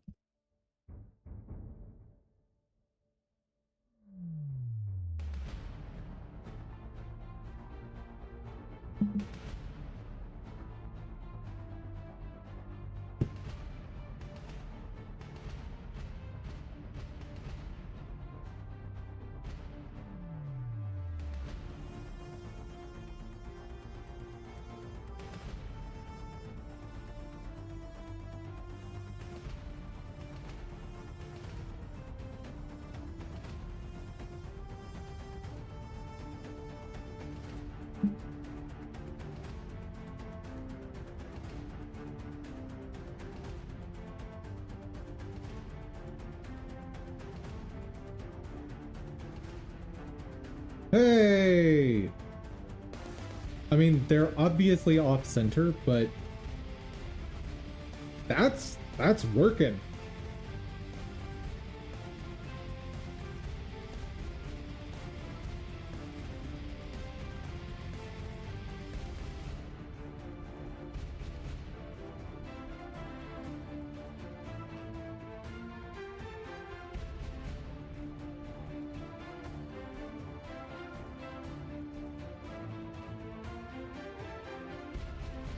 Why are they moving so slow?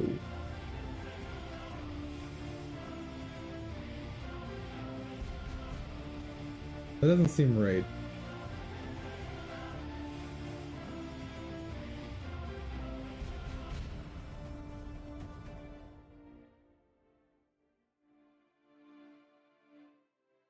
Hey B, what's going on?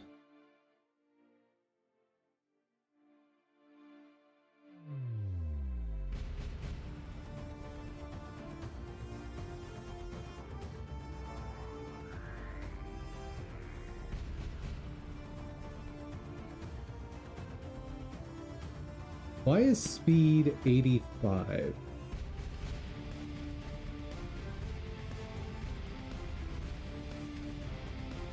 That's odd.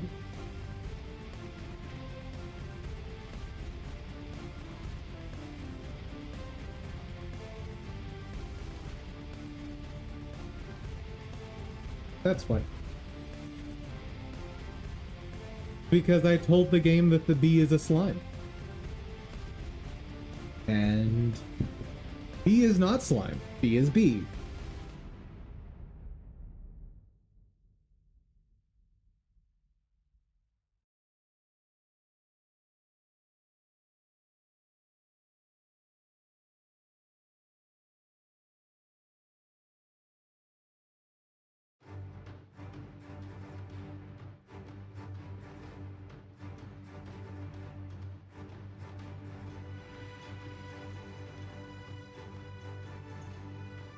Okay, so they are actually circling the tree.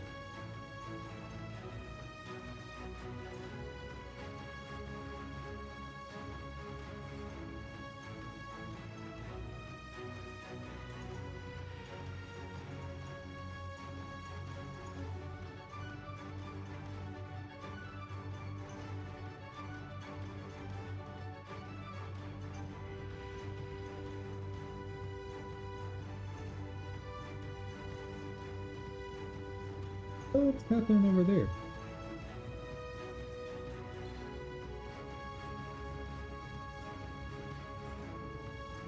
First off, movement. I need to make sure it's not going past the chase target.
Ooh, I can do this differently.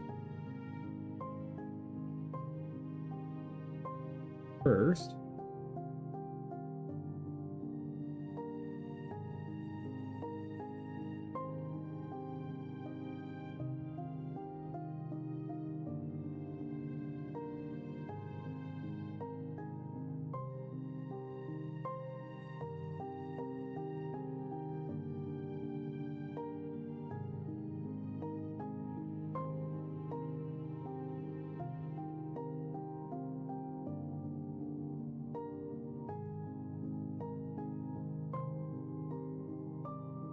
the distance is just the speed times delta.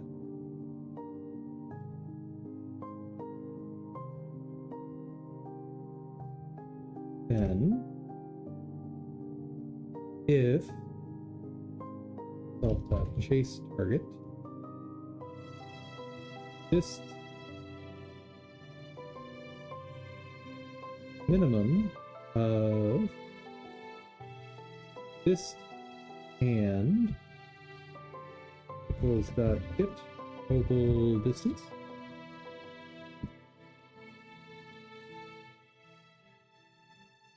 Chase target. Okay. Now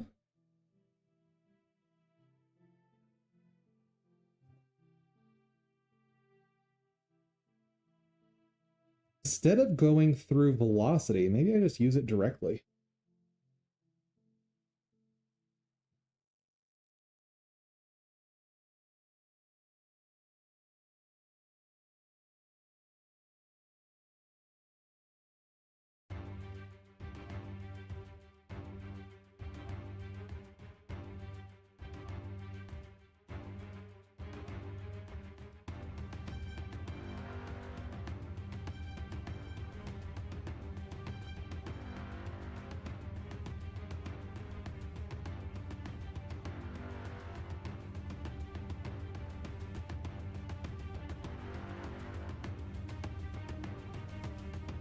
And just trust all that.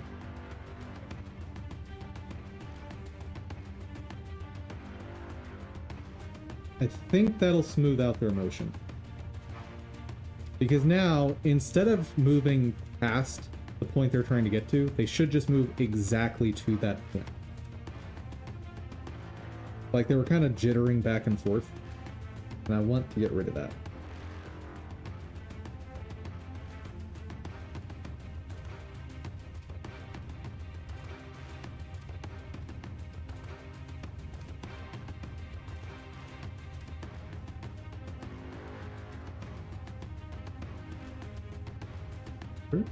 Oh, right.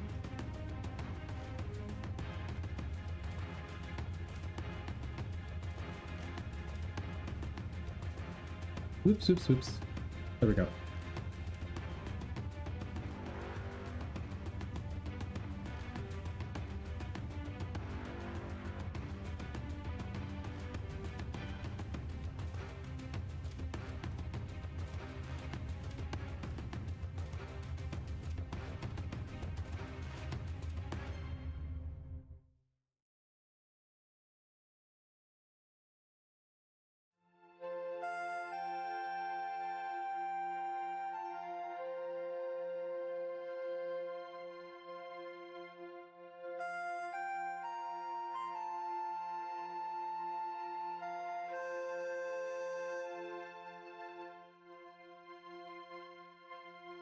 That's looking kind of cool.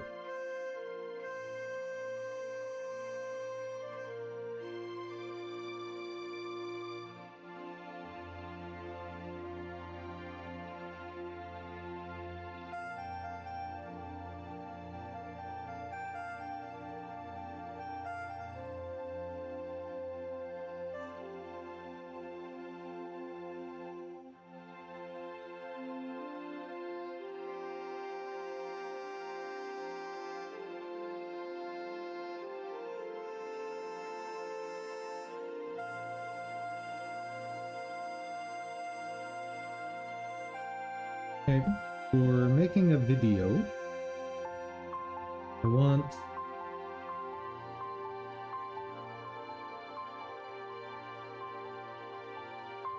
oh, it is. Nope, not this.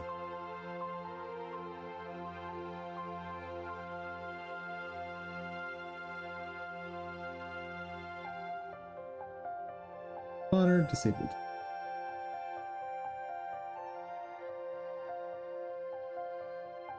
And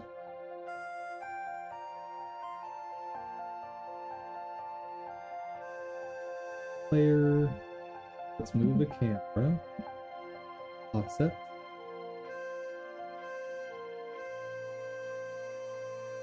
That do what I want. So I can center the tree.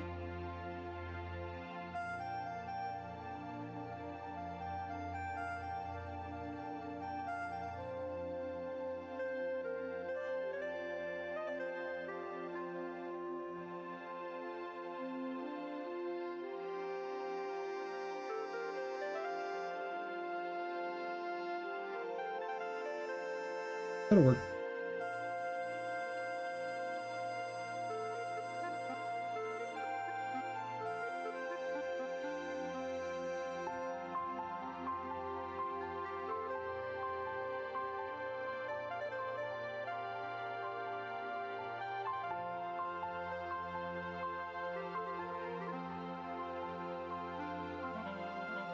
Oh, right, I wanted to test increasing the number of levers.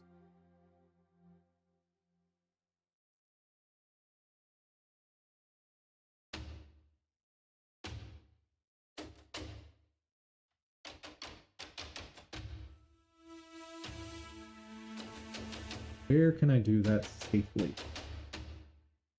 Probably... Yard?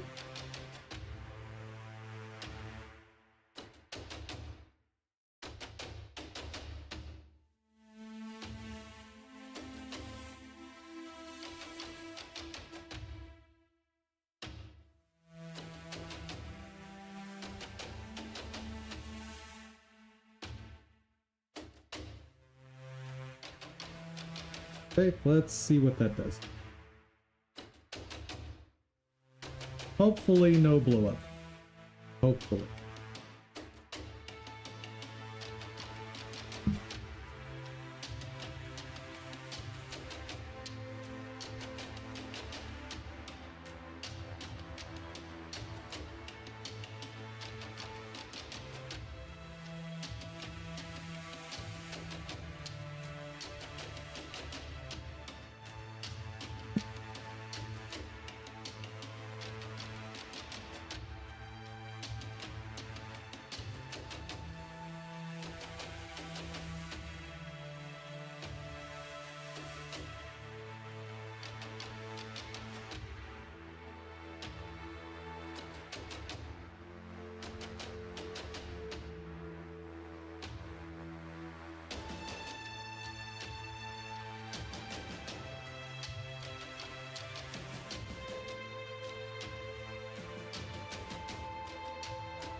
Just because I want to test this, let's return there.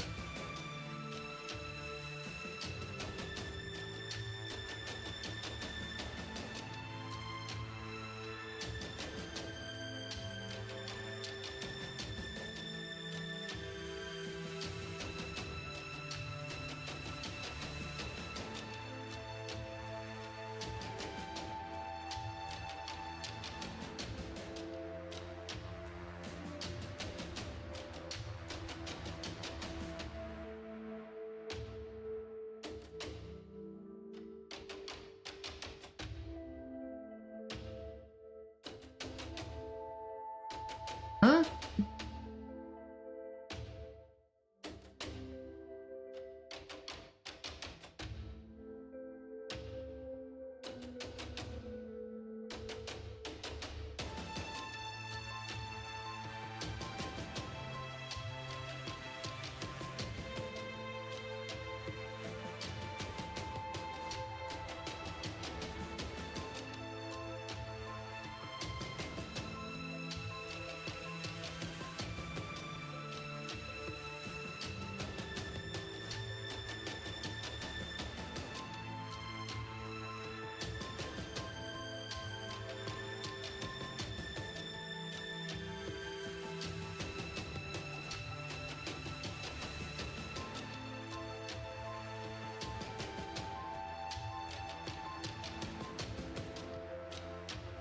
That makes sense.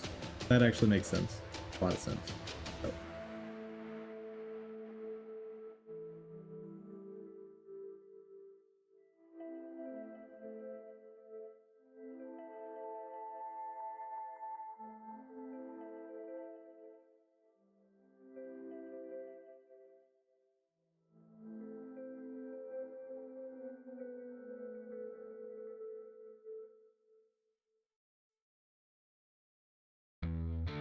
And that actually looks right, I think.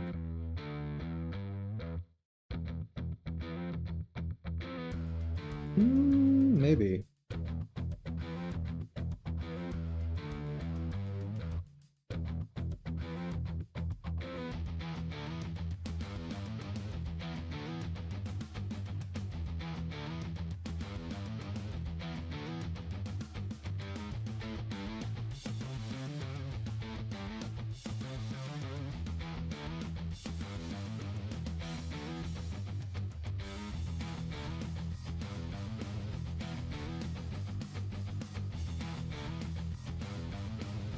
Lever count 25.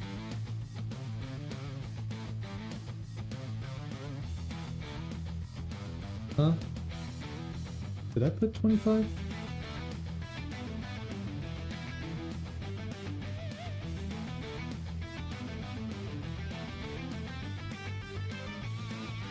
Yes, I did.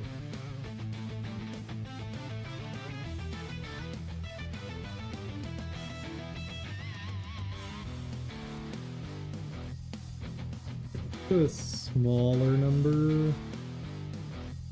Well, I need enough that it actually does something.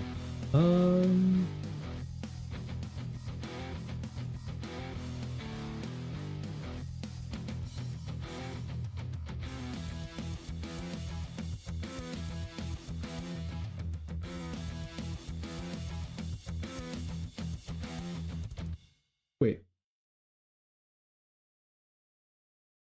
Where's the rest of them?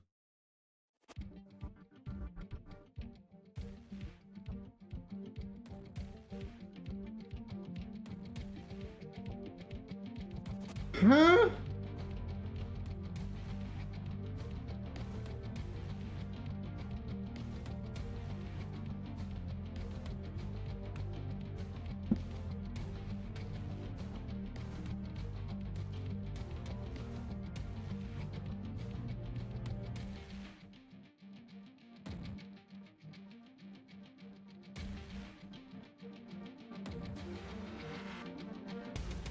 That's all correct.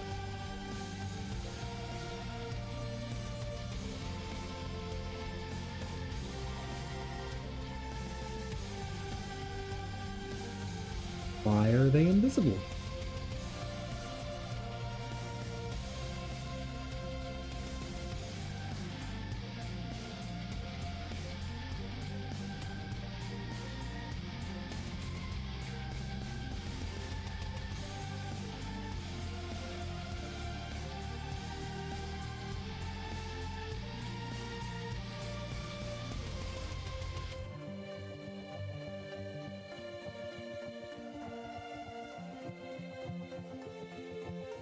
That seems weird, right?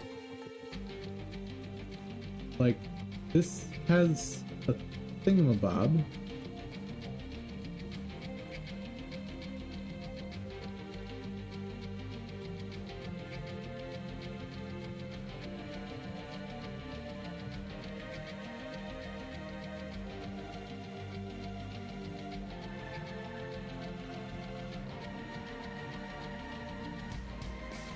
So why is it not visible?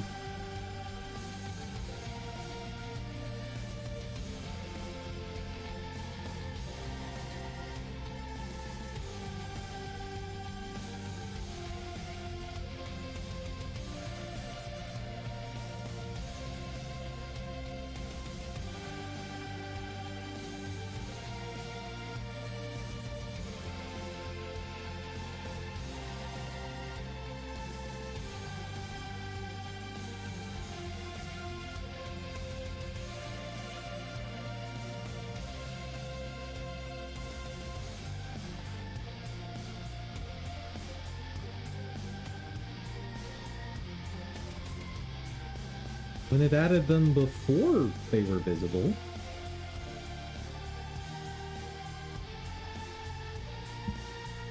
But also I've got squares just floating.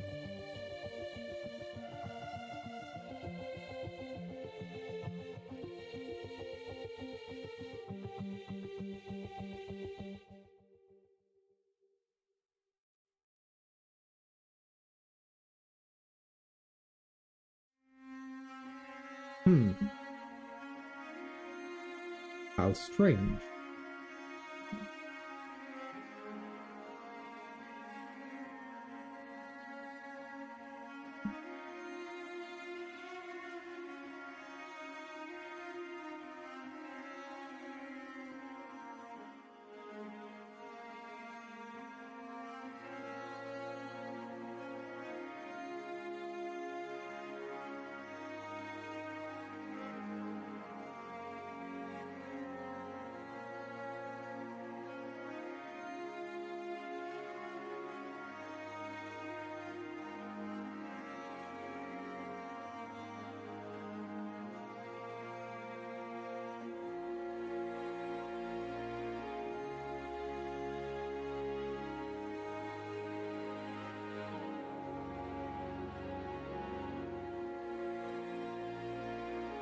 Let me add a reference.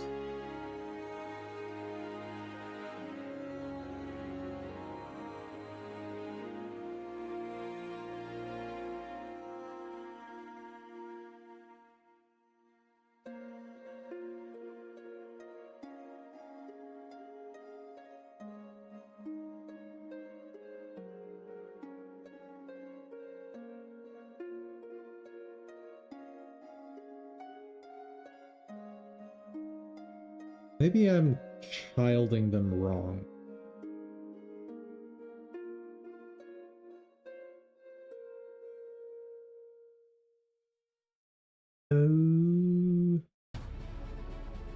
Nope, that I did right.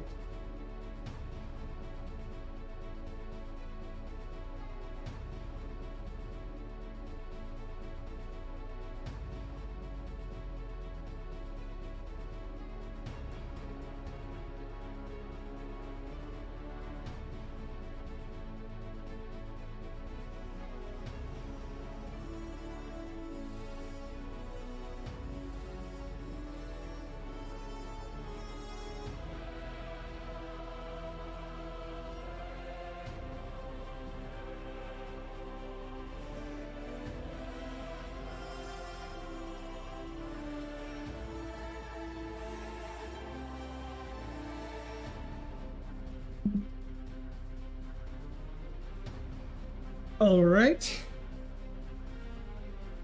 Talk to me, Godot. Show me something good.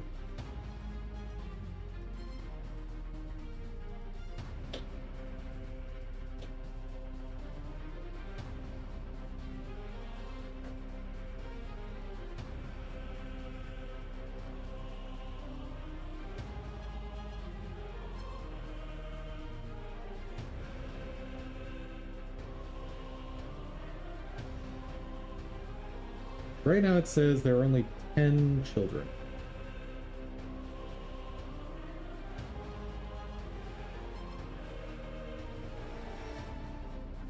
Now there are 25.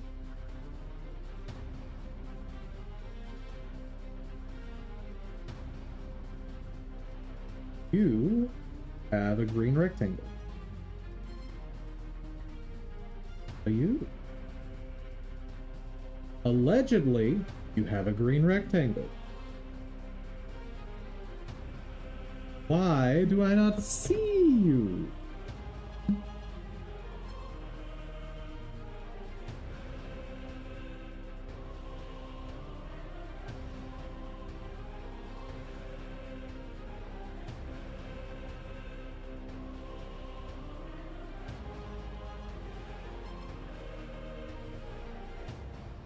Active angle, position scale. Well, that seems right. Silliness with visible or modulate.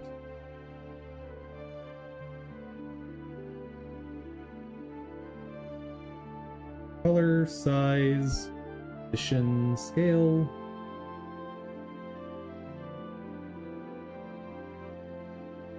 Weird.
Come on, let's go.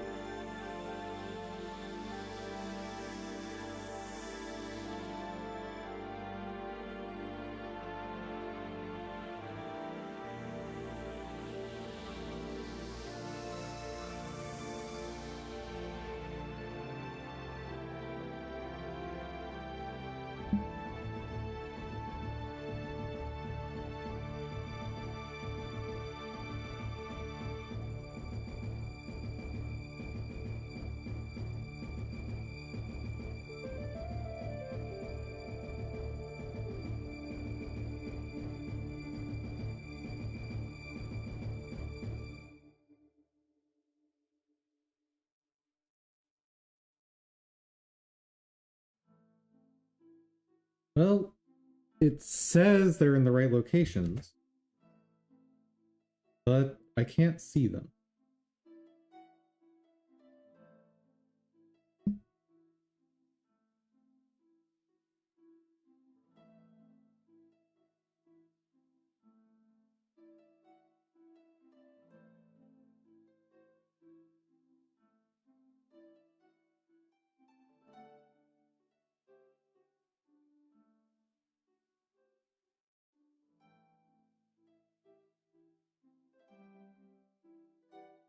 Ooh, here's a question. Is it active? That's not.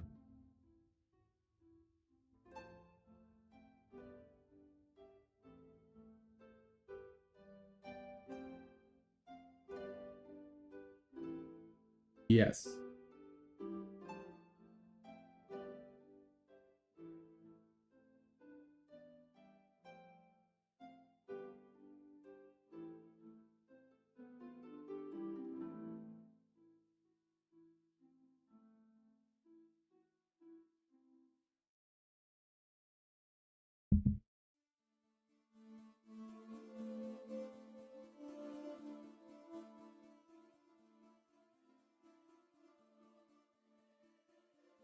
Tree.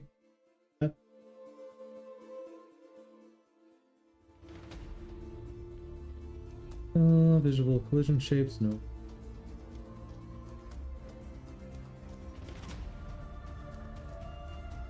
I just understand why it didn't work. Gave the inner position the same as the spawner, however, this position isn't related to the world space, but the spawner itself, meaning you put in the wrong spot. Doesn't help me.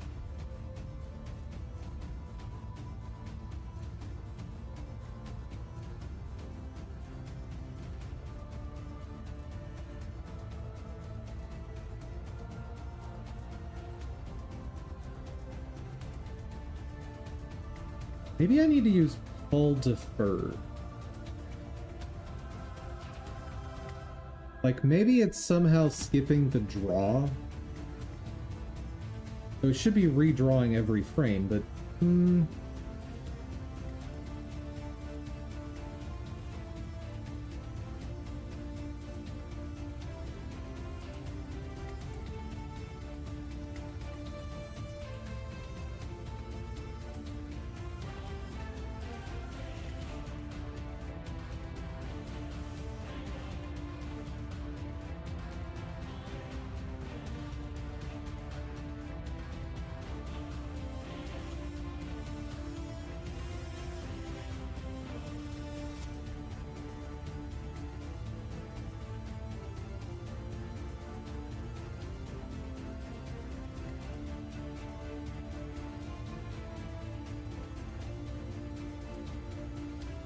will that fix the problem? Problem that I have no idea what's happening.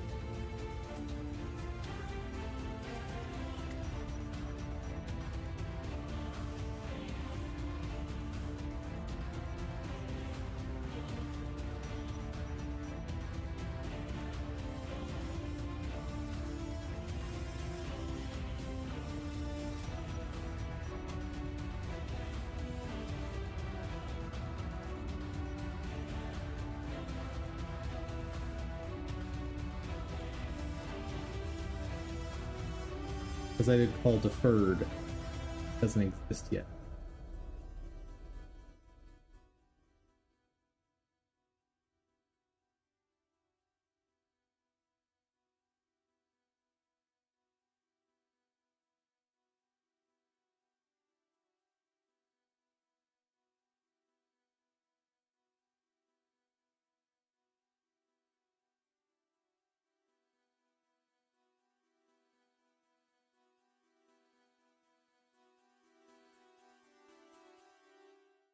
Again?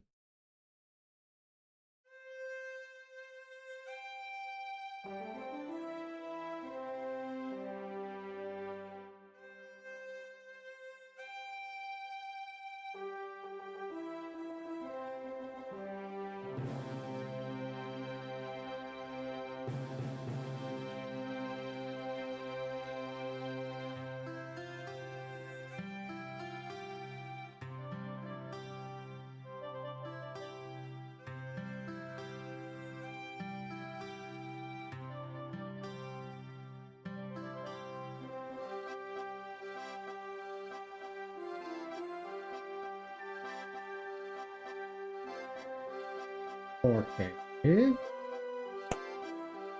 Please. Pretty please. Let's do this test so I can figure out whether or not it works. I'll clean up the code afterward if it works.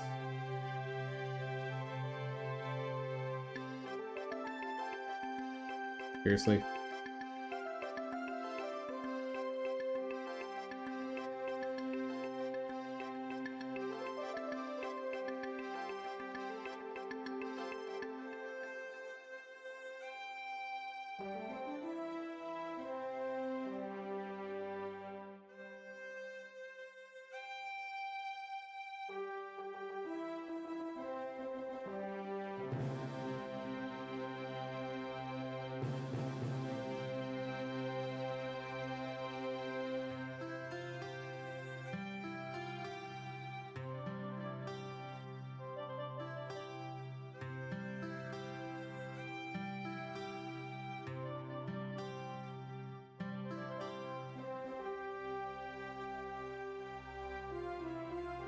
No change.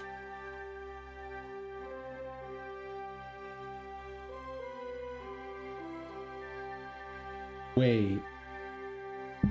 Is it the issue that they have a length of 0? That's gotta be it, I'll bet. I'll bet that's it. I'll bet that's it.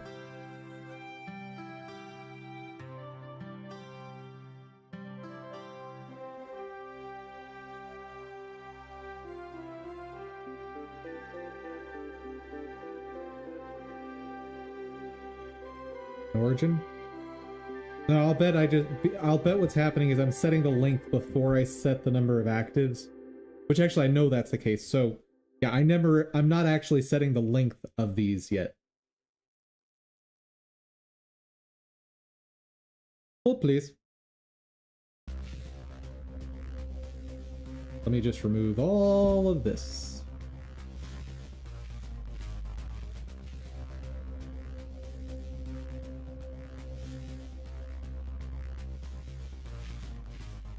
Ba-doop.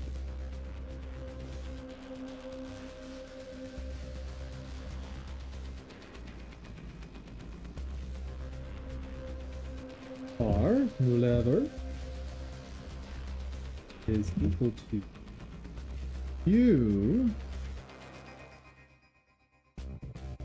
to lever dot length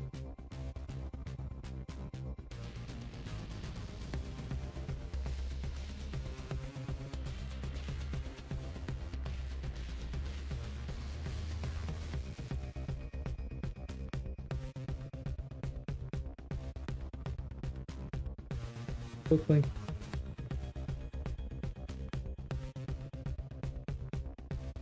I'll bet that's it. I'll bet.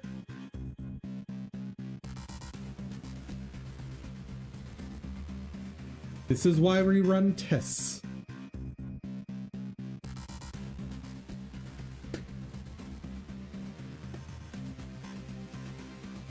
Because you're always dumb until you're not. Whoa, what is that?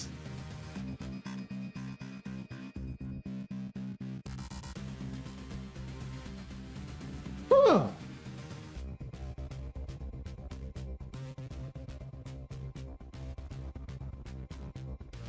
First off, is it the right number?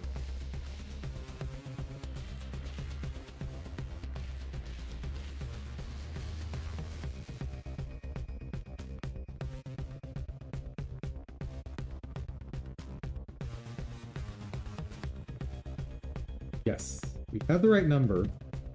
What is with those positions, though?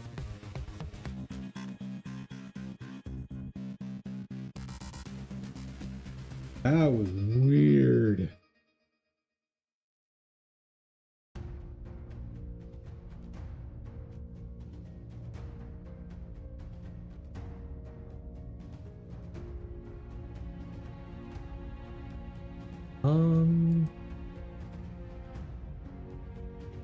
Let's go here.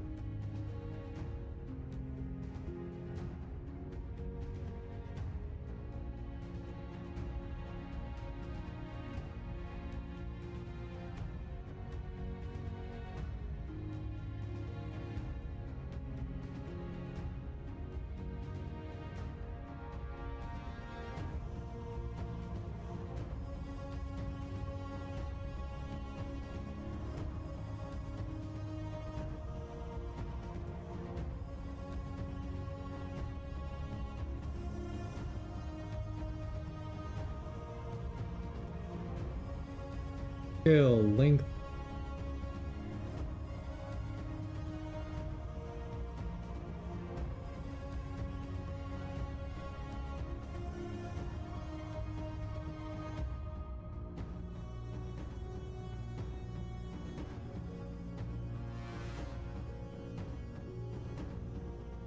Why is the position one? Well, that would explain that.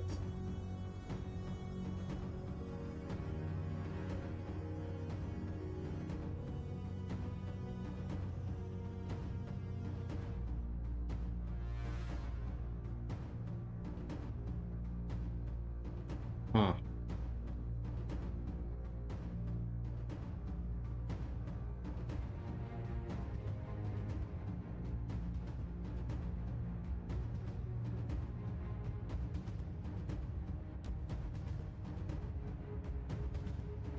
I have more questions.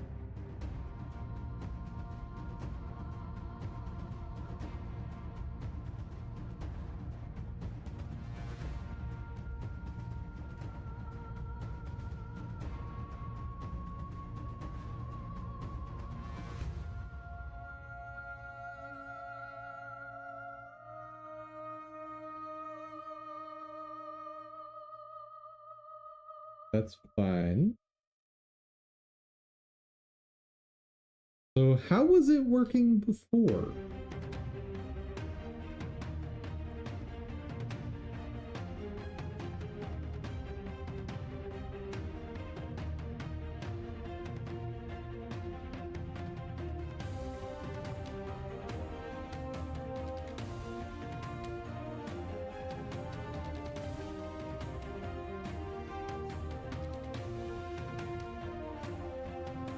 I don't know. But I don't think I need to care.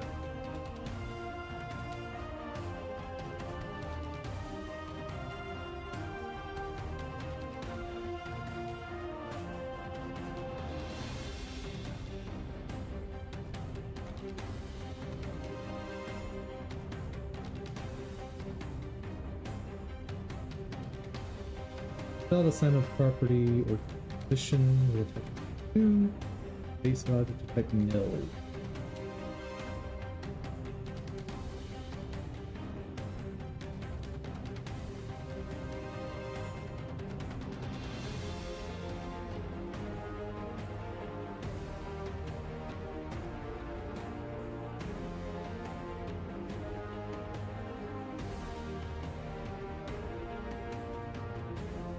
Makes sense. Makes a ton of sense.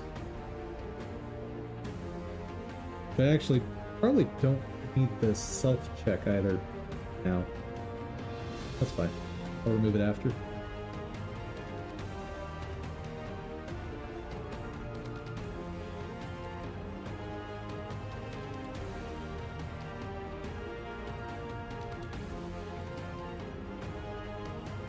Hey!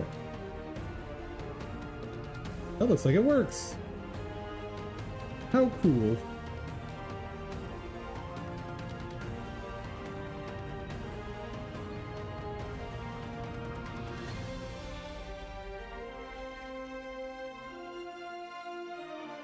I don't need that anymore.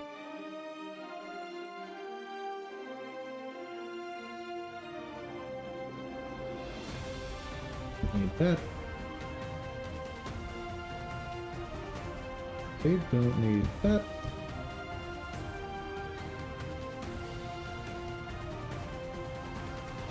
Pinwheels. That.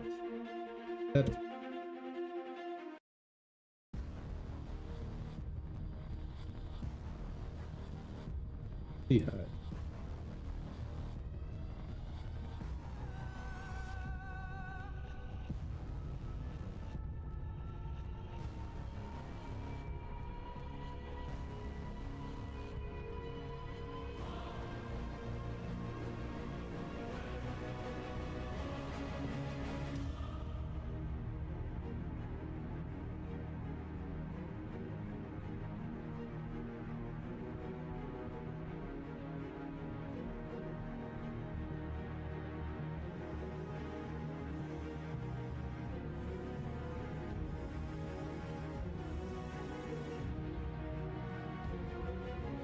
Okay, now let's double check to make sure it's still working the way it's supposed to.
Right.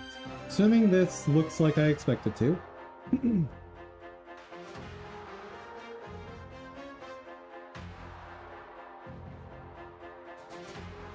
And it kind of does.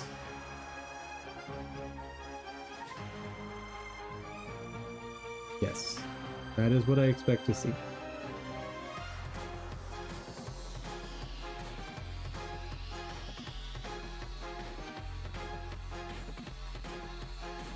Um,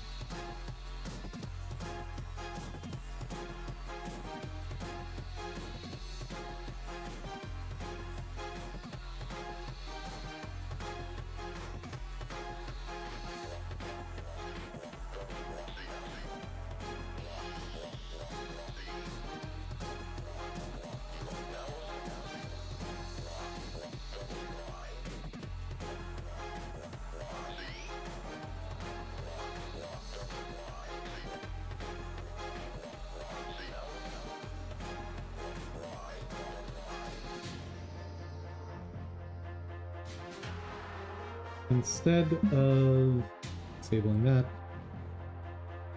script and change his attack type.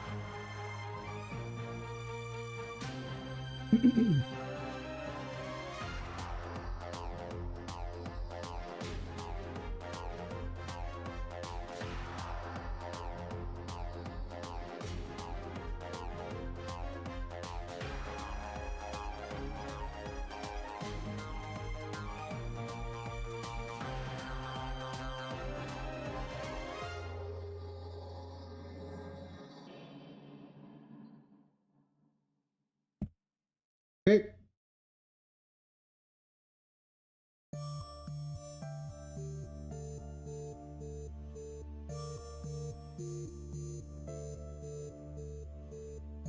Go to enemy base. The new signal I need.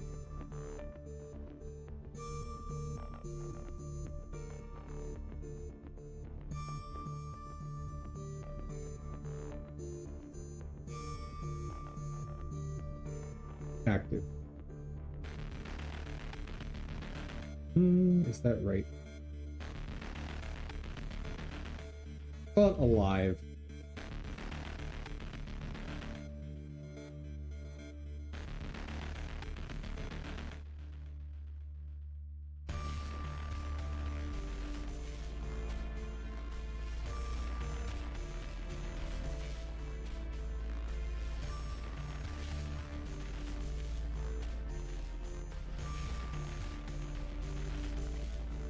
If state match state on a whole bunch of stuff.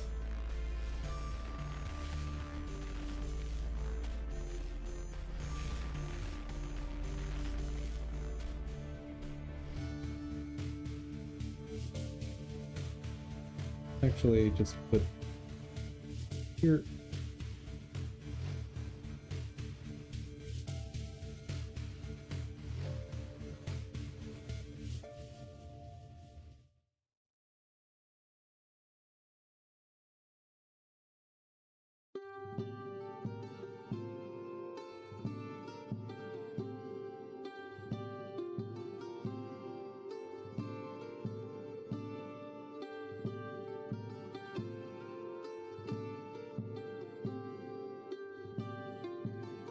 If we have finished spawning, let people know that we are now alive.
I don't want to do it this way.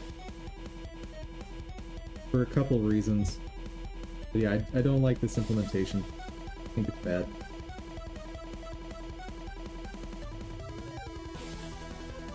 Not the least of which is, I can potentially skip over that event.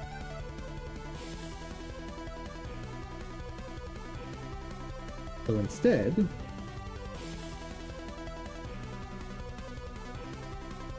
we're gonna change the way Beehive spawns stuff in.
How long do I wait? How long does the beat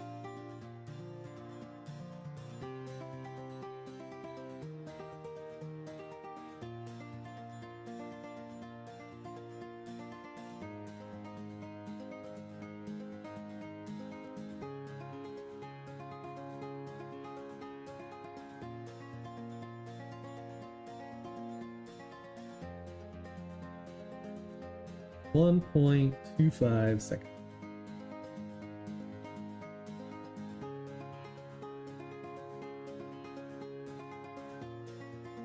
Do 1.1 seconds.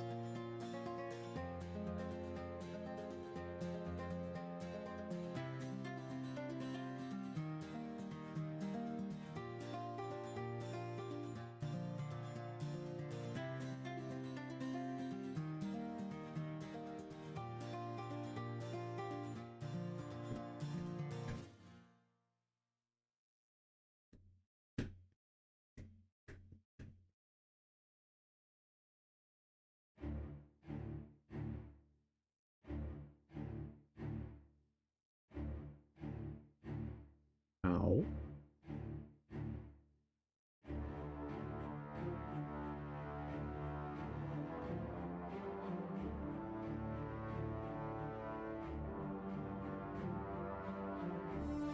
In this situation, we can spawn a bee.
Yeah, go ahead and start it up. That's fine.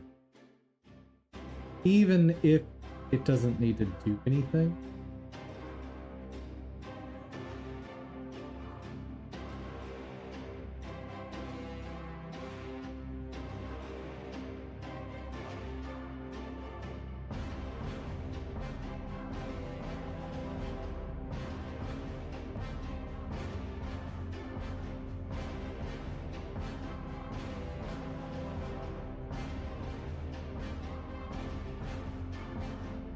Oh. But the queue is potentially empty. If not that, and have a hair cap.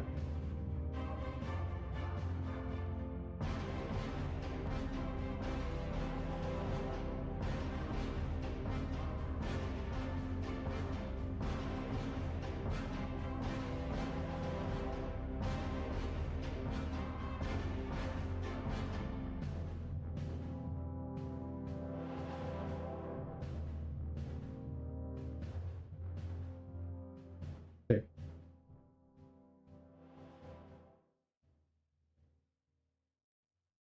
So if the spawn queue is empty, then we skip down here.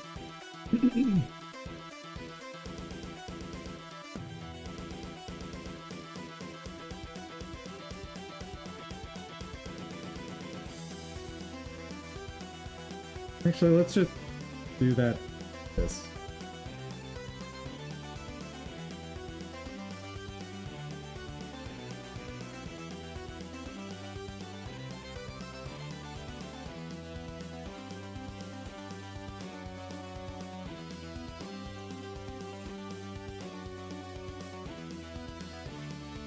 If there's no spawn queue, get out of here because something bad has happened. Okay, if we're allowed to spawn things, great. If we're not allowed to spawn things, we already know the queue isn't empty. So.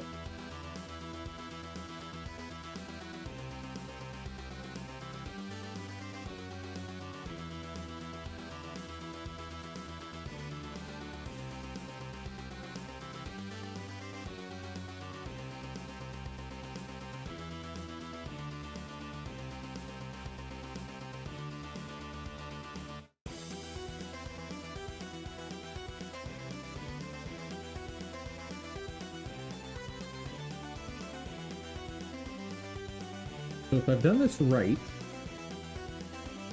the bees will be able to, will now what? No, I haven't done that part yet. There we go.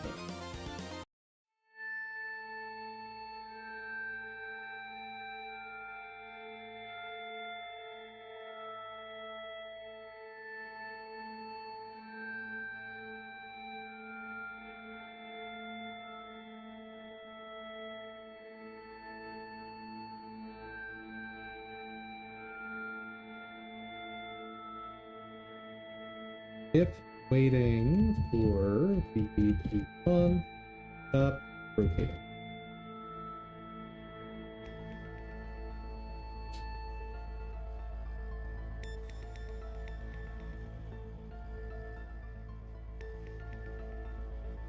Okay. Let's see if that moves the way I want it to. And this will be the last Godot dev thing for the day.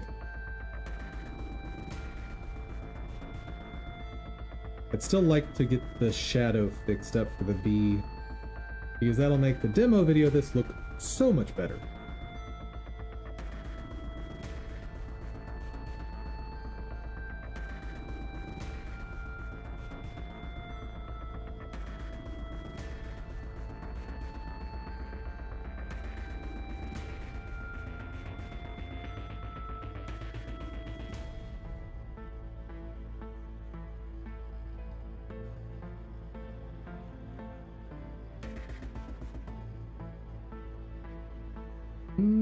That doesn't look right.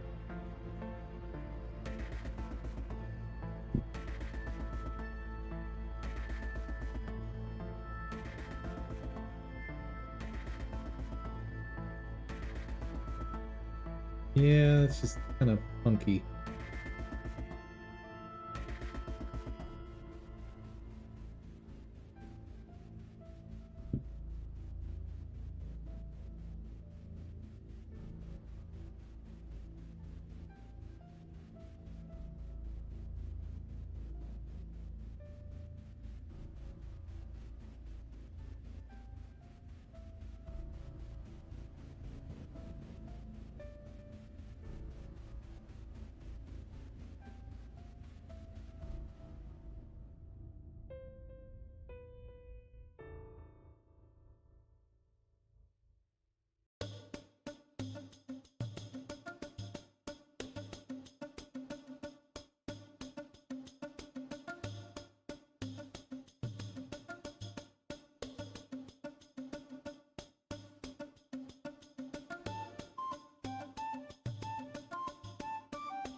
One thing that's a bit weird is how the bees are like moving into their new positions the moment the new bee is spawning.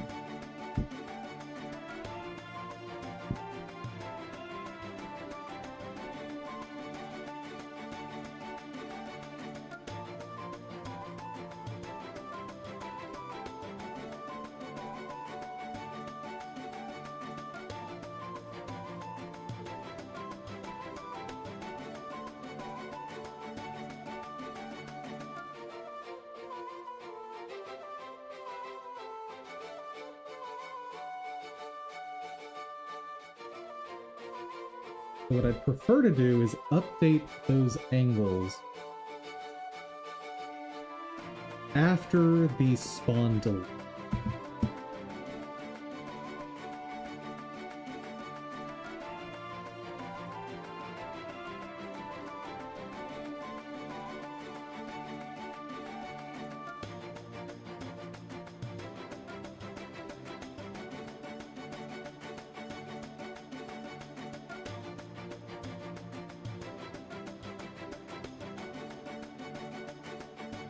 So when a bee dies, I think that makes perfect sense for it to update immediately. That's fine. This is the weird one.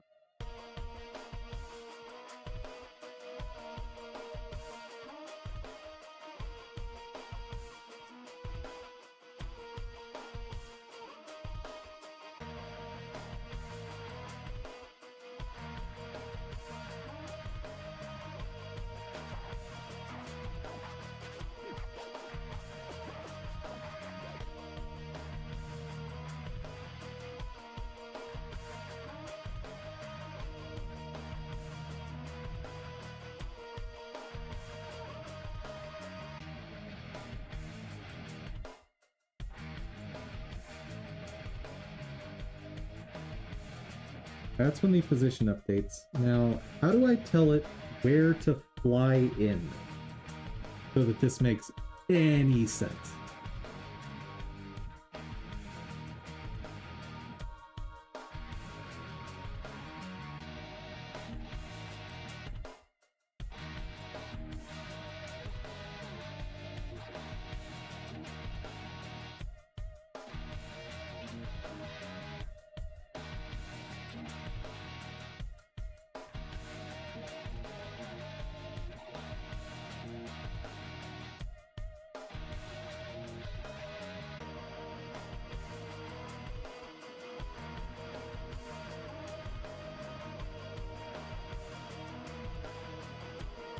Kind of like I need to predict where that spot's gonna be.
So I can update rotation speed if I want.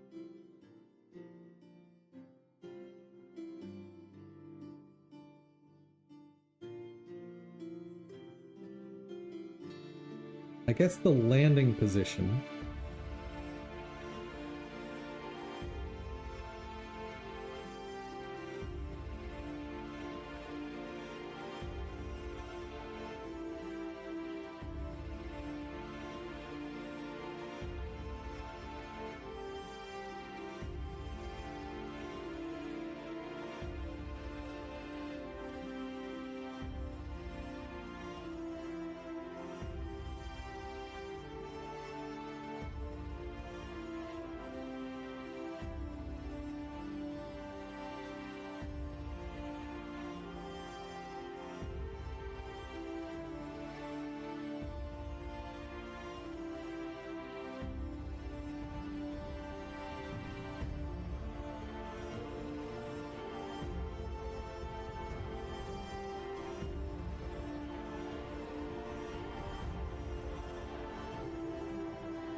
Because some amount of rotation will occur.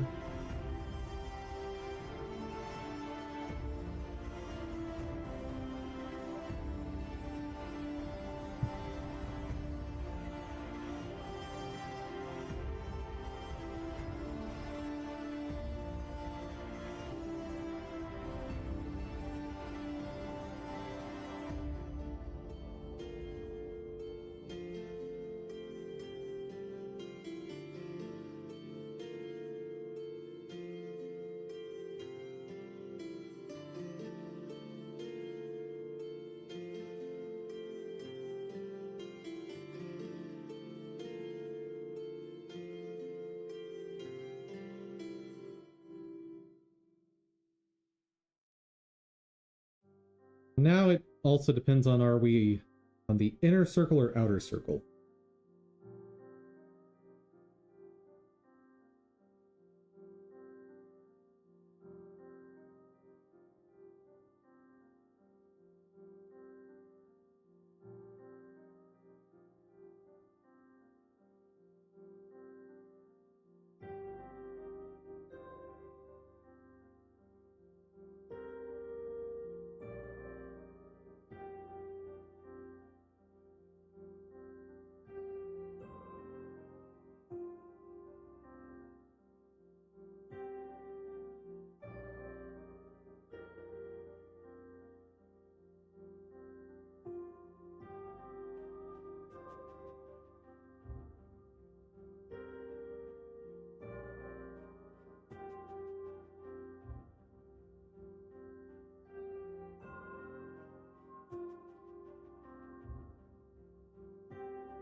Okay, so I have the angular change in that time.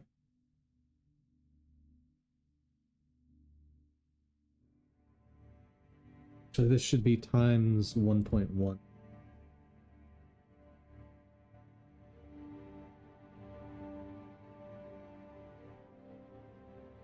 Better yet,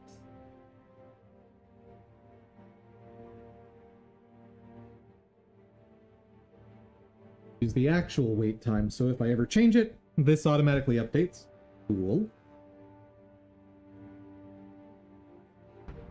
Oh, look.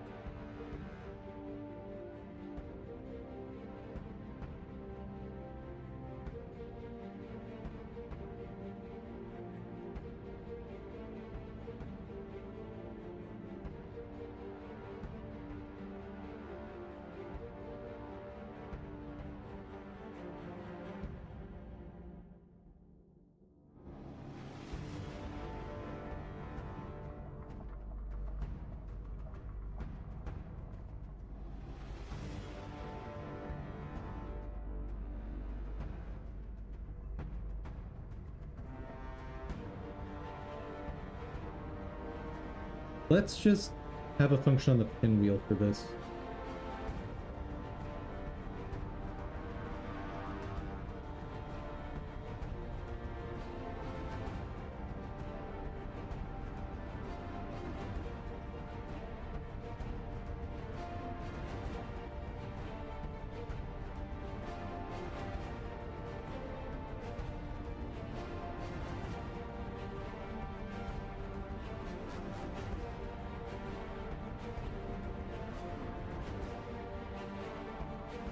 You've taken some angle.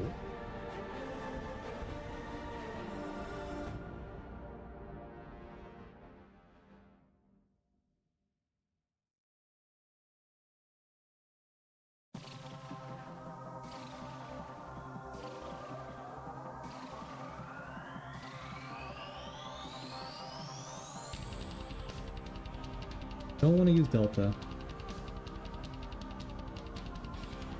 Fine, d theta.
That's definitely not right, but somewhere.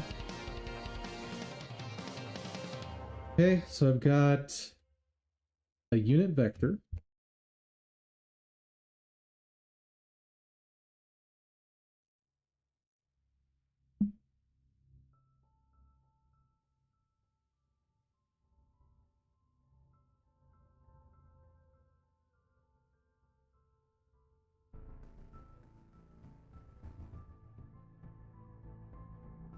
Times a spoke length.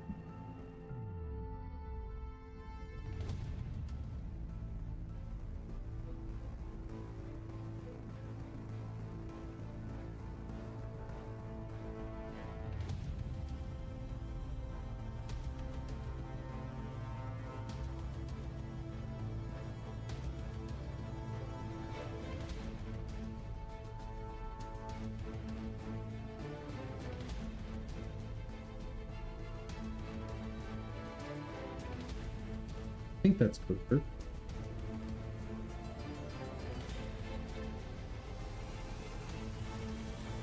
That gives me my position relative to stealth. Then I just do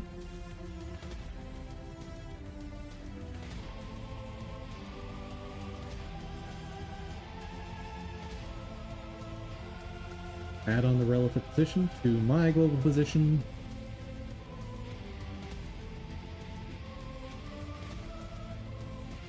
Okay.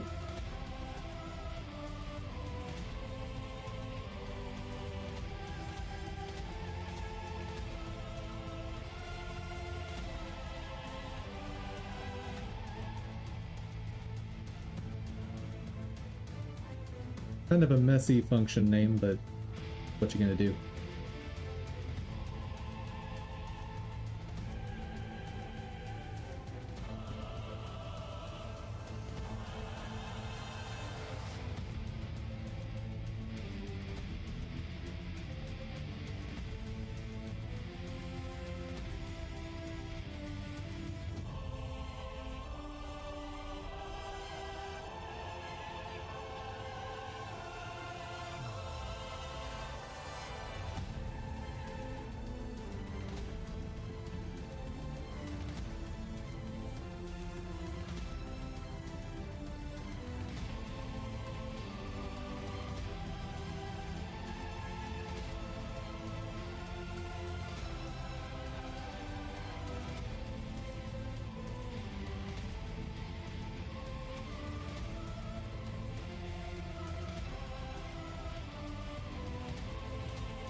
wonder if this syntax is valid.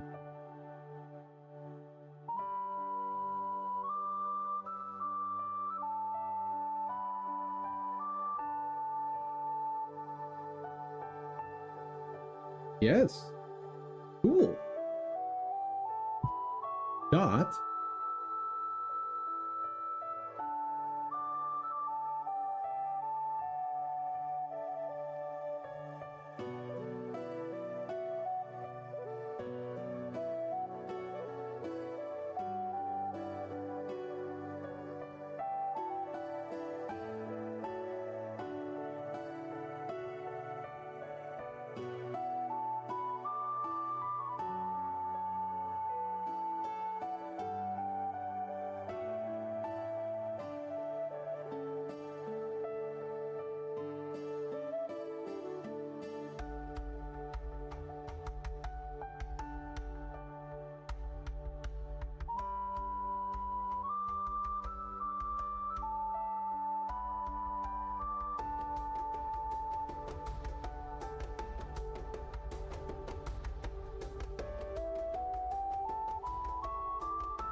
That's legal?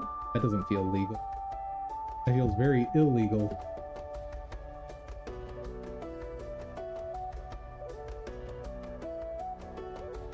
Yeah, but it's not worth it.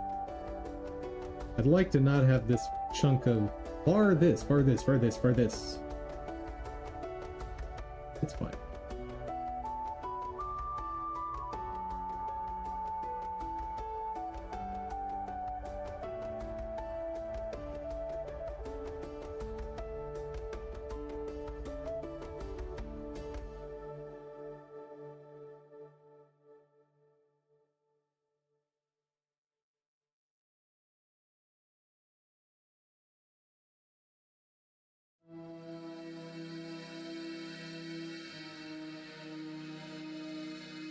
Actually change the name of this though, because it doesn't make sense in the context of wheel.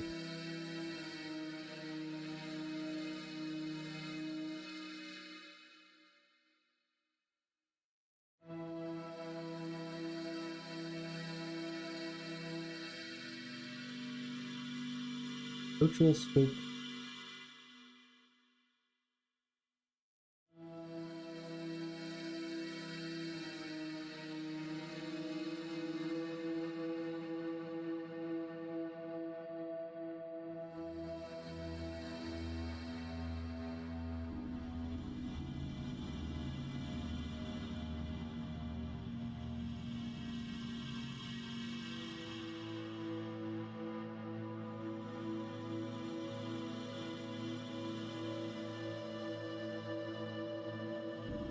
Get rotated endpoint 0. That's what I want.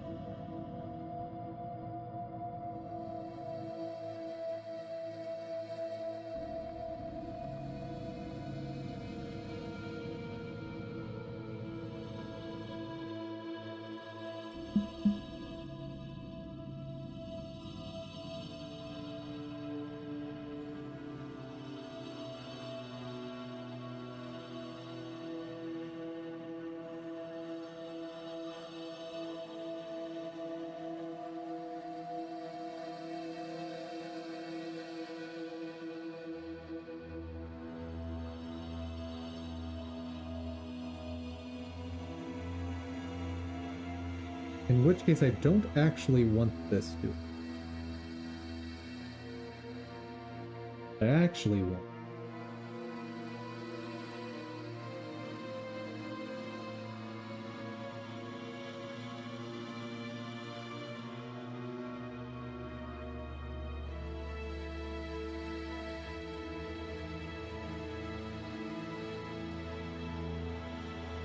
That.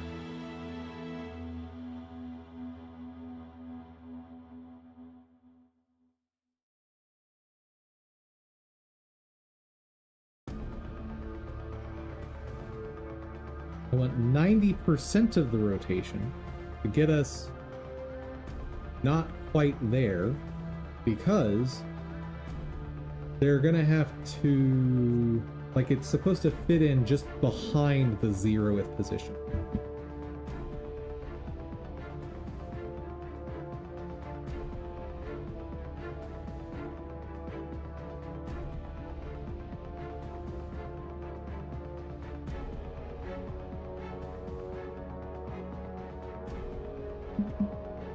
Let's see if this does anything that I expect it to do. Also, it's time to look at when to wrap up stream. I did not realize how long this had been going on. Because I still want to try to fix the shadows. If I can render that. And I need to do Twitter posts for the day.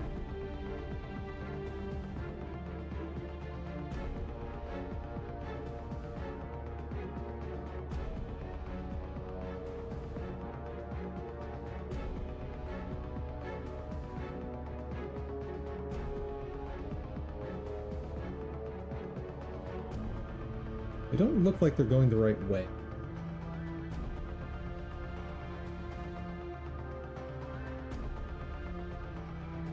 That one seemed right.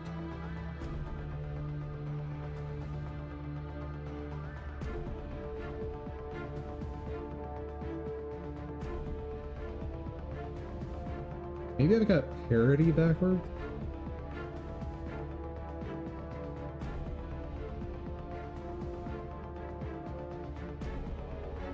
Try that.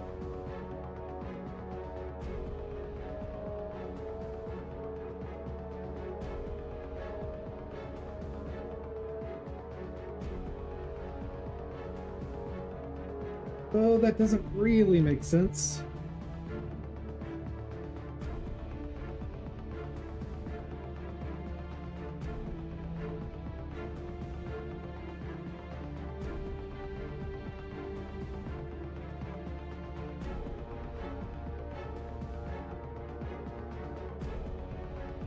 Well,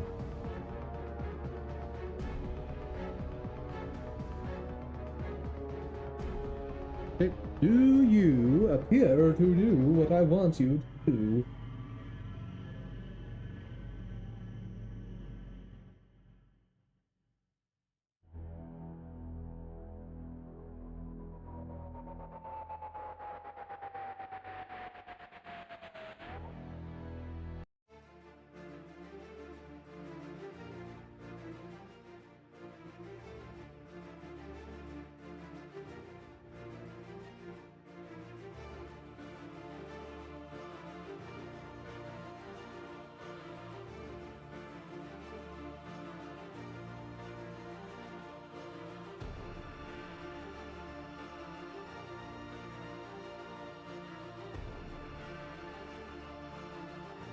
Oh.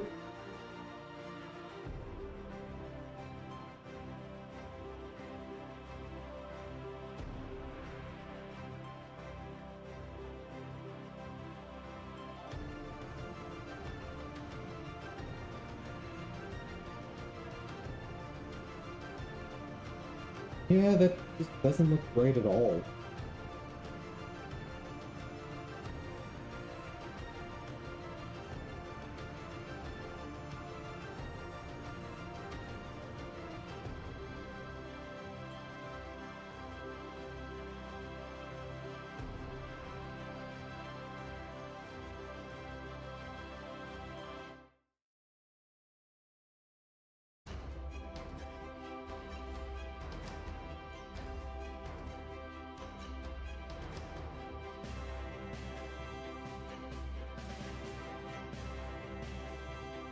I guess I'll want it centered for showing the angle of the bees.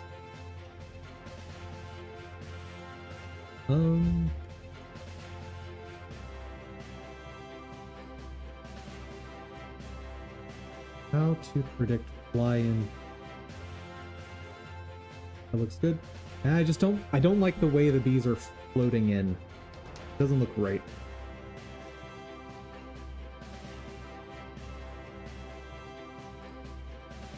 Maybe I have them just float in at the hive position. Like, what if I just do that?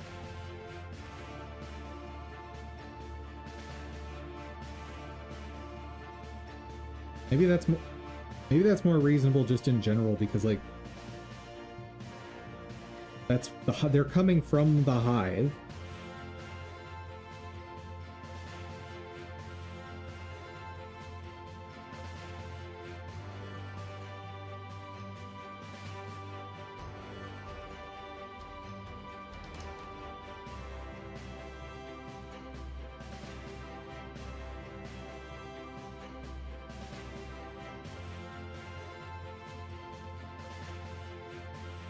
Try it.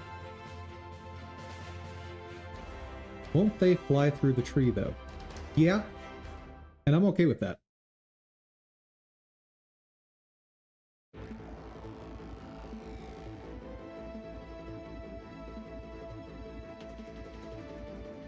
Well, they'll try to.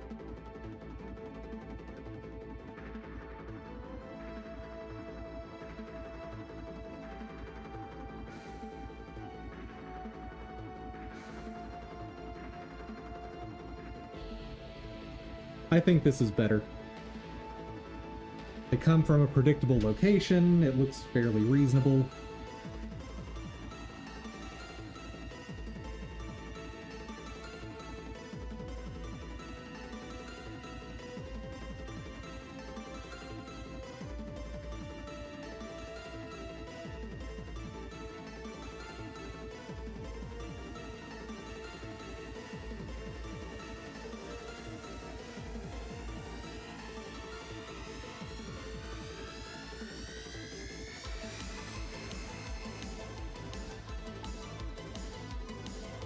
Yeah, like that one disappeared through the tree, but I think that's okay.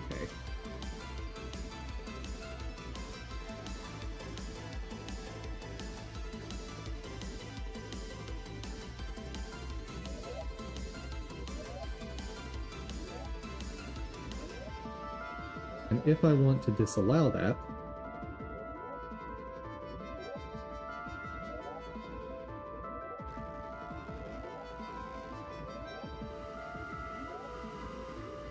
see how that does.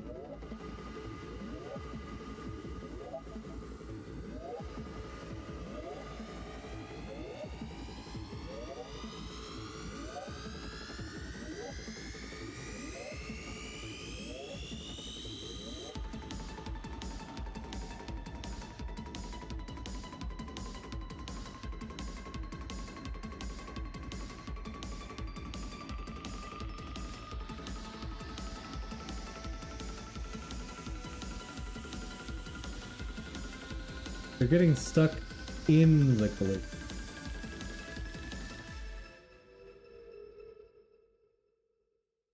That's not what I want.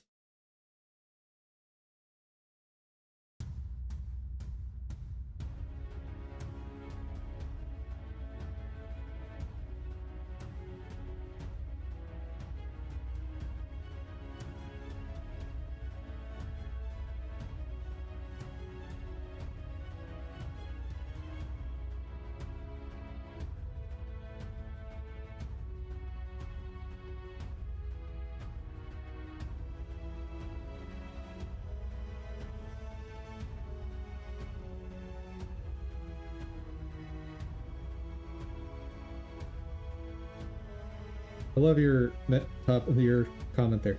Maybe they just need to vary the pattern up and down. Oh. Oh, is that all? So I just need to completely rework how this works to do new patterns. Uh-huh. Okay. I'll get right on that.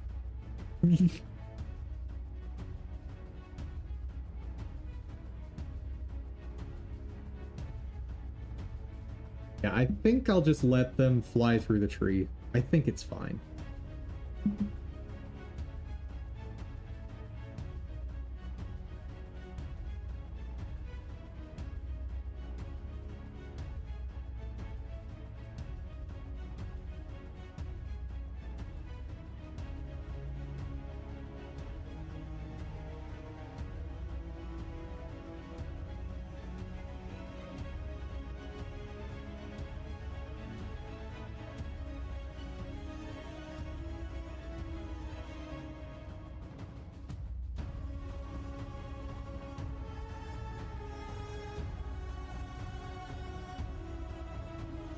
I guess the one thing I could do...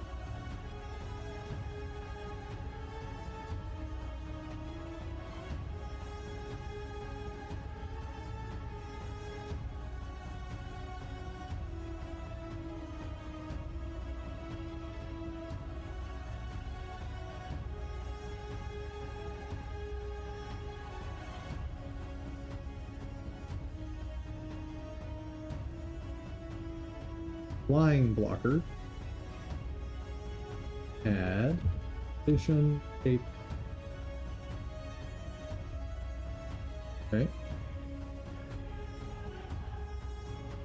I want purple.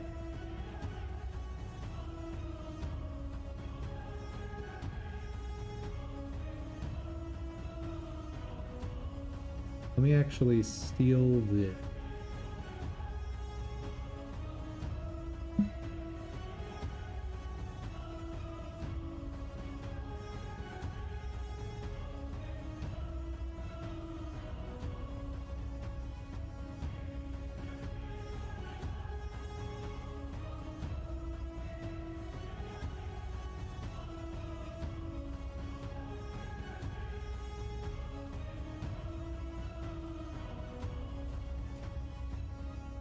I think I want to put them at right.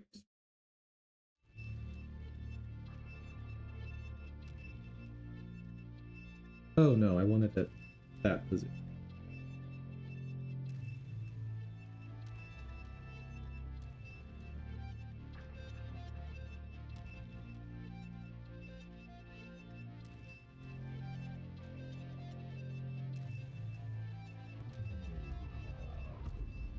And let's actually make it a perfect.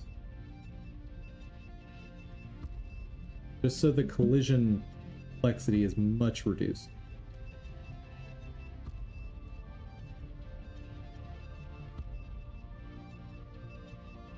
I know, right?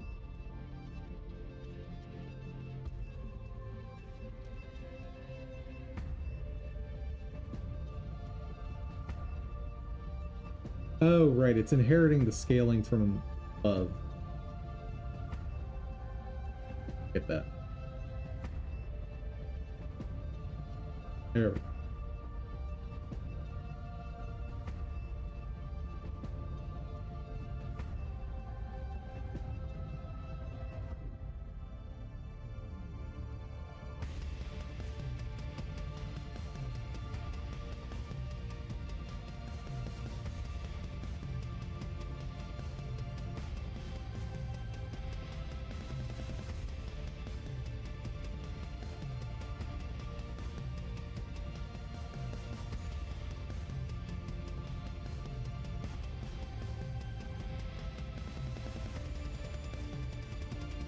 Okay, so they'll be able to clip into the edges of the tree, but not a ton.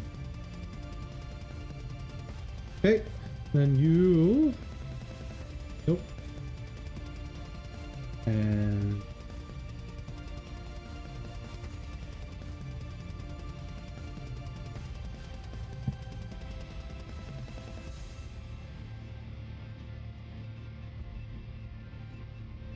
And it's almost 7 o'clock.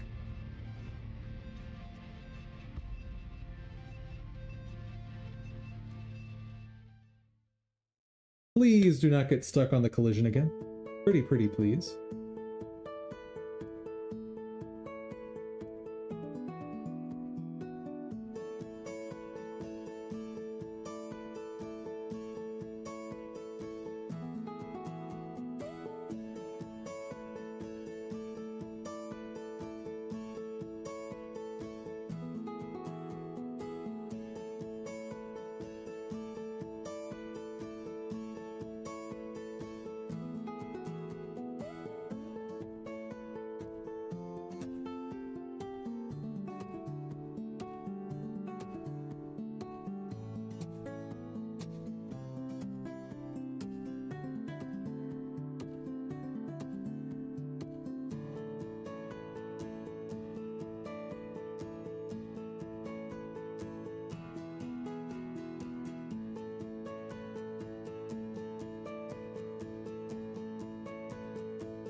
Okay.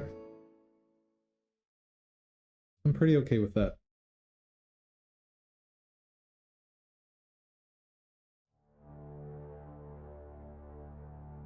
Now, let's take a short break, just because I need a minute. Let's go with literally a 5-minute break.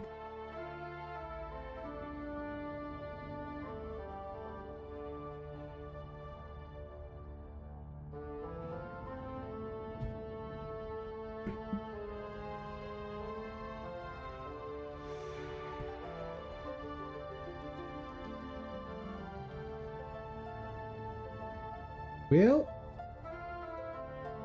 if this doesn't look like Endgame, I don't know what does.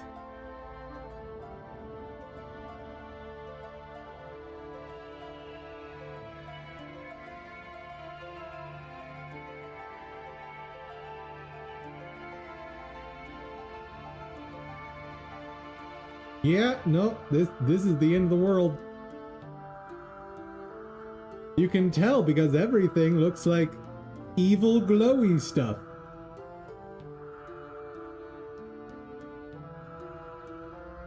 What happened to you? The last thing I remember, Char warbands were rampaging through ore. Then a deafening explosion rocked me from my feet, and a bright light engulfed me. I woke to find myself here. I don't know what I have done to deserve an eternity in this nightmarish realm. Well, isn't that cheerful? Nightfallen Jahai?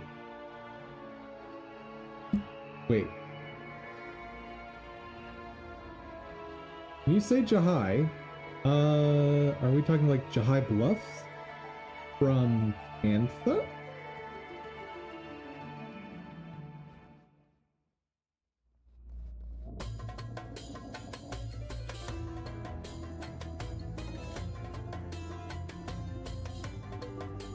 Dunkora must be present. We can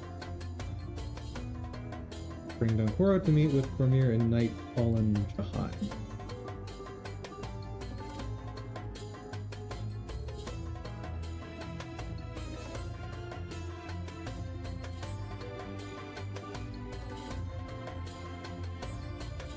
Oh, great.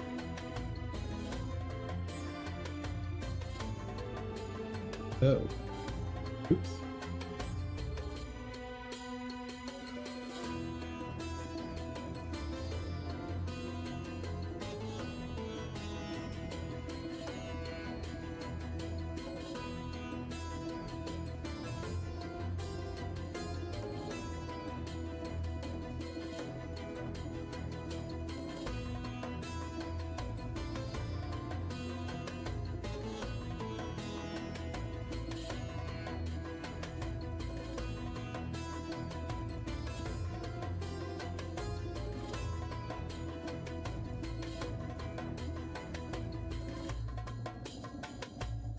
I think I'm okay with that setup. I have a bunch of unused points, but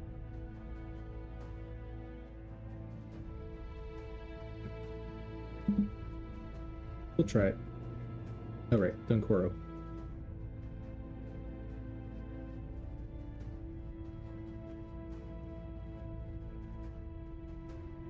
Refreshing the break timer.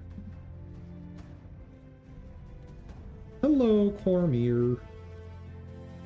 We basically got nowhere. Ooh. You can chill over there. I'm gonna panic over here. It's gonna be great.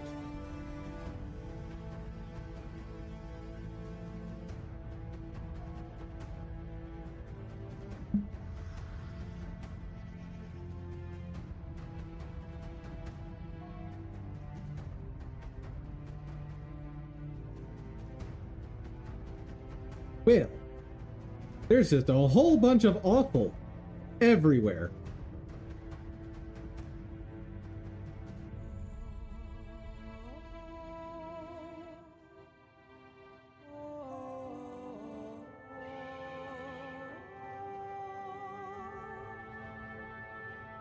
Are you guys gonna go back?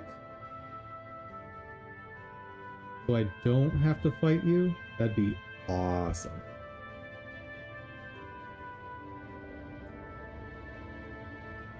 Excellent.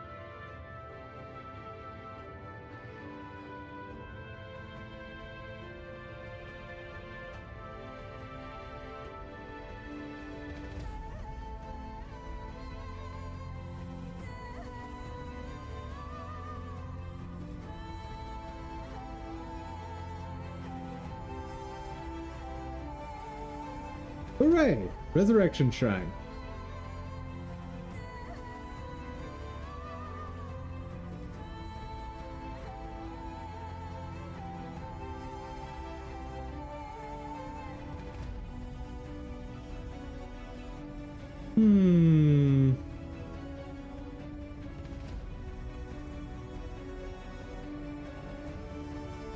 Argonites? No thank you.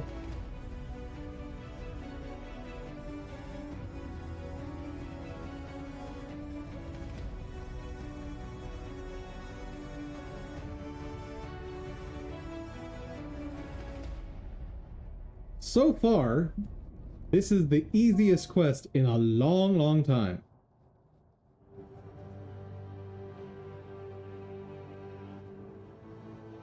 But it got really dark. Oh. Oh. There's a resurrection shrine there that I would love to use. But all of you are very scary.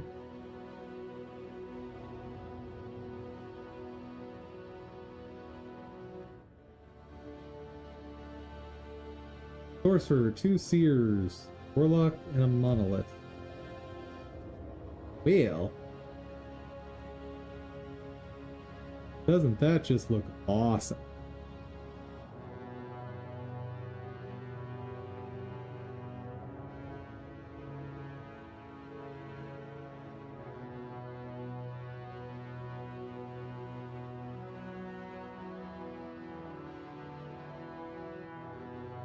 Oh, they're coming back.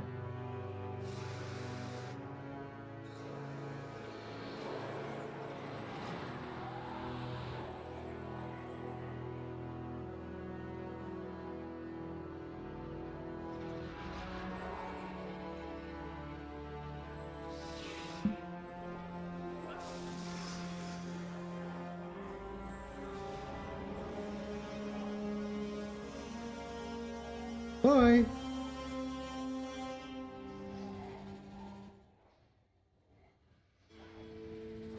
They should be doing great damage. But they decided to just completely ignore the one I lined up. That's fun.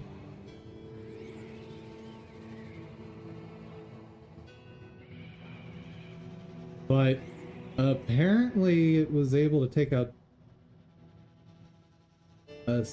one seer. Okay. Could be better. But honestly, since it kind of failed miserably, I'll take it.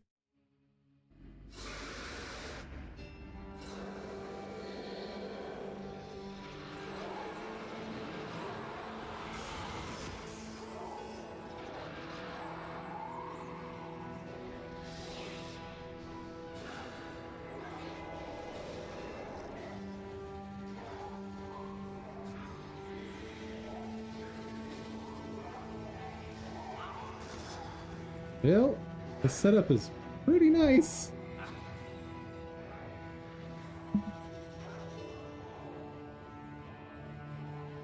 Like, man, I'm so used to fighting Baresh that I'm not used to seeing what this damage actually can do. And apparently this build is great.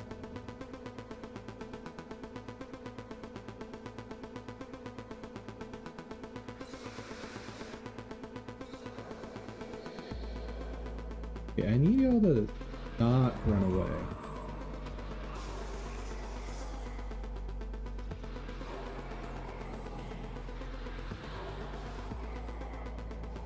Doop doop. That.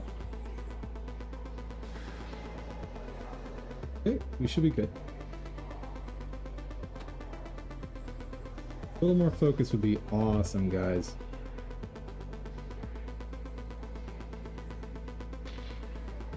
There we go. Keep it going.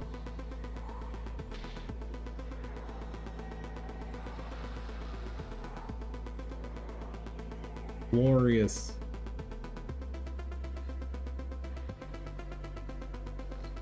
How much farther? 'Cause it's time to get back to work.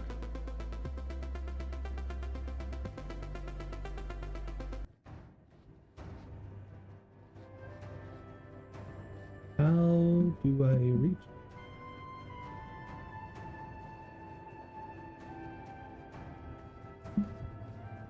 Oh, here's respawn point. Apparently we're getting a normal duration break, because this took way longer to run through than I expected.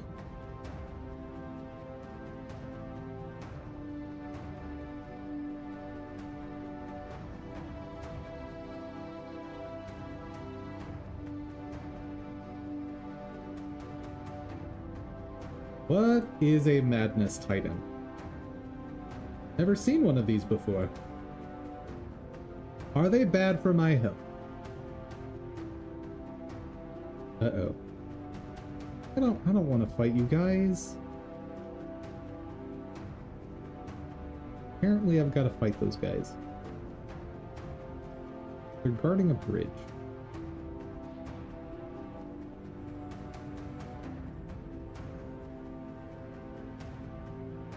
Oh, Madness Titans are roller beetles. Interesting.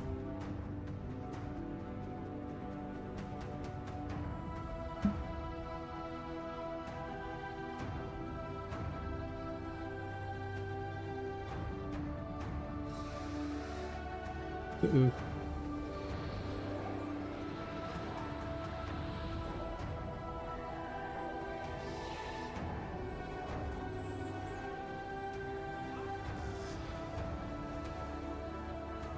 Yep, time to run.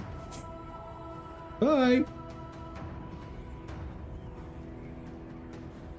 Y'all have fun up there.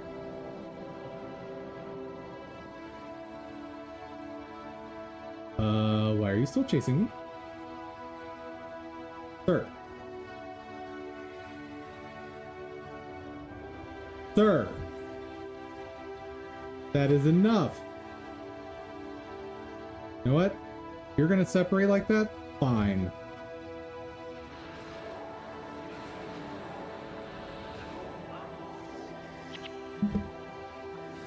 Uh-oh. I'm dead. Yeah, I'm dead. It's fine, though. It's not fine. Oh, no, they got the monolith. Good. Will vampirism take out the seer? Doesn't look like. Oh no, I forgot Dunkoro is... Because Dunkoro can resurrect me. He's gonna hold me hostage until he either walks all the way over here or dies. Well, let's watch the adventure of Dunkoro.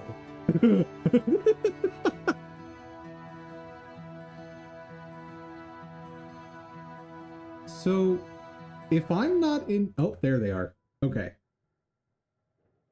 Come on, guys. You can get him. Yeah! Yeah, get him! Yeah! That's what I like to see.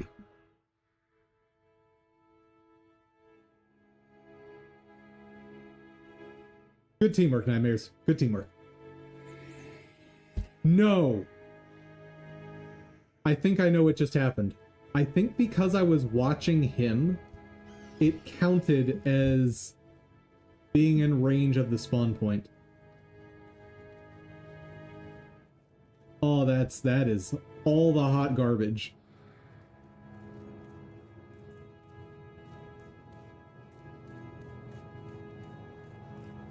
Well, for getting back, I can throw him at an enemy.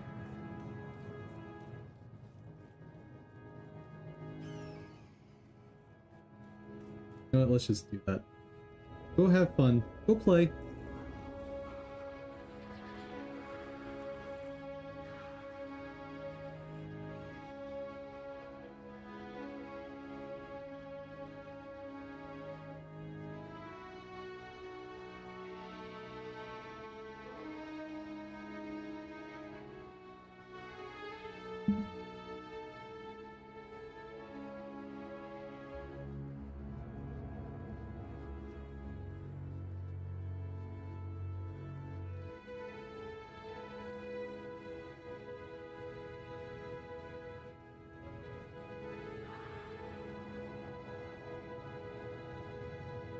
Now I should make sure and walk over to this guy again.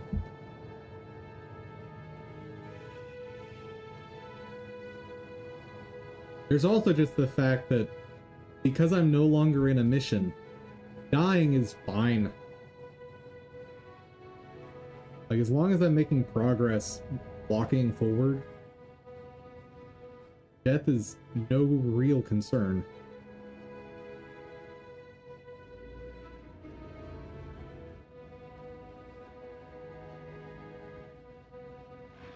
Two seers and a sorcerer. That should be fairly easy.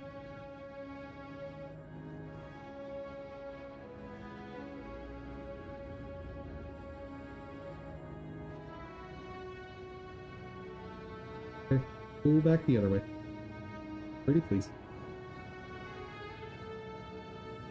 Before I die of old age. No? You're not? You're just gonna chill? Forever? Guys. This is unacceptable.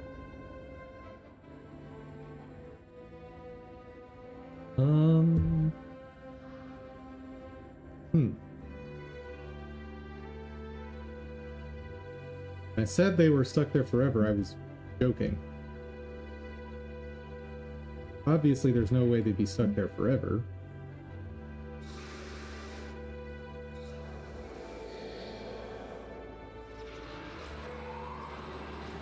Here's how we're gonna play this.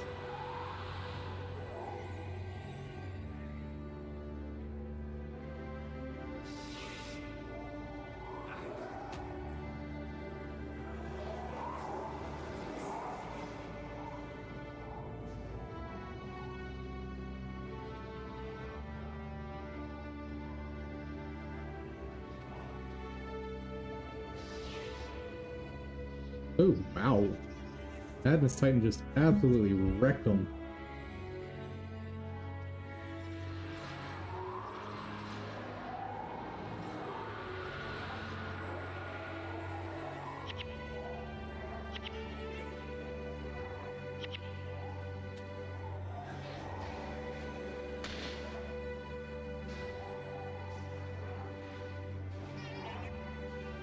Oh, because it's got all kinds of stuff making it tanky. That's why. Yeah, no, I cannot fight these two groups at the same time.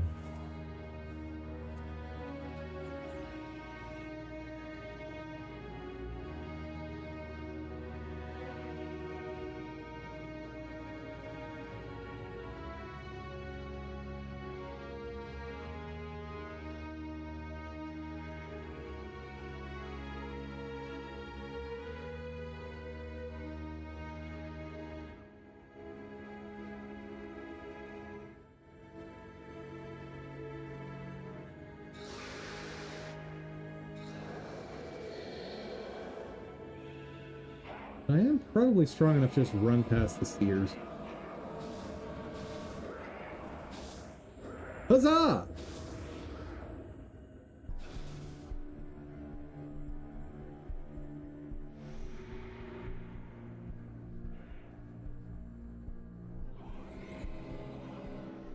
Nice! 2 quests down in just today.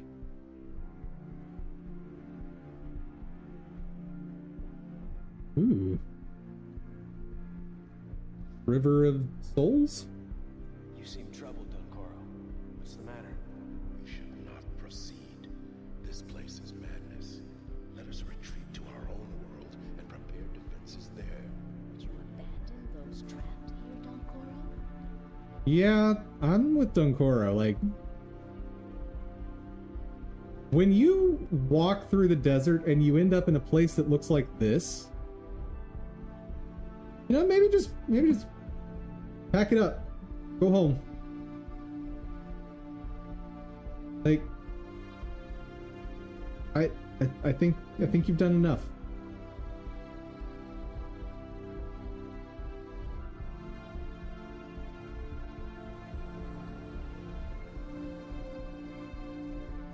All right.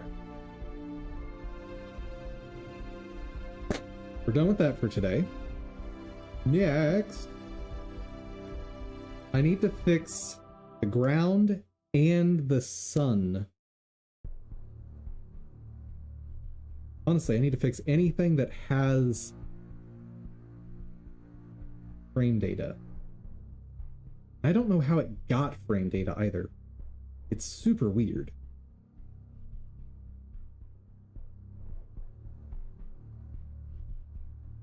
Need this one.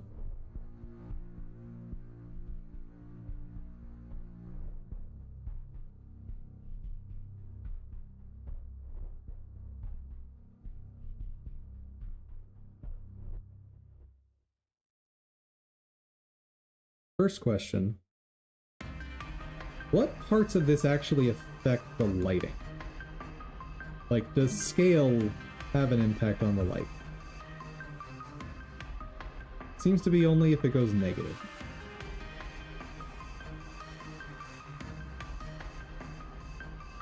Okay. Rotation. You affect light. Not seem to. Okay. That does. Both of those have significant impact. Position does not seem to impact it. Okay. So I just need to make sure that my rotation gets back to normal.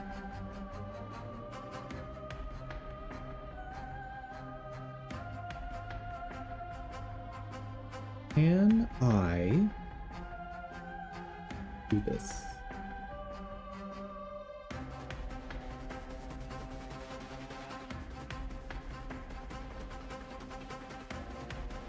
Maybe? That seems to have remedied.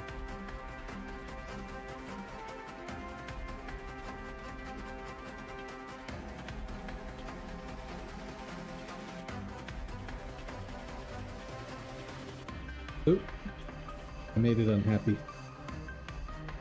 I need to check my other settings before I do that.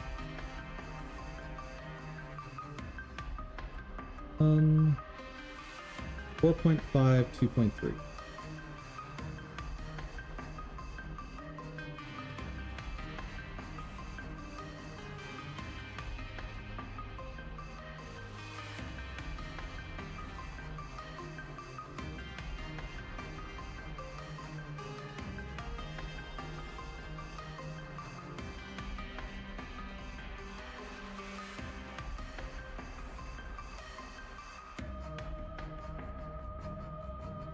Works.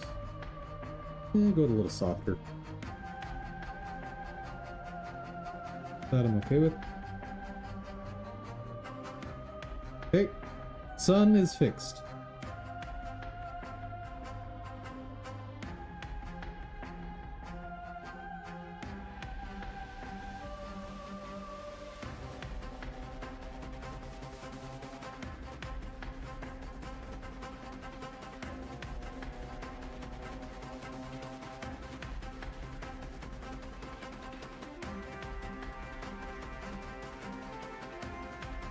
That looks like it's in the wrong position.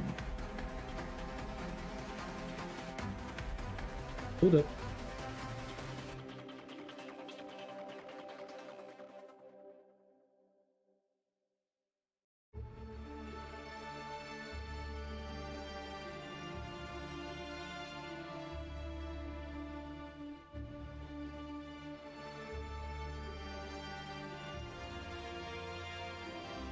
They are in the wrong position.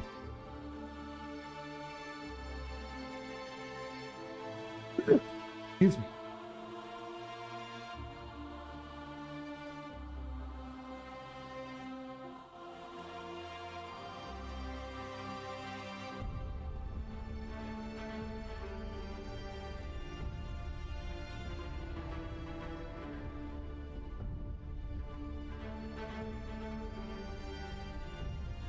Yeah, I think I'm gonna have to start over from scratch on it.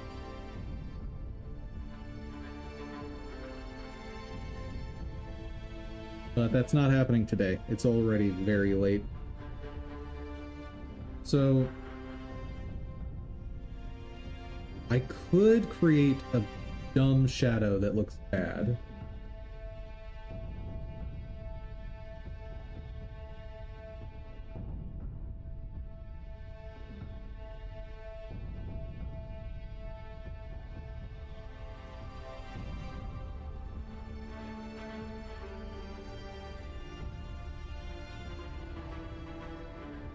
Let's just wait.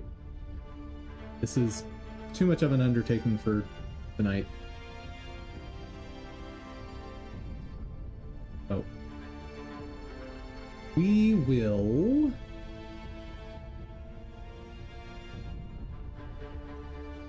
I'll set a placeholder shadow.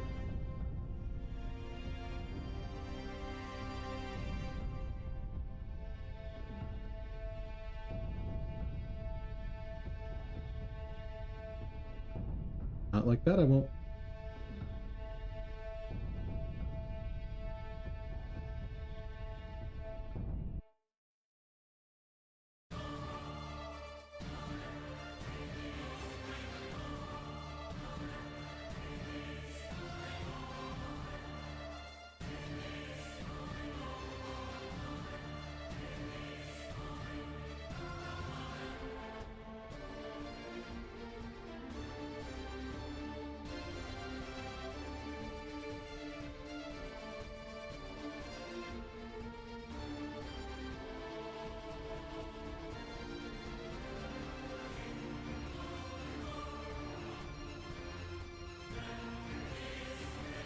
Why did I put those off center?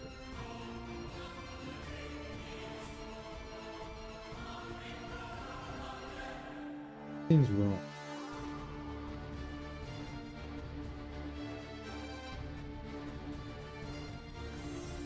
Oh, I know why I did it. That makes sense. Never mind. Get it. Did I said anything? Is correct.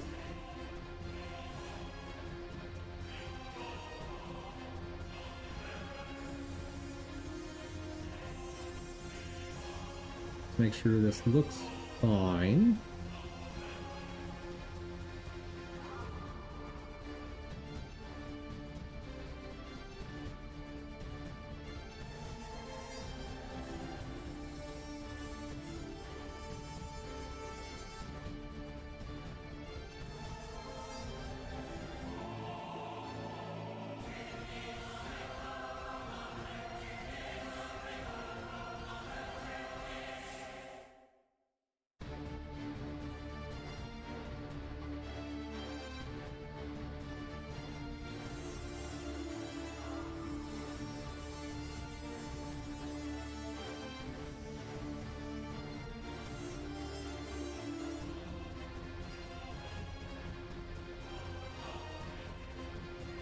The shadow also helps by letting you know where they are behind the tree. I hadn't considered that. Interesting. Oh. Layer.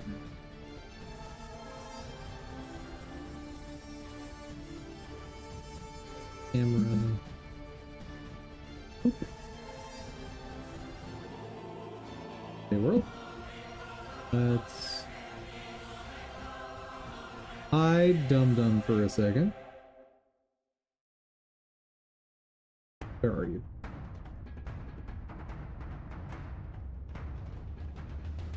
Oop.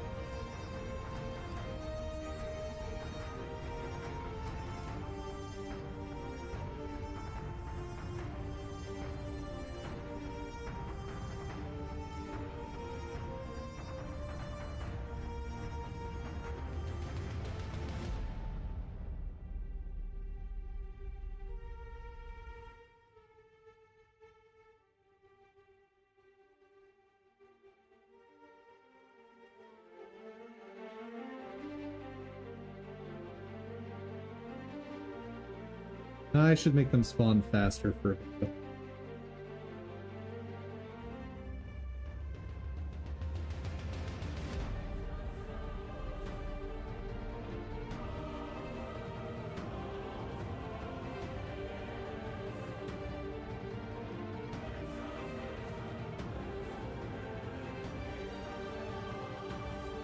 Because right now there's effectively a 4-second delay, or 4.1 second. Drop it to 2 seconds, but I'll increase this to 3.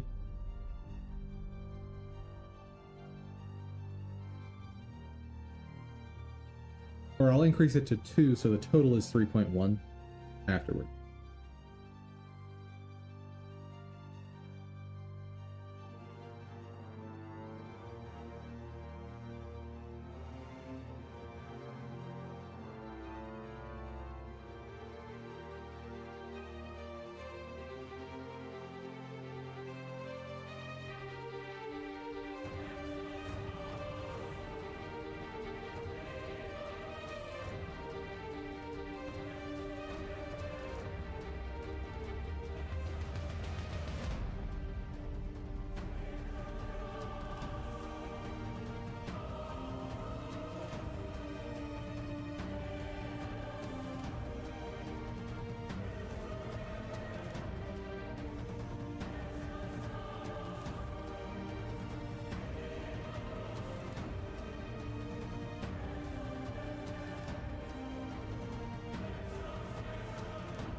Okay. Good enough.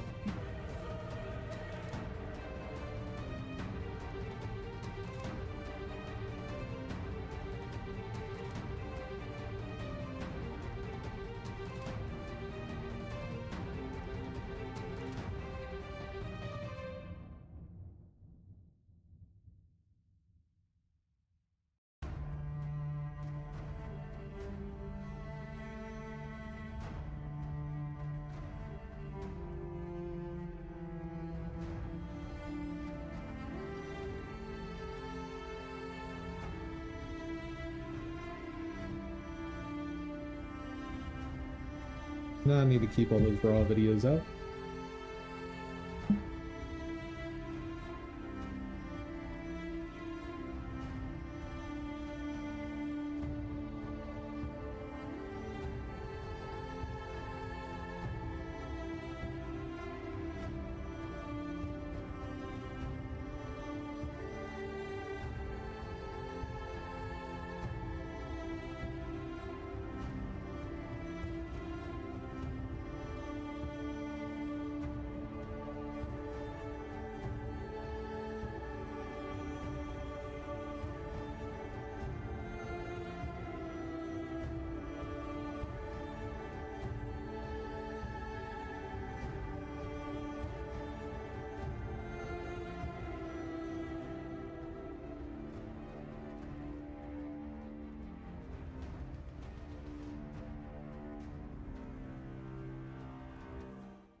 Probably good enough. Just shy of 30 seconds. Actually, let's cut it off right at 30 seconds.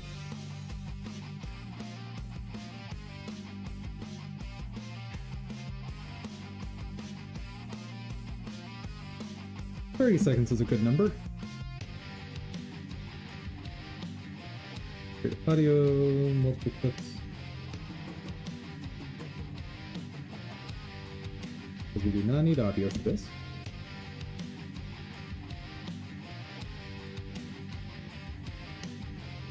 Effect. Off.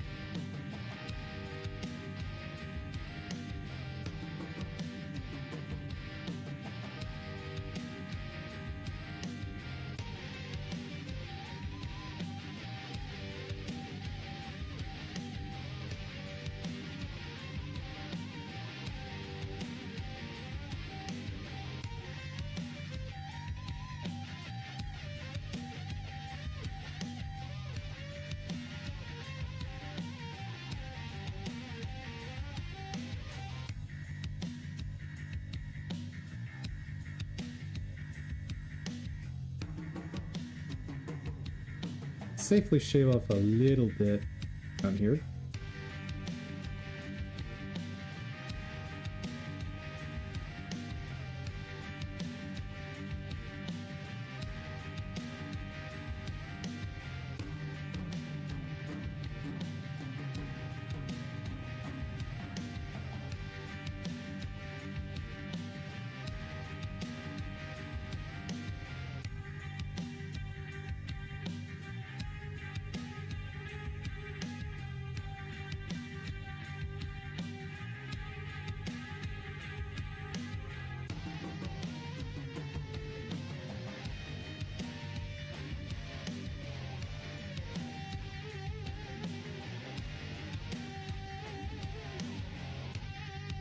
Okay.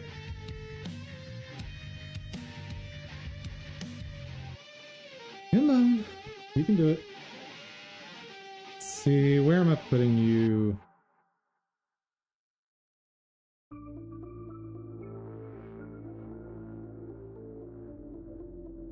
You are Beehive Demo 01.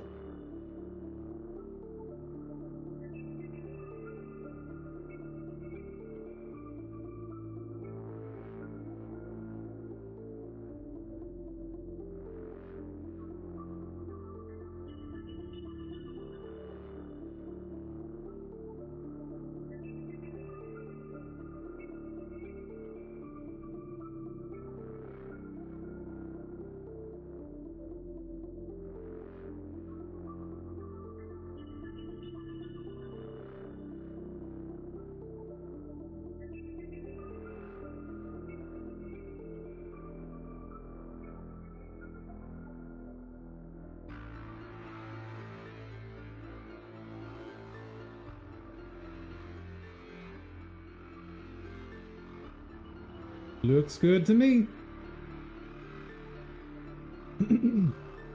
They might be moving a little fast, but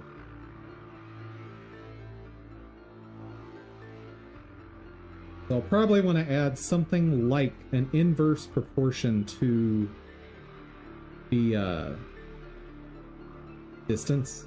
So like further out rings should move slower. I think that makes sense.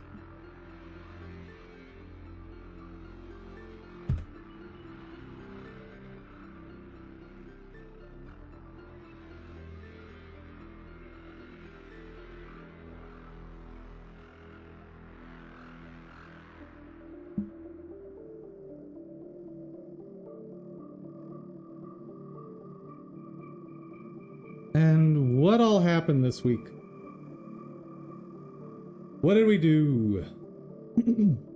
Other than spend way too much time on a beehive.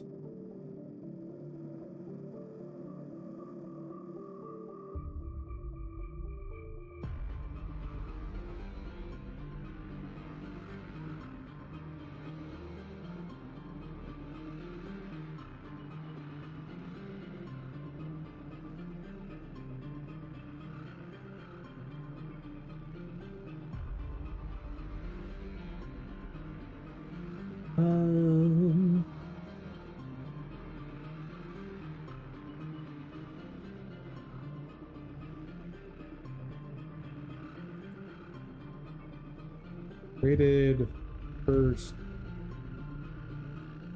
freestanding terrain.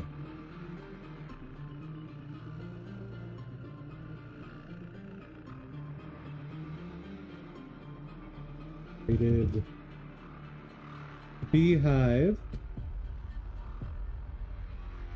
Created levers.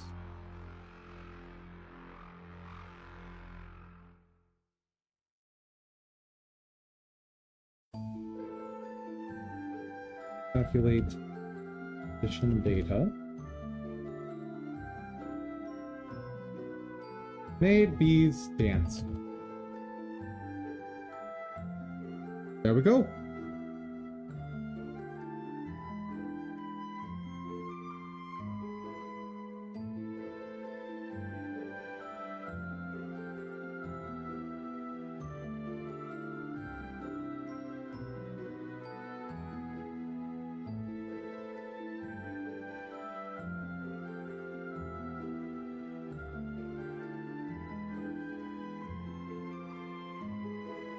while that's uploading, one thing I wanted to check.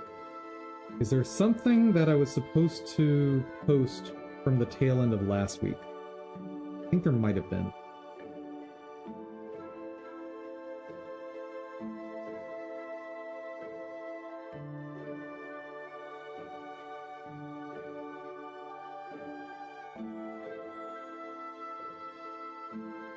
The bee stinger stuff? Yeah, let's not worry about it. Like, this is a good enough video for this week.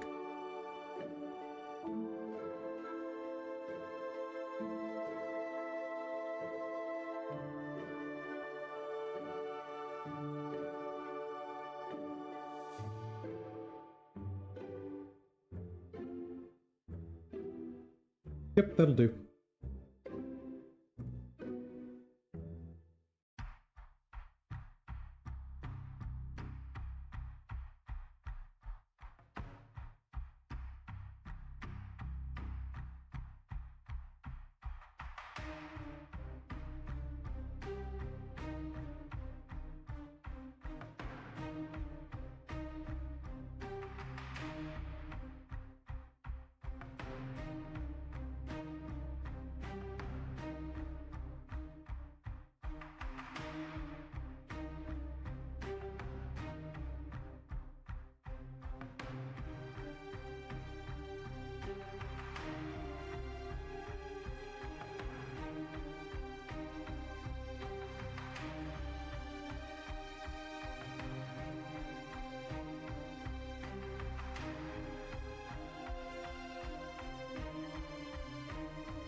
Okay, created first freestanding terrain, created hives for queuing spawning enemies, created scenes to calculate rotational condition.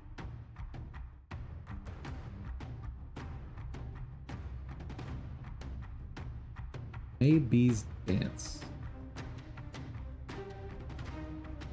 Cool. And that'll do it.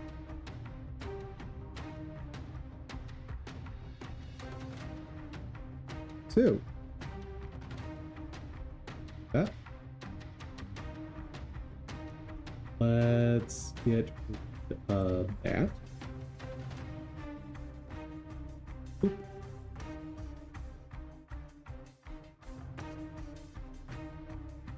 And get rid of that. So,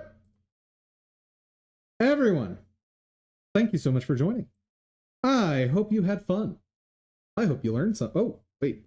I don't exist right now. Oh no! I forgot to exist. There we go. Hi, chat. How's it going? Let me make sure I am actually visible. Oop. Yes. Everyone, thank you so much for joining. I hope you had fun. I hope you learned something. If you did, please give the video a share. Maybe you know someone that wants to learn game dev along with us. And an extra special thank you to my supporters on Ko-fi. Thank you all so much. And above all, chat, y'all have an outstanding day. Take care, everyone.